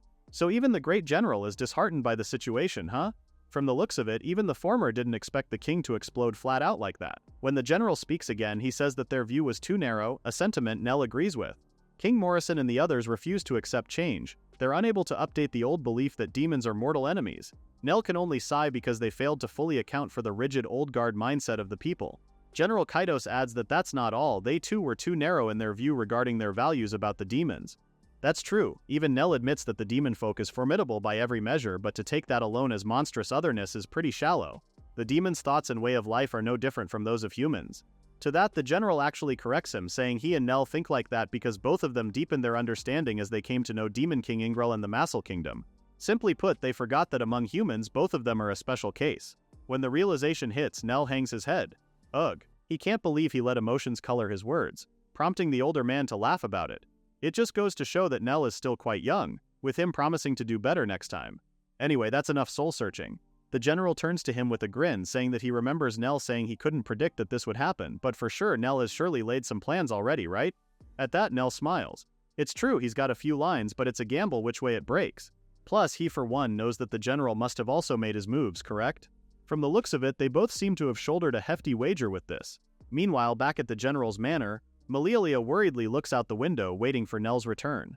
It's already sunset. Nell and the general set off in the morning, so no matter how long they drag it out, both of them should have been back by now, right? Salieri agrees because those two would refuse normal hospitality anyway. This means that some things must have happened, as the two predicted. Nell's last words echo in Malialia's head, remembering how he told her that they should escape the nightfall if they hadn't returned by nightfall. If Nell and the general are really captured, then it's only a matter of time before the general's family here in the manor is also. It won't take long before the royal army surrounds this place. That's when Salieri steps in and reminds her how Nell told Milaria to escape. If he had said if you like, then it's a no-brainer that the girls would choose to save Nell, right? Milalia says that since it's possible at this stage, Nell made sure she wouldn't realize that. Hey, so he deliberately removed the option to go save them, prompting Milalia to wonder if Nell did that on purpose. Salieri looks at the other girls and says it's because Nell hates it when everyone does dangerous things, which is pretty motherly love he's showing for all of them. Meisha speaks for the girls, saying that's just needless overthinking, with Asuka adding that it's a choice they'd make. So it's decided. Milalia says they're going to save that dummy mama of theirs. Just then another voice asks about the details of their plan to save him. The girls are rattled and shocked to see there's a man at the door, Asuka even more so than the others. Milalia had to tell her to calm down. It's Lord Kirill, the general's right hand. Oh, Asuka perks up because this man is a strategist like their mom. Kirill frowns, thinking she's referring to Lord Lionel, right? Anyway, Kirill says that as much as he admired their loyalty, he can't have them acting out on their own. Meisha promises they won't cause any trouble. They just want to save Nell. To that, Kirill then asks her how she would rescue them without grasping the castle's layout or troop placements. Malialia answers him instead, saying that's where he comes in because that's why they need him for that. For sure Kirill knows it all, right? The latter holds her gaze, asking Malalia if she really thinks he would help the likes of them mere adventurers. Malalia thinks that Kirill must have also received orders to flee with the general's wife and his family, should anything unforeseen befall General Kaidos. But considering an unknown number of pursuers, a safe escape is difficult. With that said, Malalia proposes they cause a stir in the castle, play decoy like mere adventurers, and rescue the general along with them. Again, Kirill questions her, this time asking if she really thinks they alone can play decoy. This made Malalia doubt herself, but Asuka placed her hand on the former's shoulder. Just who does Kirill think he's talking to? They're the super strong Hope clan. The ones who drove off 100 Sahu again, the heroes of Mikasa. Asuka has a determined look in her eyes, claiming that even bundled soldiers won't beat them, and that they will definitely save both Nell and General Kaitos. Meg and Meisha echo the same sentiments, while Kirill falls silent. So this must be what the general meant. He sighs and reveals how the general told him to brace himself for something beyond common sense to happen. Alright, he acknowledges their resolve, and Milialia couldn't be thankful enough. However, Kirill tells her that they're not going for decoys. There's a better plan. Later that night, the Hope clan and Kirill decide to take action. Milialia tells the latter that they'll count on him for the rest, with Kirill replying that they'll rendezvous at the usual place. She then turns to Salieri and asks the latter to do her thing. The tip of Salieri's index finger lights up as she casts an invisibility spell over everyone. Amazing! Asuka was so shocked she couldn't contain her excitement. Meg had to tell her to pipe down since she was ruining the point of the spell. Oops, sorry. Cloaked in invisibility, the five of them walk past the castle guards, with Meg picking the lock on the gate. They head to where the water supply is located and pour a certain kind of power, while the two guards sit unaware of their presence. Before long, both men were knocked out. Back to Nell and the general. Nell thinks that it must be around dusk by now, but his train of thought gets disrupted when he hears an unfamiliar noise, followed by their guard collapsing before him. Huh? What the? Both Nell and the general stare as the portcullis opens by itself, and before Nell realizes, all five girls cheerfully land before him with a thud. Wah! He's alive! Nell calls them idiots, as he couldn't believe what they had just done. Didn't he tell them to run? The girls can only laugh, because doesn't he know them by now? For sure. Nell knows they wouldn't do that right. If anything, they're just happy that both men are alright. They proceed to cut through Nell and the general's binds, with the latter proclaiming how the girls always save them. Malalia informs him that Kirill prepared their escape, so they should hurry. The general breaks into a huge laugh because even Kirill couldn't best the girls, huh? Speaking of Kirill, Malalia hands a few small bags to Nell, saying the former also gave them a bunch of stuff to carry. Nell checks them out and realizes that the content of one bag is the reason they were able to put the guard to sleep, while the other one is a laxative. He turns to Salieri then and asks she cast the same invisibility spell from before. She easily does this, so now everyone's invisible. Nell says there's a popular saying that goes, a departing bird leaves no trace, but the bird called Hope doesn't do that. So he suggests they dirty the place up and stride out the front. Nell pours the contents of the bag into the castle's water supply, and from there all hell breaks loose at the castle. One of the guards ran up to his superior reporting that there had been an issue. They have confirmed the jailbreak of the traitors Kaidos and Lionel. However, he doesn't get to finish his sentence, prompting his superior officer to ask, just what the hell is he doing? The young man has a strained look on his face, almost doubling over as he clutches his stomach. Finally, he manages to finish his report, saying that some sort of mysterious stomach pains and vomiting struck everyone. Huh? Just what the hell is happening? Is there no one left who can still move within the castle? Nell, the general, and the Hope clan managed to escape from the castle without a hitch. Right now, they're still on the run, on board one of the wagons. It's been 7 days since their breakout, still no contact with the pursuers. It seems the laxative they dumped into the well during their escape did the trick. No? However, Kirill clarifies that its effect lasts at best for a single bout, so it's a little more than a stopgap. They scattered sky carriages in all directions and spread false sightings, but he also thinks they should assume they'll catch up soon. Nell doesn't reply and only looks away. The general grins at him, he knows that look on Nell's face. Nell must be plotting something again, right? Well, he admits that it's nothing grand. Before Nell could even say it out loud, the general granted him permission. He knows that must be why Nell hesitates, which is why he urges the adventurer to use his talents to the fullest. Despite the general's green light, Nell is still hesitant and turns to Kirill, but the latter has no objections since the general has spoken. Nell sighs in relief and the general is more than eager to know what he's thinking. It's most likely that the royal army, thrown off by Kirill's diversion, has lost track of them and scattered units in all directions. Ahead, the forest becomes dense and the routes narrow, which naturally funnels the pursuers to the road. The general asks if Nell wants them to smash them here all at once. He thinks it's impossible given that their numbers are unknown and that the terrain is not in their favor. However, you could also say the same for them. The Royal Arms will be wary of how the general's 120 troops might strike. So, to seize the initiative in that game of probing, he thinks Hope should stage an ambush. If one wants to win without intel, no good plan can bear fruit. The general breaks out laughing once he hears what Nell has to say. So that's what the Hope clan leader is aiming for. The boldness of seeking victory and not flight. Hey, if anything, this just made the general like Nell even more. Nell low-key regrets it. He can't believe he just said something belligerent without thinking. He turns to Asuka in horror, wondering if she had just rubbed herself on him. Anyway, the general goes along with Nell's plan, which is to proceed on horseback while also praying for Nell's success. Cut to the next scene. A bird flies over the troops on horses and Salieri says she found them. The bird, who turns out to be one of her familiars, informs Nell that 10 riders are incoming. 10? So it's a scouting party. Milialia asks him what they will do next, but he throws the question back to her. What does she think is the best course of action now? She tells him that if they leave them alone, obviously they'll find Hope and report to the main force. With that said, she believes they should crush them here and now to delay the enemy's advances. Nell says she is current. Furthermore, he adds that there is no need to let them carry back a report. If the 10 scouts don't return, the main force will hesitate, which would buy them ample time. Even Nell finds that a good idea. Without further ado, Nell turns to Meg, and the latter is already on it before he can even issue orders. As for the troops, their leader instructs the men to find them, even if they have to comb every blade of grass. They rush headlong, unaware of what's waiting ahead of them. Just then, one of the horses tripped into the trap, causing its rider and a few others to collapse. What the? Who goes there? One of the riders asks. To that, Nell replies that it's his one-way ticket to the afterlife. As he and Asuka spring up from behind, Asuka apologizes to the horses in advance for what she's about to do. She cuts them down, forcing the rider to fall to the ground. But before he could get up, Meg stabbed him to death. The remaining army members have their swords unsheathed, calling the Hope clan minions of the traitor Kaitos. But the three of them were no match for Milialia's three-way ice lance and Salieri's salamander tongue, a fire and ice combo. Next panel, we see Meisha is busy healing one of the horses, commending her party mates for a job well done. Milialia sighs, a bit pleased that they won without a scratch, but Asika finds them boring. The royal army is too weak. Nell tells her not to be careless, seeing how the men they fought were just scouts, and stronger ones are bound to show up. He asks Meisha about the horses' conditions, and she's happy to report that they've all fully recovered. Asuka pets the animal's nuzzle, apologizing for what she did earlier to them. The horses are the only ones spared from death, with Milialia saying animals aren't at fault. What she said is true, but Nell has ulterior motives. Captured horses are valuable not just as transport but in many useful ways. Like, if they're sold, they'd fetch a pretty good price too. There it is, Nell's greedy side. But Meg can't blame him because she gets it. In his defense, he's also desperate in his own ways too, Salieri intervenes and suggests they wrap it up and hurry to catch up to the general. They do as she suggested, with Nell returning to report Hope's operations to General Kaitos. The latter commends them for a job well done, and Kirill quickly moves over to the map to show them that they'll most likely be caught in a certain spot. According to the intel he just received from Nell, the latter looks over the map and knows the place. It's about a day from the Gairia towns and the furthest point from which they can still initiate.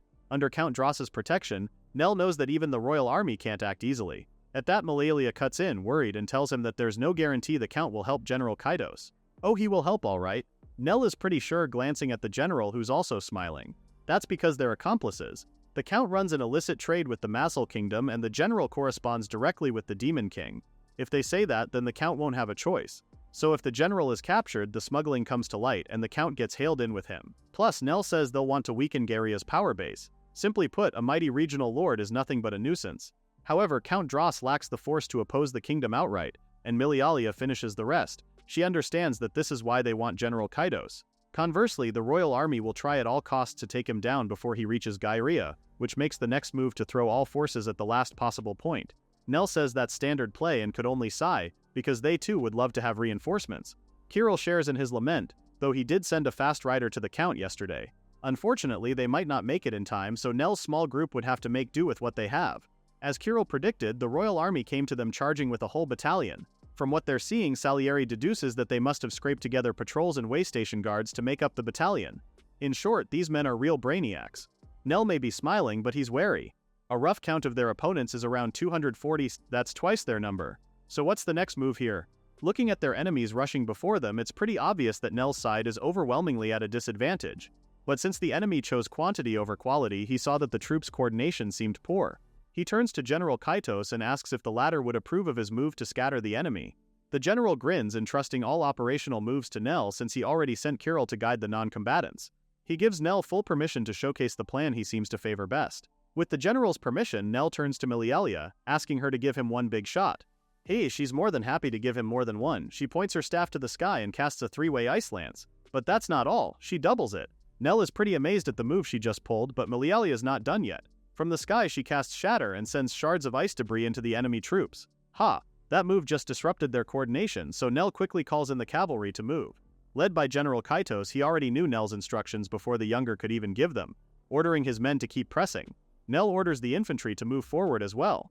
If they go straight, routed enemies driven by the general will flee toward them. Charge! Asuka and Salieri are at the front, rushing headfirst into the battle. As they ran, Asuka told her that once they reached the town, the loser with the lowest kill score was buying. Salieri's pretty confident of her win, apologizing to Asuka for making her treat her. As for the mage unit, Nell instructs them to keep up the long-range spellfire. For the cleric unit, he issues an order to focus on long-distance healing and minimize friendly losses. Meg goes ahead and tells Nell that they'll stay here to guard the rear echelon. Thanks to Malalia's magic, she's pretty confident that this battle will be easy peasy. So far the enemy has lost over 10% of their strength in the opening hit. Even if they slip past the cavalry's charge, they'll get hit by the infantry's assault. Wait a minute, Nell just realized something. After taking this much damage, any commander worth their salt would issue further orders to regroup and prevent more losses, wouldn't they? Crap, this is bad. He starts muttering under his breath and Malalia notices this, asking what's the matter. To that, Nell points out how their enemies aren't running away, so what does she think? Now that he mentioned it, even Malalia finds that strange. Are they stalling for reinforcements? Nell points out that if they face their attacks in different waves, they'll slowly be wiped out one by one. In that case, massing from the start would wipe them out more easily. To him it looks like they're aiming for mutual destruction, like wraiths trying to drag them down to hell. Malalia pales as she finally realizes what's happening. It's a war of attrition. Quickly she tells Nell that they need to do something. At this rate, the general and Asaka's group will be in trouble. Unfortunately, Nell tells her that there are no moves left to play. He could only look down because what exactly could they do? All their forces are engaged and they don't have anything as fancy as a reserve. Right here they only have 13 mages and clerics. Plus he and Meg are the only ones suited for close combat.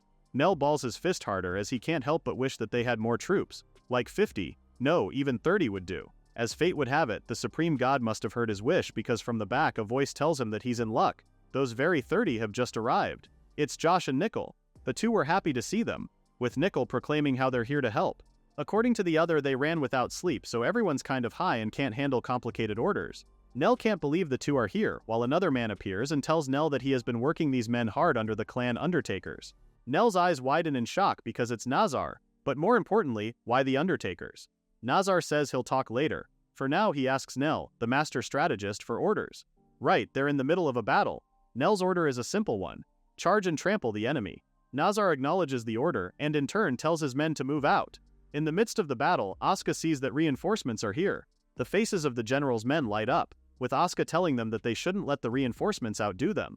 Meanwhile, Salieri points her to a certain man who looks to be the commander of the enemy troops. Oho, that guy. Salieri says she'll handle things on this end while Asuka makes a beeline toward the enemy's commander. But her path isn't clear. A couple of enemy soldiers block her way, even proclaiming how they've got an idiot before them who's charging in alone. They thrust their lance at Asuka, but she jumps high and uses the tip of their weapon as her footing. She pulls her sword back, ready to strike, saying she's got no time to waste on small fry. With one swift move, she cuts them down in one go. Asuka rushes straight to the man who looks like the captain and strikes first, eager to take his head. The captain blocks her attack, angry that an insolent brat would dare take him on like this. Ha! He'll cut her down and aim for Asuka's head. She easily evades, bending backward as he thrusts his lance at her. While still leaning backward, Asuka easily cuts his weapon in half, much to the older man's shock. Asuka grins and tells him he's pretty careless for taking his eyes off his enemy, as she did what she promised and took his head. Heh, it's her win. Success, Asuka has taken out the captain-looking one, raising his decapitated head as she said so. As for the other soldiers, they've started to retreat. Milialia turns to Nell, asking if this means they've won the fight. Her mama Nell confirms it. This is their victory, at least for now. General Kaitos issues an order to gather the wounded and hurry back to Gaelia. Nell makes a tally of the casualties, 8 dead and 14 seriously injured. Meisha volunteers to accompany the carriage carrying the wounded, focusing on healing them, and Nell gives her the go-ahead. Looking at it now, their casualties are heavy, but by estimate it's about 120 of the royal troops are dead. Milia finishes what Nell is about to say. Even with that exchange rate, if they'd kept fighting they'd most probably have lost. After all, numbers win in the end. It's how attrition works, which is why Nell says the Undertaker's help was worth its weight in gold. Speaking of, Joshua and Nickel are beaming to hear that. Joshua is beaming at the way their ex-vice captain Nell praised them. Now that the battle is over, Milialia has time to take a good look at them. Who are these folks anyway? Nell tells her that the two are veterans from the former golden silkworm butterfly. The light-haired young man, Joshua, is bold and devoted. Contrary to him, Nickel prefers flexible and tactical battles. The two are complete opposites but make a great team. Nell commends Joshua for his perfect timing because the former really saved their necks out there. Joshua relays how some emissary of the general burst into the guild yesterday yelling about an emergency contract. Nickel continues how, at first the guild refused it, but once they heard Hope was involved, Jennifer took action. At the mention of it, Joshua is reminded of how cool she was back then. He recalls how she yelled, "Let's rip out that insolent Royal Amy's tongue." As grateful as Nell was to their clutch appearance, he finds it hard to believe that Nazar agreed to take on the mission. And that's when Joshua revealed that Nazar is actually a big fan of Nell. A fan? Nazar joins their conversation and confirms it's true. When he first heard about Nell's expulsion from the Golden Silkworm, Nazar wanted to personally recruit him on the spot. But what he didn't expect was that someone else, aka Azusa and company, would recruit him on that same day. Meisha and Azusa caught Nazar's eyes as he said that, and they beamed, saying foresight at the same time. Anyway, Nazar adds that since Nell left and his previous guild fell apart, the former made it a point to yank Joshua, Nickel, and about 10 more into his guild.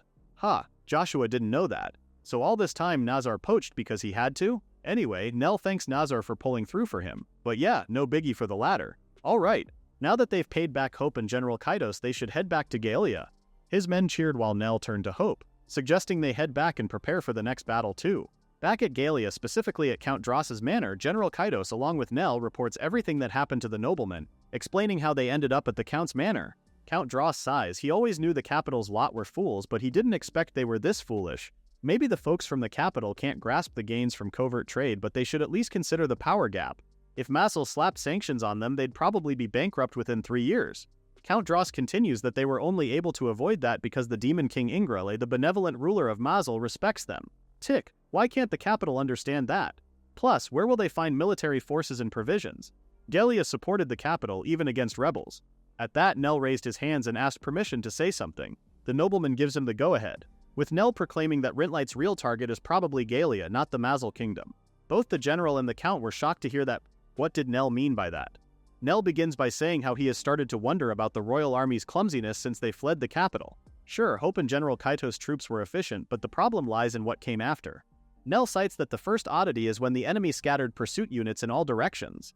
At that, General Kaitos is a little puzzled at Nell's observation, because wasn't that due to Kirill's decoys? Nell says that even if that may be so, the royal troops suspected that General Kaitos had ties with Mazel, thus it was expected that he'd feel towards Mazel, which makes passing through Galea inevitable. They could have committed, say, 1 battalion, which is easily around 5,000 troops. But dribbling out 100-odd soldiers against 100 of Kaidos' elites is absurd. With that, the crown's aim becomes clear. They wanted General Kaidos and Count Dross to meet. Kaidos, colluding with Mazel, flees the royal army and turns to Count Dross. As such, this would make the nobleman a traitor too. This logic gives them a pretext to invade Galea. To that, General Kaidos points out again how their pursuers genuinely tried to kill them, didn't they? Neck continued that the sticking point in his theory was this. If contact were the goal, then a half-hearted chase would do, but he reconsidered. That decision was the captain's personal call. He was rallying nearby units. Honestly, his actions didn't align. From Nell's perspective, the captain was rushing to achieve glory, and he probably wasn't a key figure who'd know the higher-ups' plan. With all that said, the formalities are set, and Nell believes they'll attack soon. 20% of the land, 10% of the people, over 30% of production. They mean to seize all Galea, whose hoard may be half of the treasury. The count sighs. So Rintlight has come to the point of eating its own leg to live, huh? The general suggests they cut off the head so it cannot eat, which the count agrees with. Count Dross entrusts the whole matter to Nell. He wants Nell to gather 1,000 people, mainly adventurers and volunteer soldiers, and lead them. The older nobleman is aware that it's a heavy burden, but he stresses that they need the same strength that brought the general here. Nell accepts, vowing to hold this land. Much later, Nell meets up with Salieri. She informs him that she has already asked Moss for aid. Nell commends her for a good job. Now it's safest to assume it will take 30 days for troops to arrive from Mazel's capital. Count Dross's guards, volunteers, and garrison are their main force on 3 fronts, but only half of them are truly usable. Meanwhile, the royal army will muster 50 to 80,000. Milialia is worried because no matter how you put it, they're outnumbered. So she asks Mama Nell what the plan is. He replies that if the enemy troops leverage their numbers properly, then they've got no chance. On the other hand, he points out that not all 100,000 can't fight at once, so early on it will be skirmishing with smaller units. Asuka chimes in then. "Units like ours," she says. "This means it all depends on how he moves the thousands he's given." This time, it's Meg who appears, reporting that they've spotted the Royal Vanguard. There are about 3,000 soldiers, something Nell already expected. He also thinks their commander uses orthodox, steady methods. They are too many to ambush with a small force, but if they move enough to match that number, then they'll be spotted. If they want certainty, the only effective method is to put Galia's main force, led by General Kaitos, against them. Malilia's not too keen on that idea, like they're burning the Kaitos main force card right away. Nell points out that's the exact issue, doing that tells the enemy that they've got no reserves. Then they'll force a war of attrition. So Nell suggests they handle the 3,000 themselves. Asuka's on board with that, preemptive strike, but then again they'll be facing an enemy 3 times their size. Anyway, Nell already has something in mind, but before sharing what it is, he gives everyone a heads up that it's a dirty tactic. Later that night at a local roadside inn near Galia, a soldier calls out to the server boy, raising his mug for more booze. At that, the latter approaches them, surprised to see that they're esteemed soldiers. Like any good server, he asks the soldiers if they're enjoying themselves, and they say they do. The server is glad to hear it, given how he stocked good liquor after hearing they were off to slay traitors. The soldiers weren't even fully able to grasp what he said as they started yawning and snoring not a second later. The server grins, and the next panel shows that the signal fire is up. It's time to commence the raid. At the north we have Nazar Company, Joshua Company at the east, Nickel Company at the west, and Salieri Company at the south. Let's wind it back a few hours earlier. Nell finally reveals his plan, only for Joshua to call him out for it as sneaky tricks. In defense, Nell did tell them beforehand that it's dirty, right? Anyway, a host that size can't all stay at inns, only the officers can. This means the regular soldiers will pitch tents along a certain stretch of the road considering the recon team's info and terrain. Seeing the location, Asuka points out that their location is far from town, which is perfect for a sweep. Malilia is worried because those officers will have some guards, right? Well, that's what one would think, right? But Nell points out that the troops are trained knights. They're good at coordinated battles but not sudden ones. Plus, the officers who'll organize them will be drunk at the tavern. Detachments not in the north, east, west, or south, companies will evacuate townsfolk and serve the officers booze laced with sleeping drugs. Asuka continues from there, saying they'll surround all sides and strike at once. Nell tells her no, well, at least not at once. Back to the present, Joshua and Nickel do their part, attacking the enemies, with the soldiers already asking that a messenger be sent to town. As soon as Joshua and Nickel had done their parts, they issued the order to fall back. As they gave their retreat signal, it was Nazar's company's and Salieri's company's turn. Salieri and Nazar wreaked havoc in the north and south, with Nazar and Salieri switching soon after. The soldiers didn't expect another unit to attack them. Weren't they supposed to be just a few? Again, we have to thank Nell's brilliant mind for this. You see, they use the dark to shuttle 2 teams alternately, making it seem like a huge army is attacking. With so much distraction going on, the padding tactic's a success. A messenger came to inform the officers at the tavern, but by the time they reached camp it was mostly in flames. As the sun rose that day, Nell's company reconvened. He commended Joshua for a job well done because they even looked more confused than ever.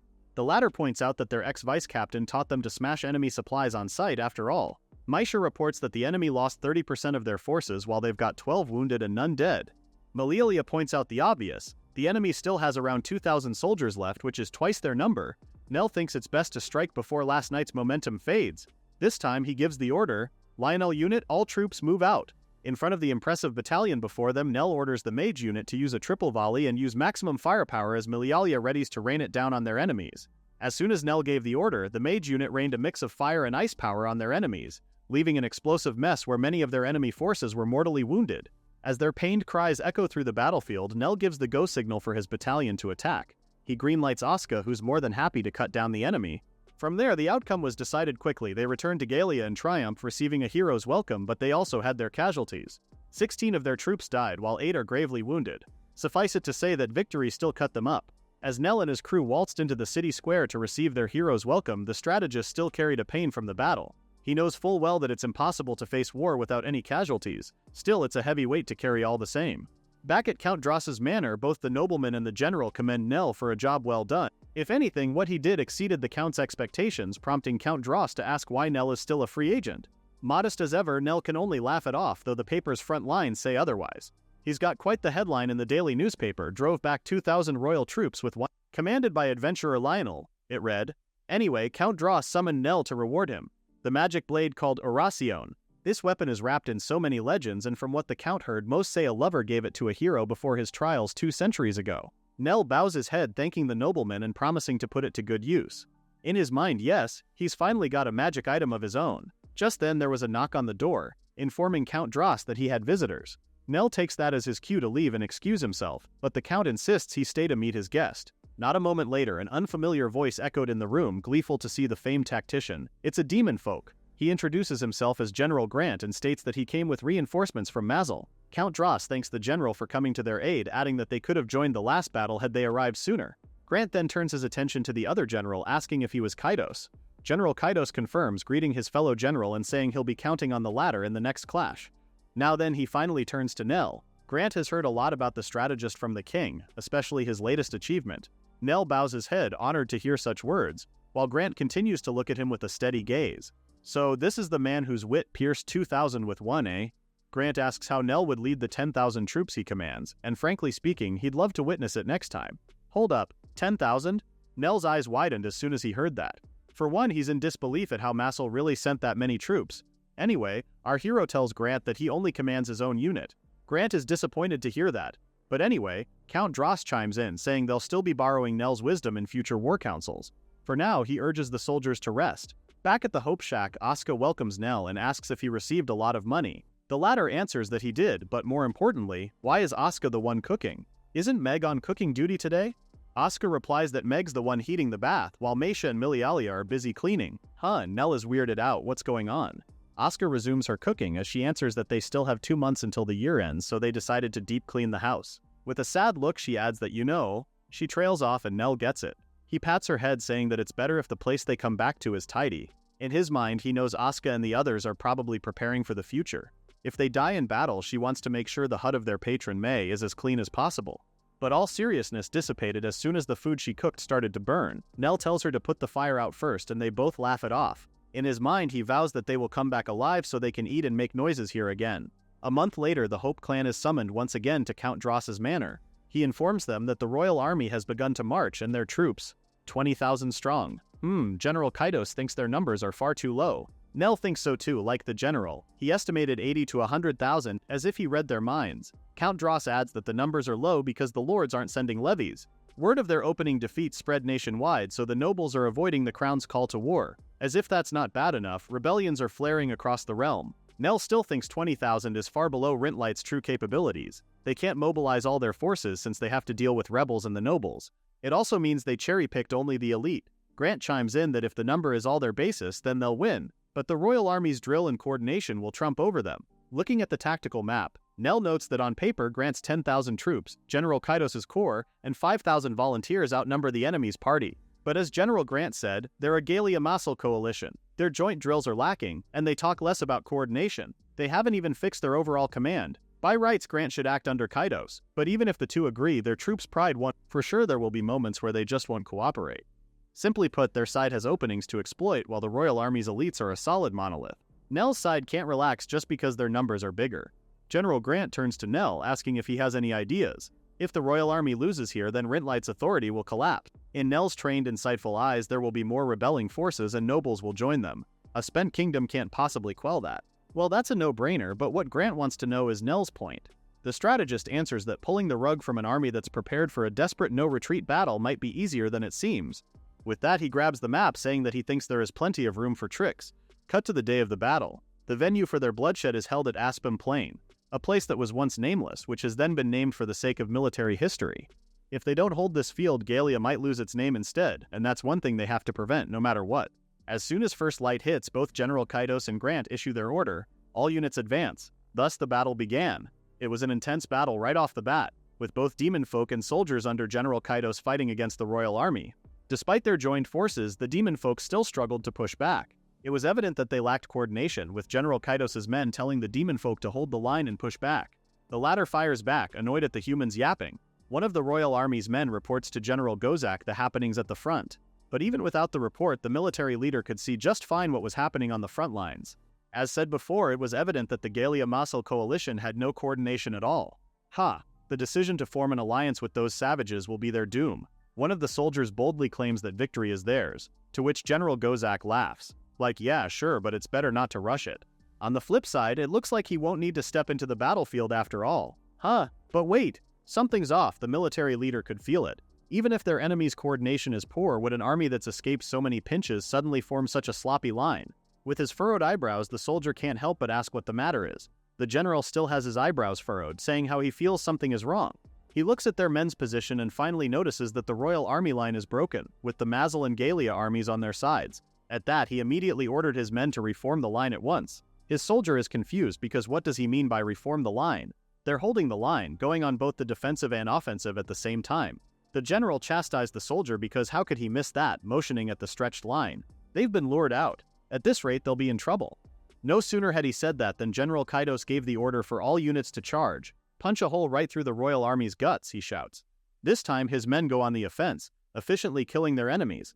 General Grant does the same, ordering his men to charge now that the Gallia army has opened a path. General Gozak tries to hold the line, commanding his men to rebuild the vanguard. Bad move. The Gallia army actually anticipated that they were going to do that. General Kaitos grins, and this time he ordered his men to drive into the enemy troops' main body. Heck, they might as well thank Masel while they're at it. From Nell's vantage point, it's obvious that the tables have flipped.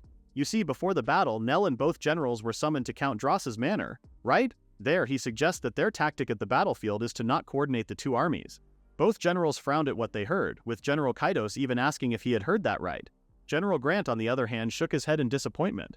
It was the Count who told both men to give Nell a chance to explain, given how it's too early for them to be disappointed. Nell is thankful for the general, giving him grace for what he said. As he thanked the nobleman, Nell went into full detail. Ultimately, they pivot to an oblique order and set a diagonal line, striking the enemy's flank. General Grant questions why they have to start that way. Even if the enemy catches on, their number can still force an advantage. Nell tells him that it lowers their odds. Since the enemy has counters ready, they should erase even slivers of risk. Alright then, General Grant will trust Nell's will to guarantee victory. Nell continues explaining the plan. Upon contact, Mazel will feign weakness and fall back, guiding a natural Gallia advance into the oblique. As reinforcements, they'll assume Mazel's morale is lower and can't fight on this turf more convincingly than by making Gallia look weak. To deepen complacency, he urges both the Mazel and Gallia armies to deepen complacency, wherein they visibly fail to coordinate. General Kaitos asks what happens next, then and Nell says that's up to the generals from there. Finally, it seemed like a bulb lit up above both generals' faces as they now understood what Nell meant when he said don't coordinate. Back to the battlefield, of course. Nell's side wins. Well, not fully, but they're almost there. Milialia is amazed at her mama Nell's strategic capabilities. The strategist, on the other hand, commends the veteran commander's execution of his plan. As expected, they both excel at optimization. Still, Nell had to say that the Royal Army is pretty tenacious, huh? Salieri chimes in, saying that it's because the Royal Army has nowhere to fall back. So they're unfortunate to have the capable yet foolish commander leading them, eh? Salieri asks Nell if he thinks the enemy troops have some miracle reversal up their sleeve, causing Milialia to worry. But actually, Salieri knows that doesn't exist. She just really enjoys teasing Milialia. Anyway, Nell says an army works only when command numbers and formation align. Right now, the enemy only has one. Obviously, this is war and will have casualties. And yet Nell can't help but pity their opponents. He sighs, thinking that if only their enemies would run, causing Salieri to tease him for his kindness. Just then a messenger appears bearing orders from General Kaitos. Fix upon the holy blade, Oracion, the enemy commander's head and bring it back. Those were the general's orders. Nell acknowledges the general's command, then tells the messenger to tell the latter to await good news. With that, the messenger left, but not before bidding Nell good luck. Nell issues a new order to Salieri. Reform the unit into a spindle position, which she acknowledges. Then he instructs Meg to inform the units that the Nell unit will be charging. With that, Nell and his unit charged into the battlefield. Upon seeing them, General Gozak turned his attention to them and charged straight toward Nell. But before our esteemed strategist could even draw his sword, Asuka went ahead and faced the commander head-on. The commander grew angrier at Asuka's boldness, even calling her an insolent whelp. As he was about to strike her with his spear, Asuka fought him head-on. Of course, he had to air his ego. He's Gozak, the supreme commander of the Royal Army. Asuka would do well to remember it for the short time she had left. But Asuka is not one to be easily intimidated. She easily evades the general's attack by ducking out of harm's way. The general circles back and starts his offense again, with Asuka doing nothing but defending. In their next clash, Asuka managed to cut the blade off the general's spear, but at the cost of her own sword breaking apart. Gozak, on the other hand, has a sword ready, grinning because he knows this is his victory. He could almost taste it. At least Gozak acknowledged her as a swordsman, and in honor of her blade, he tells her that he'll finish her with one strike. Suddenly, Nell calls out to Asuka and tells her to use this. He throws the weapon high in the air. It's Oracion. The general quickly acts like hell he'll let that happen. Despite her broken blade, Asuka also refuses to let the general do what he wants. Asuka shoves her broken blade just as the Gozak tries to get a hold of Oracion. This gives her the chance to grab Nell's sword. Endowed with a new weapon, she proclaims that her courage has been multiplied 100-fold. As if a new weapon could change the outcome of this. Gozak's not too impressed, but Asuka knows better. She takes a big swing, forcefully breaking the general's weapon. She charges in at this opportune moment while Gozak tries to draw one of his hidden swords. But crap, he won't be able to draw in time. No sooner had he thought so than Asaka cut his head clean off his shoulders. His body collapsed with a thud as his head rolled on the ground. She did it! Asaka won! She's taken down the enemy commander. Both the Masal and Goliath forces cheered. With no one left to lead them, they demand the royal army surrender now. Nell comes running, calling out to her, and stops right in front of her. Phew, he's relieved to see that she's okay. Asuka credits it to the sword he gave him, and speaking of swords, she hands him General Gozak's other sword. From what she saw, it looks like the general's trump card, so she's giving it to Nell.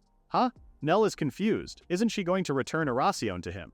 Upon hearing that, Asuka clutches the sword tighter because she thought he had already given it to her. Lucky for Asuka, Nell is pretty lenient and reluctantly gives up ownership of Aracion. Well, it looks like a swordsman of her level just can't use some nameless blade, no? He takes the general's sword from Asuka, noting how the weapon looks strange. Salieri appears on his side and tells him it's a magic blade from the kingdom of Landsfellow. Who? Landsfellow? Salieri continues that it's a small country to the east. According to her, the country's culture is different, which explains why their weapons are too. Speaking of weapons, the one on Nell's hand is called a katana. He draws it and notices there's a character engraved near the hilt. Wait, are these letters? Oh, Salieri can read those, and she tells them that it says Flamecutter. It's the katana's name. Given their findings about the sword, Nell asks if Asuka is really sure that she wants to give it to him, especially since it looks like a great sword. To that, Asaka beams. She's good with Orasayan. After all, it's the holy sword given with a prayer. Help my beloved, which is way cooler. What's more, Nell handed it to her when she was a bind, making it more valuable. Instead of feeling touched, all Nell could say was, "Wow, you really do raise every new sword overhead, huh?" Fast forward after the battle, and everyone is at the town square. In front of the whole town, Count Dross acknowledges Asuka's valiant efforts, proclaiming her a true hero. The citizens celebrated and cheered her on, signaling that the war was finally over. You see, in this defensive war to protect the people's lives and property, the royal army lost 12,000 soldiers while the Gallia-Masla alliance lost 1,500. Back at the stage, Asuka chalks up her success to Nell throwing her a sword when she was in trouble. If there's a real MVP in the battle, it would be Count Dross who gave Nell that sword. Besides, they won because of everyone's strength and effort. To honor everyone equally, the victory ceremony was held in the plaza. Count Dross raises her hands in his, hyping everyone to cheer for Asuka Gallia's new hero swordsman. While everybody else cheered, Nell and General Kaido stood side by side. The general gives him a word of advice. He should take better care that Count Dross doesn't turn Asuka into a political tool. Nell already knows it. In his mind, if the Count ever tries to exploit Asuka politically, Nell would respond accordingly. Now that their mission is over, the Hope clan returns to Gallia. Upon their return to the guild, they're welcomed by a teary-eyed Jennifer, proud that Asuka has become the city's hero. It wasn't too long ago when Asuka was crying about how she couldn't pay the participation fee, no? At the mention of the past, Asuka feels a little distressed because didn't they promise not to bring that up? Anyway, Hope Clan plus Salieri is back at the guild, prompting Jennifer to ask what brought them there today. Of course, it's Nell who speaks on their behalf. With the Count's donation, they decided to rebuild the clan house. But since it's under construction, Nell and the others are practically homeless, so they've come to look for a job. Jennifer replies that they came just in the right time. They're having trouble handling a request to subdue the undead. Since over 10,000 soldiers perished, there should be no shortage of zombies. Meisha adds that the requester is the Church of the Supreme God, so the reward won't be very good. When she heard that, Meisha perked up and asked Nell if they could take this request, vowing to give it her all. That was Nell's plan all along, so since they're all in agreement, Jennifer hands the paperwork for him to fill out. After, she instructs them to head to a Mani village where zombies roam around every night. Jennifer informs them that the church's barrier keeps them out of the village, but the people are exhausted. Towns and villages around Gallia are in the same state too. Even with all the priests working on rites, they're hopelessly understaffed. If that's the case, Nell thinks it's best to take several at once, instructing Meg to map the most efficient route. Then he turns to Meisha, saying she's the star of this job, which is why he's holding out for her to do her job. Meisha, on the other hand, is more than happy to take on the responsibility. With that, Hope Clan plus Salieri sets off. Fortunately, they were able to hitch a wagon heading to a Mani village. Since the war has gummed up logistics, especially around Gallia, there are more wagons running to restore the flow. Malialea mentions how rushing recovery has made funerals slack and the dead have started to wander. The undead then mess with the villages, which is pretty ironic. To that, Nell says it can't be helped. It's only natural that the living come first. You can't care for the undead unless you're alive, right? His reply is pretty depressing. But yeah, Malialea figured their mama Nell is a realist. At that, he points out that it's better than a romantic tactician. Suddenly, Meisha stands from her seat, proclaiming trouble. She sensed a wicked presence, and a lot of them are heading their way. Nell asks Meg to watch all directions, and she was already on it before Nell could even issue the order. Behind, they've got knights on blue horses closing in. Asuka readied to draw her horse when she heard knights on blue horses. What a troublesome enemy. Nell knows they're a kind of wraith that hunts the living and drags them to the underworld, a high-tier undead. Nell tells the civilians to hold tight to their seats as he instructs the driver to drive at full speed. In his mind, Nell believes they'll be safe as long as they make it into the village. For sure, the barrier will block the undead. The only trouble is that their pursuers are on horseback. Their speed is way faster than theirs. At this rate, the knights in blue will catch up to them. He asks Milialia how long it will take for them to reach Ameni village. She replies that at their current speed it will take about a quarter hour. What? At this point they won't be able to outrun them. Crap, Nell messed up. They should have them bolt after his unit got off. Salieri calls his attention and assures him it will be fine. With that, the demonkind glowed and instructed the rest of Hope to gather around her. As soon as they did, she used her levitation skill, so now they won't get hurt if they jump off the wagon. Before they jumped off, he told the civilians and the driver one last time to head directly toward the village at full speed. With that, Hope Clan and Salieri jumped off, determined to turn and intercept.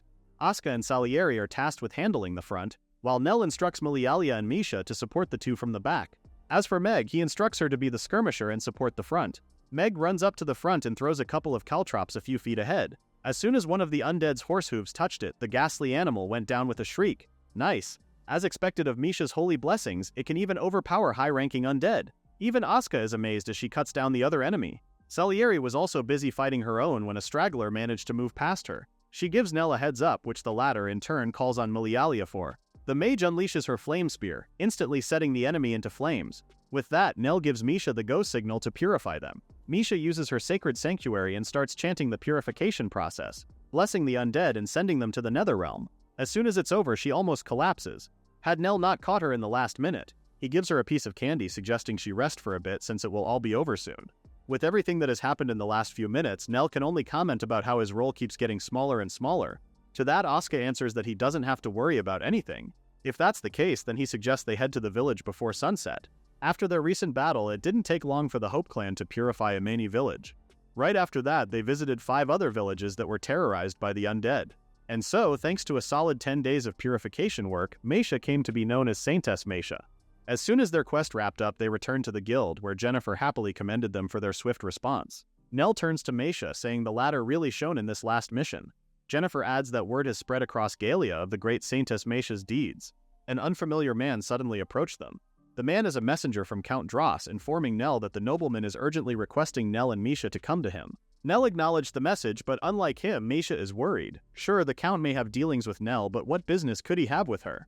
Nell tells her up front that the Count intends to use her politically, just as with Asuka. Meisha asks if a priest is even useful for that. He explains that the Count is interested in Meisha of Hope, not Meisha the Fat, that she's known as Saintess Meisha of Hope, the savior of the neighboring villages. That's the banner the Count wants to brandish. Nell hadn't finished explaining when Meisha reached out and clung to him. She doesn't understand complex things, but no matter what happens, Nell will protect her, right? He pats her head in assurance, and that's more than enough for the priestess.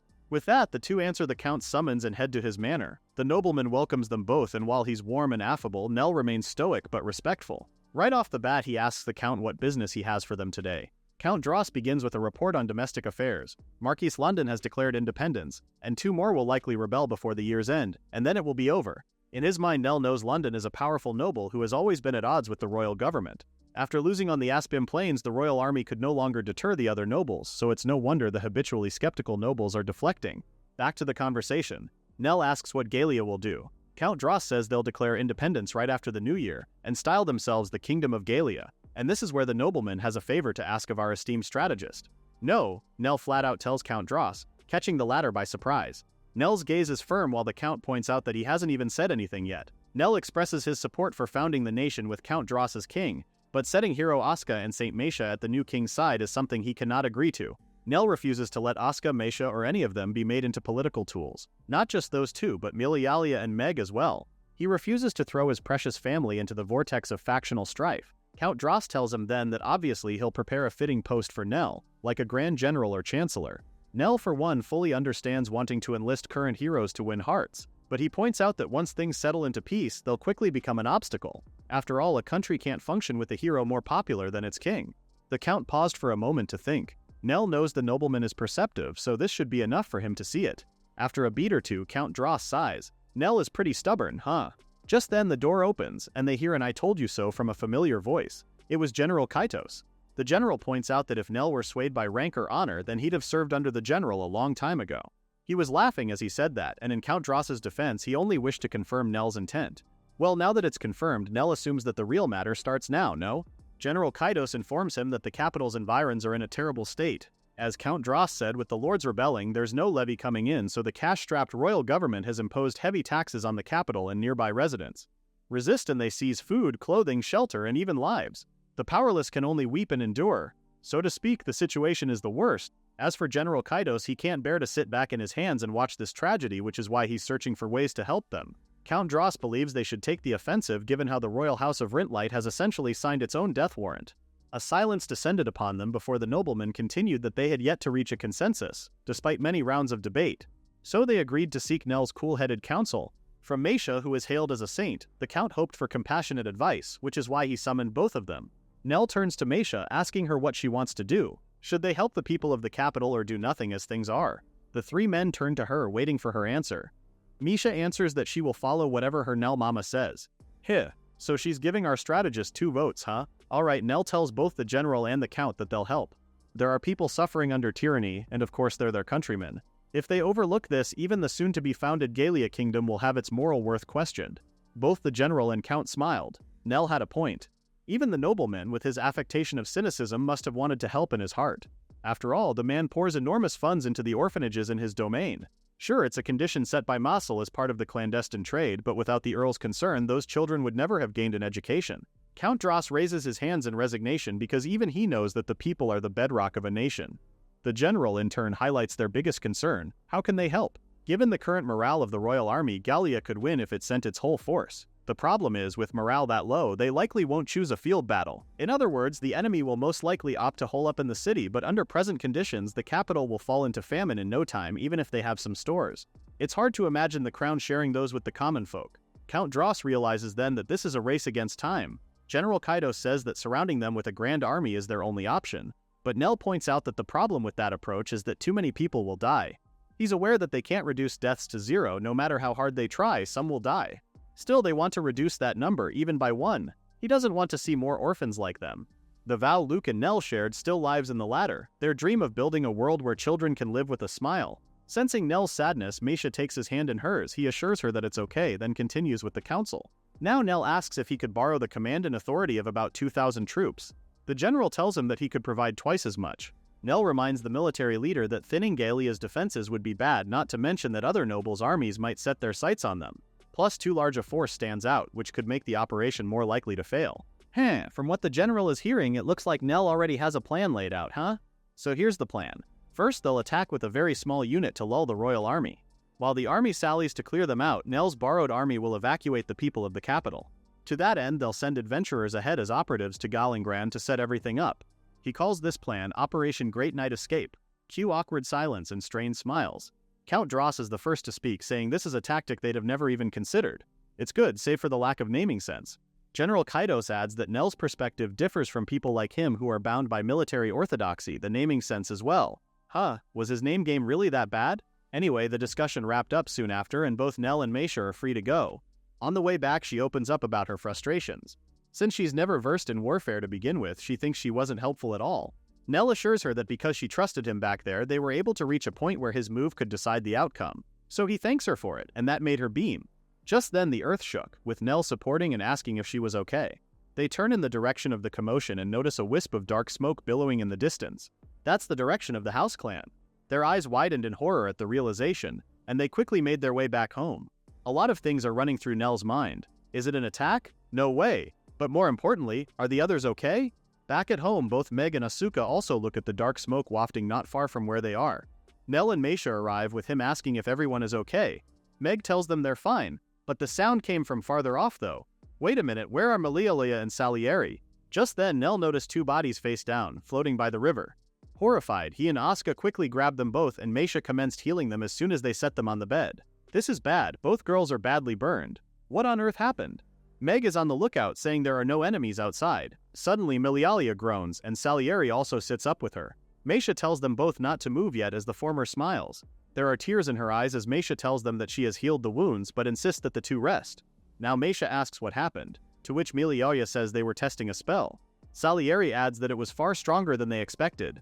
Upon hearing that, Meisha stood up while Nell was dumbfounded. They nearly died from testing a spell? What were these two even thinking about at a time like this?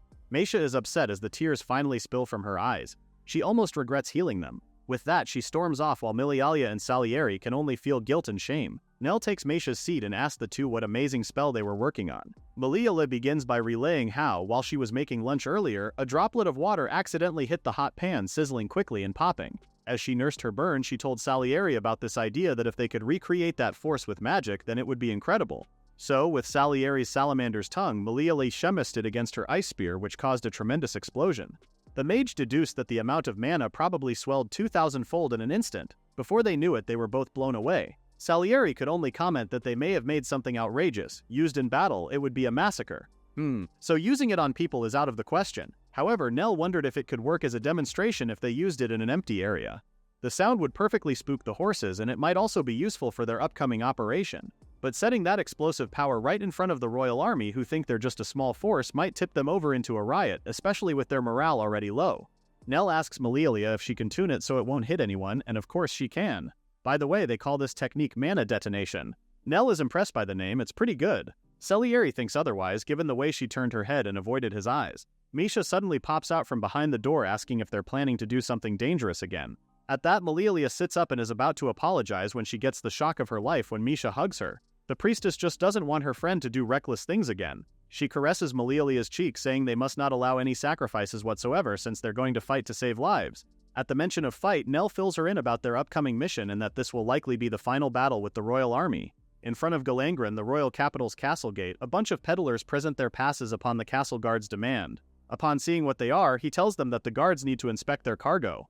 Obviously, these peddlers are Nicol, Joshua, and a bunch of Nazar's people. As they do so, Nicol comments about how the whole city feels awfully on edge. At that, Joshua answers it's because of that tactician Lionel who led Galia's army. From what Joshua heard, that very same tactician is supposed to be marching with them. As if that's not bad enough, there's the hero Aska and Saint Meisha, plus a bunch of others who've made a name for themselves lately, right? Geez, pretty scary if you ask him. Upon hearing that, the guard chastised him to watch his mouth. This time, it's Nazar who chimed in on the conversation.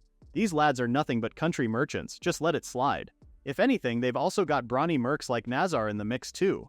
Galia's only got 1,000 mercs and their lot have a whopping 40,000, right? No matter how famous Nell's troops are, they're not going to beat trained men like them. At that, the gate guard told them that they should move along at the service gate ahead. Joshua and Nicol walk along, with the former noting how he didn't expect Captain Nazar to talk that smoothly. The captain was spouting things he didn't believe without blinking, but thanks to the information they mentioned, the operation should go down easily. Joshua notices a few of their colleagues have also infiltrated the area, so all that's left is to execute the plan. A month later, the Galian army has established its forward base. Here, the Hope clan made their base. Meisha is worried. She hopes Nazar and the others are safe. Nell tells her not to worry. Nazar is good at handling people and is quick on his feet. He'll make it so they can focus on the fight. Meg can vouch for him, right? The latter reports that the royal army marched out of the capital without any hesitation. The count looks like over 40,000. Nell appreciates their good work and urges the team recon to take a good rest. It's just as Nell said. Proof that Nazar's operation worked better than expected. Word of their numbers and composition on the march reached King Morrison's ears. Drunk on victory, the king figured he could wipe out Gallia's heroes by advancing with a small force and show the kingdom's might at home and abroad. But the decision came too late. Even if they win now, they won't be able to rebuild national power. The crown lands are being swallowed by seceding nobles, and the royal house is struggling even to maintain the capital. It's the stage to seek a graceful exit, but King Morrisoon is likely to only let in flattering words. Nell has even heard the king massacre subordinates who brought bad news. No matter how much you look at it, those are signs of a fallen nation through and through. As a last gasp, the king took the famed enemy advancing with few men as a chance and chose to intercept. Milialia asks if the king crushing 1,000 with 40,000 really raises his prestige. Nell can't answer directly since it's a complicated matter. Most commoners assume numbers alone mean an easy royal victory. If that's the case, Milialia comments that it just makes it all the more baffling. Just what is the king even thinking? Nell thinks that if the king can thin out the well-known elites even without praise, then he's probably betting it'll sap their morale. From Nell's side, even if they lost 1,000, they could still manage. At that, Meisha told him no, he could not. She echoes what General Kaidos said, that losing Nell is the same as losing an army of 100,000. Meisha explicitly remembers the military leader scolding their mama Nell with those same words. Of course Nell remembers. Meisha and the others share the same sentiment. Okay, fine, Nell gets it. He pulls out the map, suggesting they pin down where the battle will happen. He looks for areas for minimizing losses, including his own. There aren't many places where 40,000 people can be deployed. Nell cross-checks Meg's intel with the pace of their march and sets on the Paul Plain. It's about 2 days from the capital, close enough to fall back quickly if something goes south, though Nell doubts it even matters at this point. With that said, it's best they advance and set their lines fast.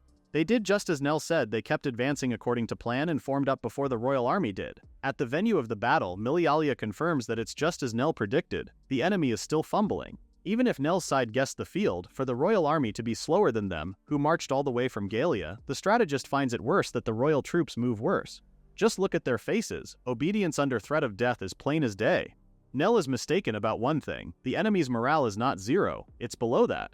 Milialia notices that the royal guards use a concave formation, and Nell doubts the royal army even has commanders left who can form proper lines. They're likely just shuffling by unit, something like this, more or less. Misha is also watching the battle below and notices how people are slipping away one by one. If they leave those deserters, will they collapse on their own? Personally, Nell prefers that they would just run, but the soldiers' superiors are hot on their trail. At this rate, infighting will just drag it out. With that said, Nell thinks it's best to just put them out of their misery and calls Salieri and Milialia. The mage casts her three-way ice lance while Salieri launches her spirit cannon. As soon as their attacks came into contact with each other, they produced a blinding flash of light, followed by an explosive power that obliterated every soldier within a certain radius of their mana detonation. Both Meg's and Meisha's eyes widen in terror at the deadly technique, while Nell and Asaka do their best to protect themselves from the flying debris. This much damage in a single strike? Nell is speechless. Salieri already knows this will probably be classified as a forbidden spell. This just confirms what Miliael already knew. They can't use this technique on people. From the other side, King Morrison stands from his throne, asking what just happened. But even his guards have no idea. They speculate that it must be a new enemy spell. If anything, the smoke is hiding the front line. One of the guards ordered a situation report, but the king is too shaken to process what's happening. Suddenly, King Morrison bolted right off. He sallied with 40,000 and lost most without even crossing blades, and King Morrison fled, running back to Galangren. However, what welcomed his majesty was an empty city. He looks around wondering why no one is here, before dropping to his knees. Where are his retainers? Does he truly have no one? Of course his people are far away from the city. Joshua's company handled the evacuation of the citizens to Lake Mikasa. Nazar shares that the evacuations to other towns and villages are complete as well. The only thing left to do is win. With Nell in command, plus Asuka and Milialia, Joshua is pretty confident that even 100,000 of those weak royal troops couldn't beat them. If anything, he's sure the royal army is in despair right about now. About that, well, he's not exactly wrong, but actually, the palace is in flames. The king's aides, as well as his family, are all locked up inside, calling for King Morrison to unlock the door. Meanwhile, His Majesty himself has truly lost it. He remains seated on his throne with a knife to his chest as the flames consume his body and the whole palace. A messenger from the general asks for Nell's report, with the latter saying that King Morrison has set the castle ablaze with his family inside. Honestly, Nell didn't see that coming. The scribes wrote in their records how, half an hour after the battle commenced, only those surrendering and roughly 30,000 stunned by the first strike remained on the field, and fewer than 5,000 made it back to Galangren. In a capital emptied of its people, did King Morrison set it all aflame in despair? 100 years since they usurped the previous dynasty, its lifespan as a state was remarkably short. Morrison's single year on the throne was the shortest in Rintlight history. The details of the final act, the Battle of Paul Plain, would later be struck from the official record to conceal everything about the spell mana detonation, now designated forbidden, requiring it all to be blacked out. Only in the Bard's Lay, the Fool King and the Grand Mage remains a verse that the great sage Milialia with heaven's structure smote the foolish king. At the battlefield, it surprisingly started to snow. Nell looks up, realizing that the year's almost over and it has been nothing but war. Next comes an era ruled by Count Dross, but just for this moment, Nell savors it. He looks at the girls having fun with the snow, at least Asuka is, while Nell thought to himself that maybe he's allowed to dream that childish dream, a country where everyone can smile.